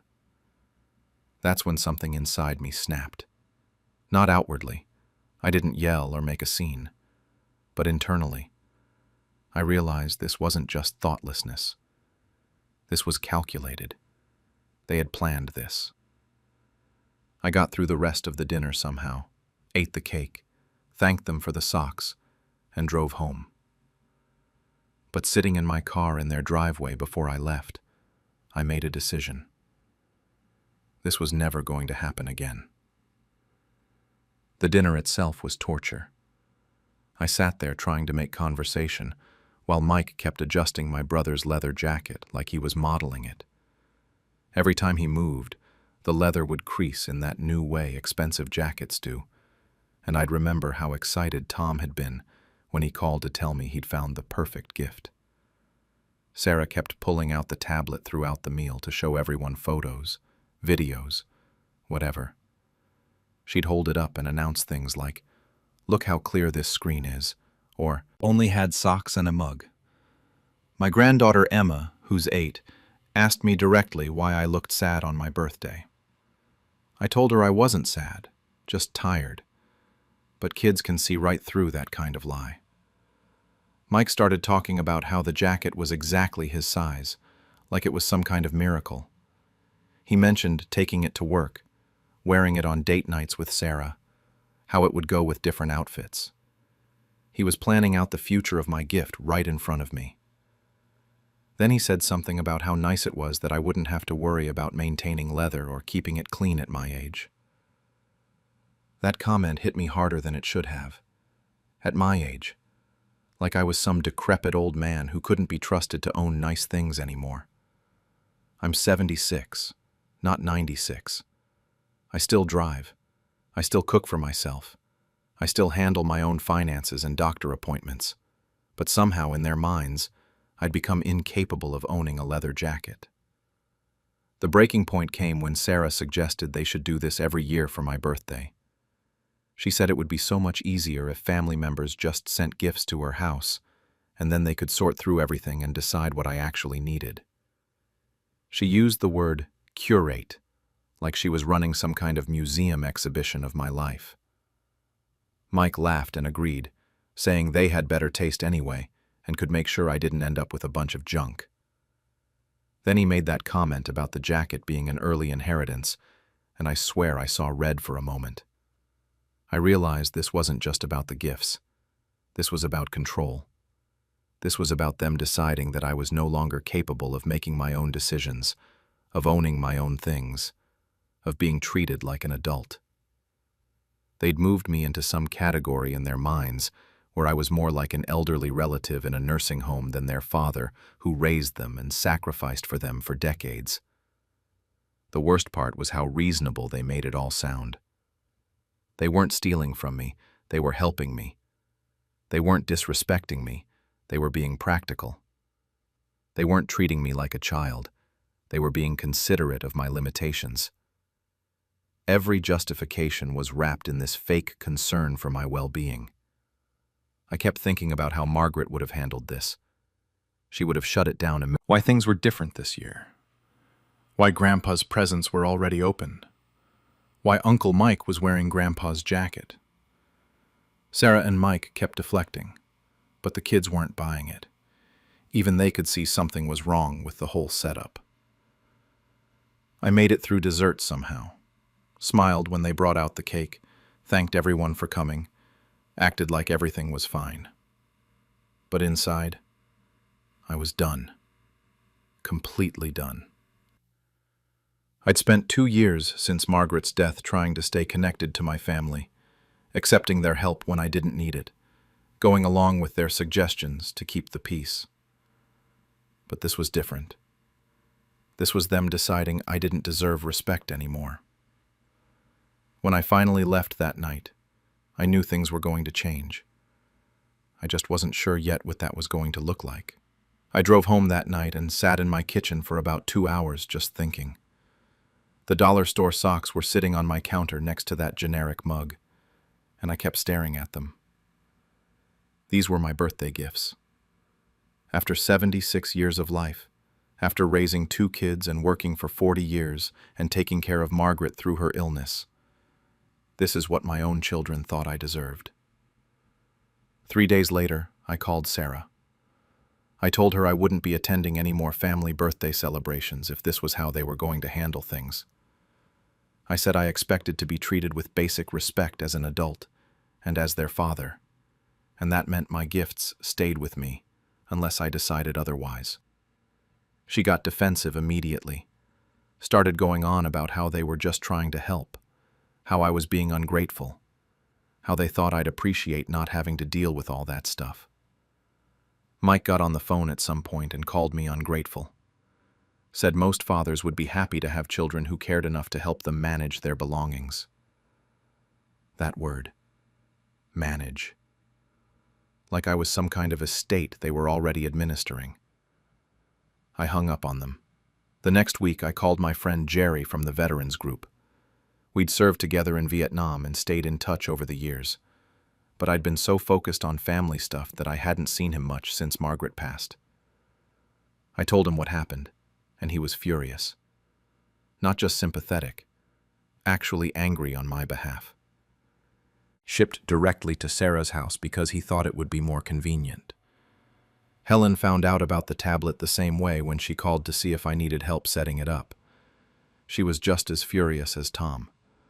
Both of them started calling Sarah directly, demanding either the gifts back or compensation so they could buy me new ones. That's when Sarah and Mike really showed their true colors. Instead of apologizing or admitting they'd made a mistake, they got angry at me for telling people what happened. Sarah called me up screaming about how I was stirring up family drama and making them look bad. She said I was being manipulative by playing the victim to other relatives. Mike sent me a text message saying I was acting like a spoiled child, and that maybe I shouldn't come to any family gatherings if I was going to cause problems. A text message to tell his 76-year-old father-in-law he wasn't welcome at family events. David tried to play mediator for a while. He called me and said he understood why I was upset, but couldn't I just let it go for the sake of family unity? He suggested maybe Sarah and Mike could give me the gifts back if it meant that much to me. Like it was about the physical objects, and not about the complete lack of respect they'd shown me. The family phone tree lit up after Tom and Helen got involved. Cousins, nieces, nephews, everyone had an opinion about what happened at my birthday dinner. Some people sided with Sarah, saying I was making a mountain out of a molehill and that I should be grateful my children wanted to help me. Others were appalled and started questioning whether Sarah and Mike had done this kind of thing before. My grandkids started asking their parents why they couldn't see me on my birthday this year.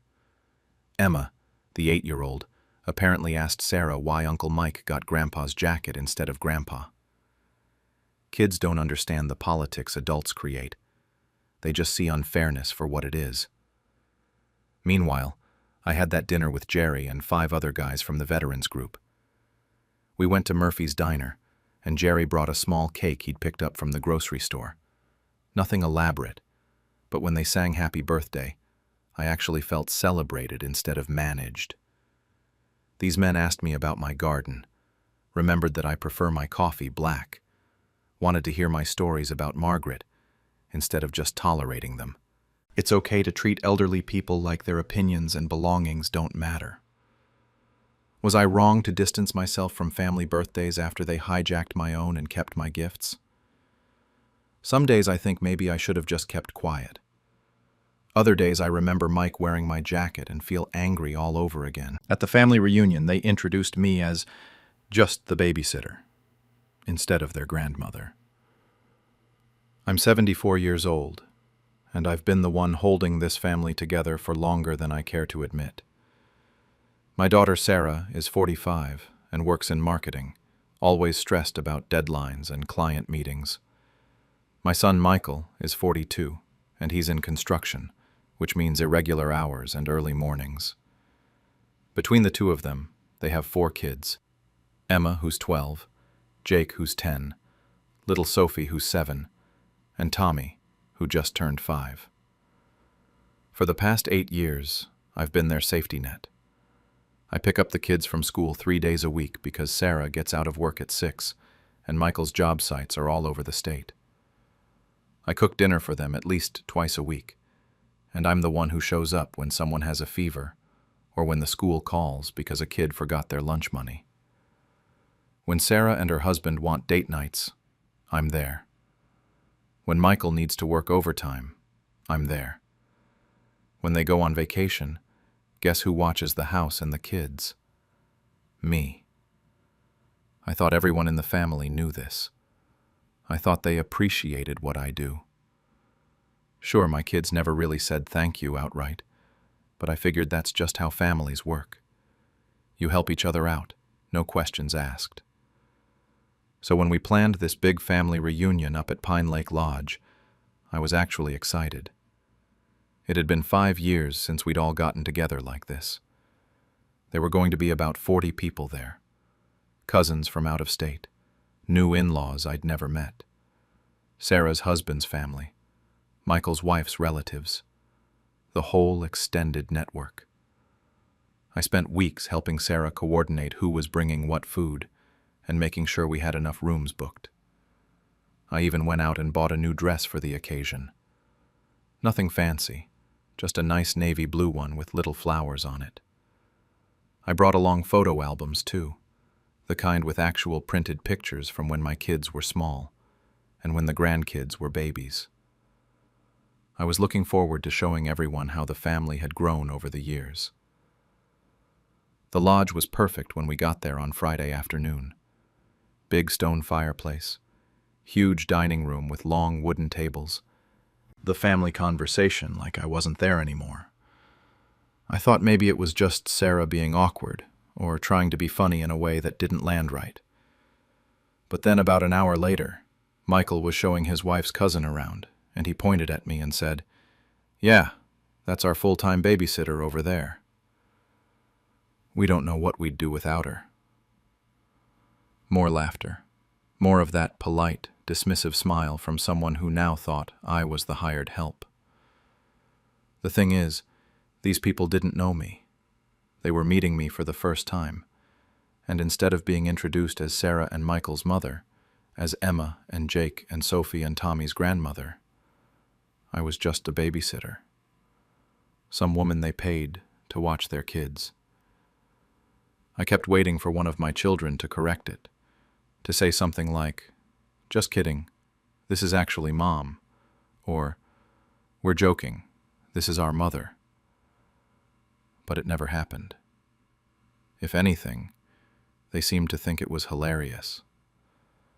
Sarah kept giggling about it, and Michael started telling this story about how I'm so reliable that I'm better than any babysitter they could hire. By dinner time, I'd been introduced to maybe a dozen people as the babysitter. Not one person at that reunion who didn't already know me learned my actual role in this family.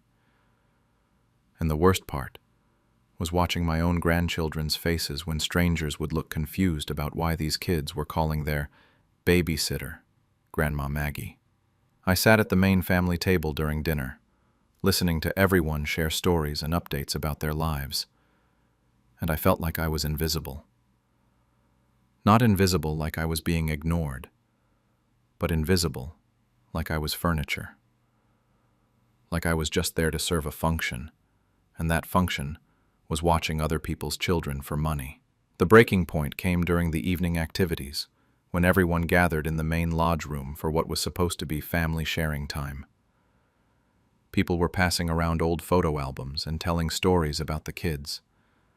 And I was sitting there, listening to my own children rewrite history.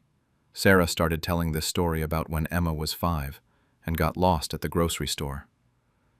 In her version, she was the frantic mother who searched everywhere and handled the whole crisis. But I was there that day. They couldn't make it.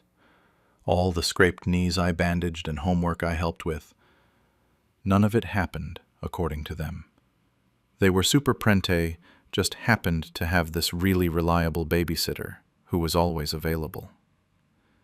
The other family members were eating it up too.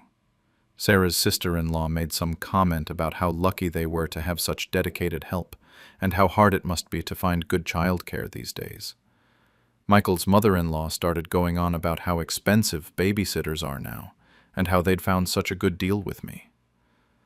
That's when it hit me that these people thought I was being paid. They thought Sarah and Michael were telling stories about their hired employee, who happened to be really involved with the kids. The way they were talking about me, like I was some kind of live-in nanny who'd been with the family for years. I excused myself to go to the bathroom and stood there looking at myself in the mirror. My new dress suddenly felt stupid. The photo albums I'd brought felt pointless. I was 74 years old, and I was being treated like the help at my own family gathering. When I came back to the main room, Sarah was in the middle of another story, this one about Sophie's dance recital last spring. She was telling everyone how proud she was, how she never missed any of Sophie's performances, how important it was for parents to support their kids' activities. I remembered that recital. Sarah missed it because she had a work emergency. I was the one sitting in the audience taking videos and cheering when Sophie did her little twirls. But there was Sarah, getting compliments from everyone about what a dedicated mother she was. Meanwhile, I might as well have been invisible. Actually, worse than invisible. I was visible, but only as the hired help. The final straw came when we were all sitting around the fireplace later that evening. One of the younger cousins, someone who must have been about 20, was asking Michael about work-life balance and how he managed everything with 4 kids. Michael launched into this whole speech about prioritizing family time and being present for the important moments. He talked about picking up the kids from school and helping with homework and making sure they had home-cooked meals. All things that I do. Helping family. I was a service they'd hired so they could be better parents. I sat there for the rest of the evening, listening to my children get praised for parenting skills that were actually mine, while being treated like a piece of furniture that occasionally needed to be acknowledged with a pat on the head. Every introduction, every story, every conversation reinforced the same thing. I wasn't their mother, or the kids' grandmother. I was just someone they paid to make their lives easier. When people started heading to bed around 10, I was completely done. Not tired, done, but emotionally done. I'd spent 8 years sacrificing my own time and energy to help raise my grandchildren, and my reward was being publicly reduced to hired help in front of people who were meeting me for the first time. The next morning at breakfast, Sarah asked me to help pack up all the leftover food and get the kitchen cleaned before we checked out. Just like that. Like it was my job. Not asking if I minded. Not suggesting we all pitch in together. Just assuming I'd take care of it, while everyone else said their goodbyes and loaded up their cars. I looked at her standing there with her coffee, already dressed and ready to leave. And something inside me just snapped. I told her I thought the family should handle the cleanup, since I was just the babysitter. She gave me this confused look and said I was being weird, but I didn't budge. I got my things, said goodbye to my grandkids, and left. The drive home was quiet. I kept replaying the whole weekend in my head, and the more I thought about it, the angrier I got. Not just angry. Hurt. These were my children. These were my grandchildren. And they'd spent an entire weekend treating me like I was nobody. That Monday morning, Sarah showed up at my house at 7:30 like always, kids in tow, expecting to drop them off before school like she had every Monday, Wednesday, and Friday for the past 3 years. I opened the door and told her this was the last time. She thought I was joking at first, but I explained that I was done providing free childcare. I told her I'd signed up for water bothering me. I let him finish. Then I told him exactly what was bothering me. I explained that after spending an entire weekend being introduced as their babysitter instead of their mother, after listening to them take credit for all the parenting I'd actually done, I'd realized something important. If that's how they saw me, as hired help rather than family, then they needed to start treating our arrangement like a business relationship. Michael went quiet for a minute, then tried to backtrack. He said he didn't mean anything by those introductions, that it was just easier to explain to people who didn't know the whole situation. But I'd already made up my mind. The first week was hard. Sarah had to take time off work to figure out after-school care. Michael's wife had to rearrange her schedule to handle pickup duties. They both called me multiple times asking if I'd reconsider, just temporarily, just until they could find a permanent solution. By the second week, they'd hired an actual babysitter. $20 an hour, which apparently was a shock to Sarah's budget. She made several comments about how expensive childcare was and how she'd never realized how much money I'd been saving them over the years. The third week, Michael showed up at my house unannounced. He apologized, actually apologized, and said he hadn't realized how his words at the reunion had sounded. He admitted that he'd been thoughtless and that he was sorry for hurting my feelings. It was the first real acknowledgement I'd gotten from either of my children about what had happened. But Sarah was a different story. She kept insisting I was overreacting, that it was just a joke that went too far, and that I was punishing the grandkids for something silly. She said the kids kept asking why Grandma Maggie couldn't watch them anymore, and that it was breaking their hearts. That part did get to me. I missed the kids terribly. I missed picking them up from school and hearing about their days. I missed helping with homework and making them snacks. But every time I thought about going back, I remembered sitting in that lodge, listening to my own children erase me from their family stories. It's been a month now since I stopped babysitting. Sarah finally found a regular sitter, though she complains constantly about when they moved me into the garage without asking. I decided it was time to disappear from their lives. I'm a 78-year-old grandmother, and 6 months ago, I thought I was making the smartest decision of my life. I sold my little condo and moved in with my son David, who's 45, and his wife Michelle, 42. They have 2 kids, Emma, who's 16, and Jake, who's 13. The plan made perfect sense to me. I'd have company instead of sitting alone every night. I could help with the grandkids, and they'd save money on after-school care. Win-win, right? For the first few months, everything was exactly what I'd hoped for. I stayed in their guest bedroom, which had this nice big window that looked out on their backyard. I'd wake up to the sounds of the family getting ready for school and work instead of dead silence. I started cooking dinner most nights because I actually enjoyed having people to cook for again. Michelle would always compliment my pot roast and say how nice it was to have an extra pair of hands around. I'd do the laundry, pick up Jake from soccer practice, help Emma with her college application essays. I felt useful again. But then things started shifting in little ways that I tried to ignore at first. Michelle would walk through the guest room and make these comments about what a nice space it was and how they never got to use it anymore. She'd mention how they had nowhere to put visiting relatives now. David started making these jokes about 3 generations under one roof being a lot sometimes, especially when his friends came over. I'd catch him and Michelle having these hushed conversations in the kitchen that would suddenly stop when I walked in. They'd get these guilty looks on their faces and change the subject real quick. I told myself I was being paranoid. They were just adjusting to having me there, which was normal. But the comments kept coming. Michelle would sigh about storage space and mention how the guest room closet had been so useful before.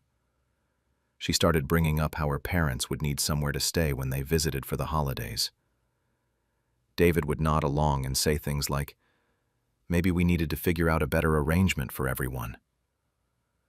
The weird part was how they'd still be nice to my face. Michelle would thank me for doing the dishes, and David would hug me goodnight. But I could feel this tension different. The house felt too quiet, and David was nowhere to be seen, which was weird because his car was in the driveway. I called out hello, but nobody answered. Then I heard shuffling noises coming from the garage. I opened the door from the kitchen to the garage and found David in there, arranging my toiletries on a folding table next to the lawnmower. All of my belongings were there, my clothes hanging on a makeshift rod between 2 support beams, my photo of my late husband sitting on top of an old dresser they'd dragged down from the basement, my jewelry box balanced on a cardboard box full of Christmas decorations. They'd set up a camping cot where David's workbench used to be. David looked up at me with this big smile, like he was about to surprise me with something wonderful. He spread his arms out and said, it would be cozier for me here, and now they'd get their guest room back for when Michelle's parents visited next month. He kept talking about how I'd have my own space and my own entrance, and wouldn't that be nice for my privacy? I just stood there, staring at my entire life crammed between paint cans and lawn equipment. The smell of gasoline was so strong it made my eyes water. There was no heat in there, no bathroom, just a concrete floor and walls that didn't even have proper insulation. My late husband's books were stacked next to a container of motor oil. That's when it hit me. I wasn't a beloved grandmother who'd moved in to help family. I was clutter they'd successfully organized out of their way. They'd turned me into storage. That first night on the cot was the longest night I'd had in years. I lay there listening to mice scratching in the walls and cars driving by on the street, wondering how the hell I'd become such a burden to my own son. The garage had no heat, so I piled on every blanket I could find, but the cold concrete floor seemed to suck all the warmth right out of the room. Every time I needed to use the bathroom, I had to get up and walk through the kitchen, which meant turning on lights and probably waking everyone up. I felt like an intruder in what was supposed to be my home. I kept going over it in my head, trying to figure out if I was being dramatic. Maybe this was just temporary until they figured out a better solution. Maybe I should be grateful they didn't have an apartment instead of a storage space with a cot in it. David kept insisting I was happier with my own space. He'd come out there and talk about how private it was, how I could come and go without bothering anyone, how I could stay up late reading without keeping them awake. He'd avoid looking directly at me while he said all this stuff, which told me everything I needed to know about how he really felt. The worst part was how they started acting like this arrangement was my idea. Michelle would tell people on the phone that I loved having my own space, that I was much more comfortable out there. David would nod along and add that I was happier not having to share a bathroom with the kids. They were rewriting the whole story to make themselves look good, and I was supposed to just go along with it. I spent most of that week feeling sorry for myself and wondering if this was just what happened when you got old. Maybe this was normal, and I was expecting too much. Maybe adult children weren't supposed to take care of their parents anymore, and I'd been naive to think otherwise. I'd sit out there during the day while they were all gone and try to convince myself it wasn't so bad. But then Friday night happened, and everything changed. I was getting ready for bed around 10 when I heard voices through the thin garage wall. David and Michelle were in the kitchen, talking to someone on speakerphone, and I could hear every word. It was Michelle's parents calling to finalize their holiday visit plans. Michelle was laughing and telling them about how they'd moved me to the garage and how much I loved the privacy. She actually said I loved it out there, like it was my own little apartment. David jumped in and agreed, saying I was much happier with my own space, and now her parents could stay in the guest room when they visited. He sounded so pleased with himself, like he'd solved some complicated puzzle. That's when I realized what was really happening here. This wasn't about space or privacy or what was best for me. This was about them having their house back the way they wanted it, and I was just an inconvenience they'd successfully managed. They weren't taking care of their elderly mother. They were storing her out of sight so they could pretend their lives hadn't changed. I sat on that cot, listening to them laugh about their perfect solution. And something inside they could explain to everyone how their ungrateful mother abandoned them after they gave her such a nice place to live. I didn't say a single word to them about what I'd overheard. Saturday and Sunday, I acted completely normal, helped with breakfast, did some laundry, played cards with Jake. But Monday morning, as soon as David left for work and the kids went to school, I called my lawyer. I told him I needed to know what my options were and how quickly I could access the money I still had left from selling my condo. Turns out I had about $80,000 sitting in an account that I'd been planning to leave to David and his family. Not anymore. My lawyer gave me the number for a senior relocation service, and by Tuesday, I was touring assisted living communities. I found Sunset Manor on Wednesday, a beautiful place about 20 minutes away, with one-bedroom apartments that had real kitchenettes and bathrooms, and neighbors who actually wanted to spend time together. The woman who showed me around was probably in her 70s herself, and kept talking about all the activities they had, and how nice it was to live somewhere designed for people like us. I put down a deposit that same day. The hardest part was keeping quiet for the rest of the week. Michelle kept making her little comments about storage space, and David kept acting like he'd done me this huge favor by giving me my own entrance. I just smiled and nodded, and counted down the days until Friday. I even cooked dinner Thursday night and helped Jake with his math homework like nothing had changed. Friday morning, I waited until everyone left for work and school. Then I called the moving service. 3 very nice men showed up around 10 and helped me pack everything I actually wanted to keep. I left behind the camping cot, the folding table, the makeshift closet rod, all of it. If they wanted to turn their garage into a bedroom so badly, they could figure out how to do it properly for the next person stupid enough to move in with them. I took my photos, my husband's books, my jewelry, my clothes, and my dignity. That was it. On the pillow of that ridiculous cot, I left a note that said exactly what I was thinking. I told them I wasn't storage, I wasn't clutter, and I wasn't their burden. I told them not to contact were, how they never meant to make me feel unwanted, how they thought I liked having my own space. Then the messages got angrier, asking how I could just disappear without giving them a chance to make things right, saying I was being dramatic and selfish. Michelle even found me on Facebook and sent this long message about how they were just trying to give me privacy, and I was breaking David's heart by shutting them out like this. I blocked David's number after the 5th crying voicemail. I'm not interested in hearing about how hurt he is when he spent months treating me like unwanted furniture. Michelle can save her explanations for someone who cares. But now I'm hearing from my sister Ruth that David's been telling the whole family his version of events. According to him, he sacrificed so much to take care of his elderly mother, and I abandoned him without warning because I'm ungrateful and selfish. He's got everyone feeling sorry for him, talking about what a devoted son he was and how shocked he is that I could be so cruel. The thing is, I'm sleeping better than I have in months. I wake up every morning in my own space that actually belongs to me, not as someone's charity case or storage problem.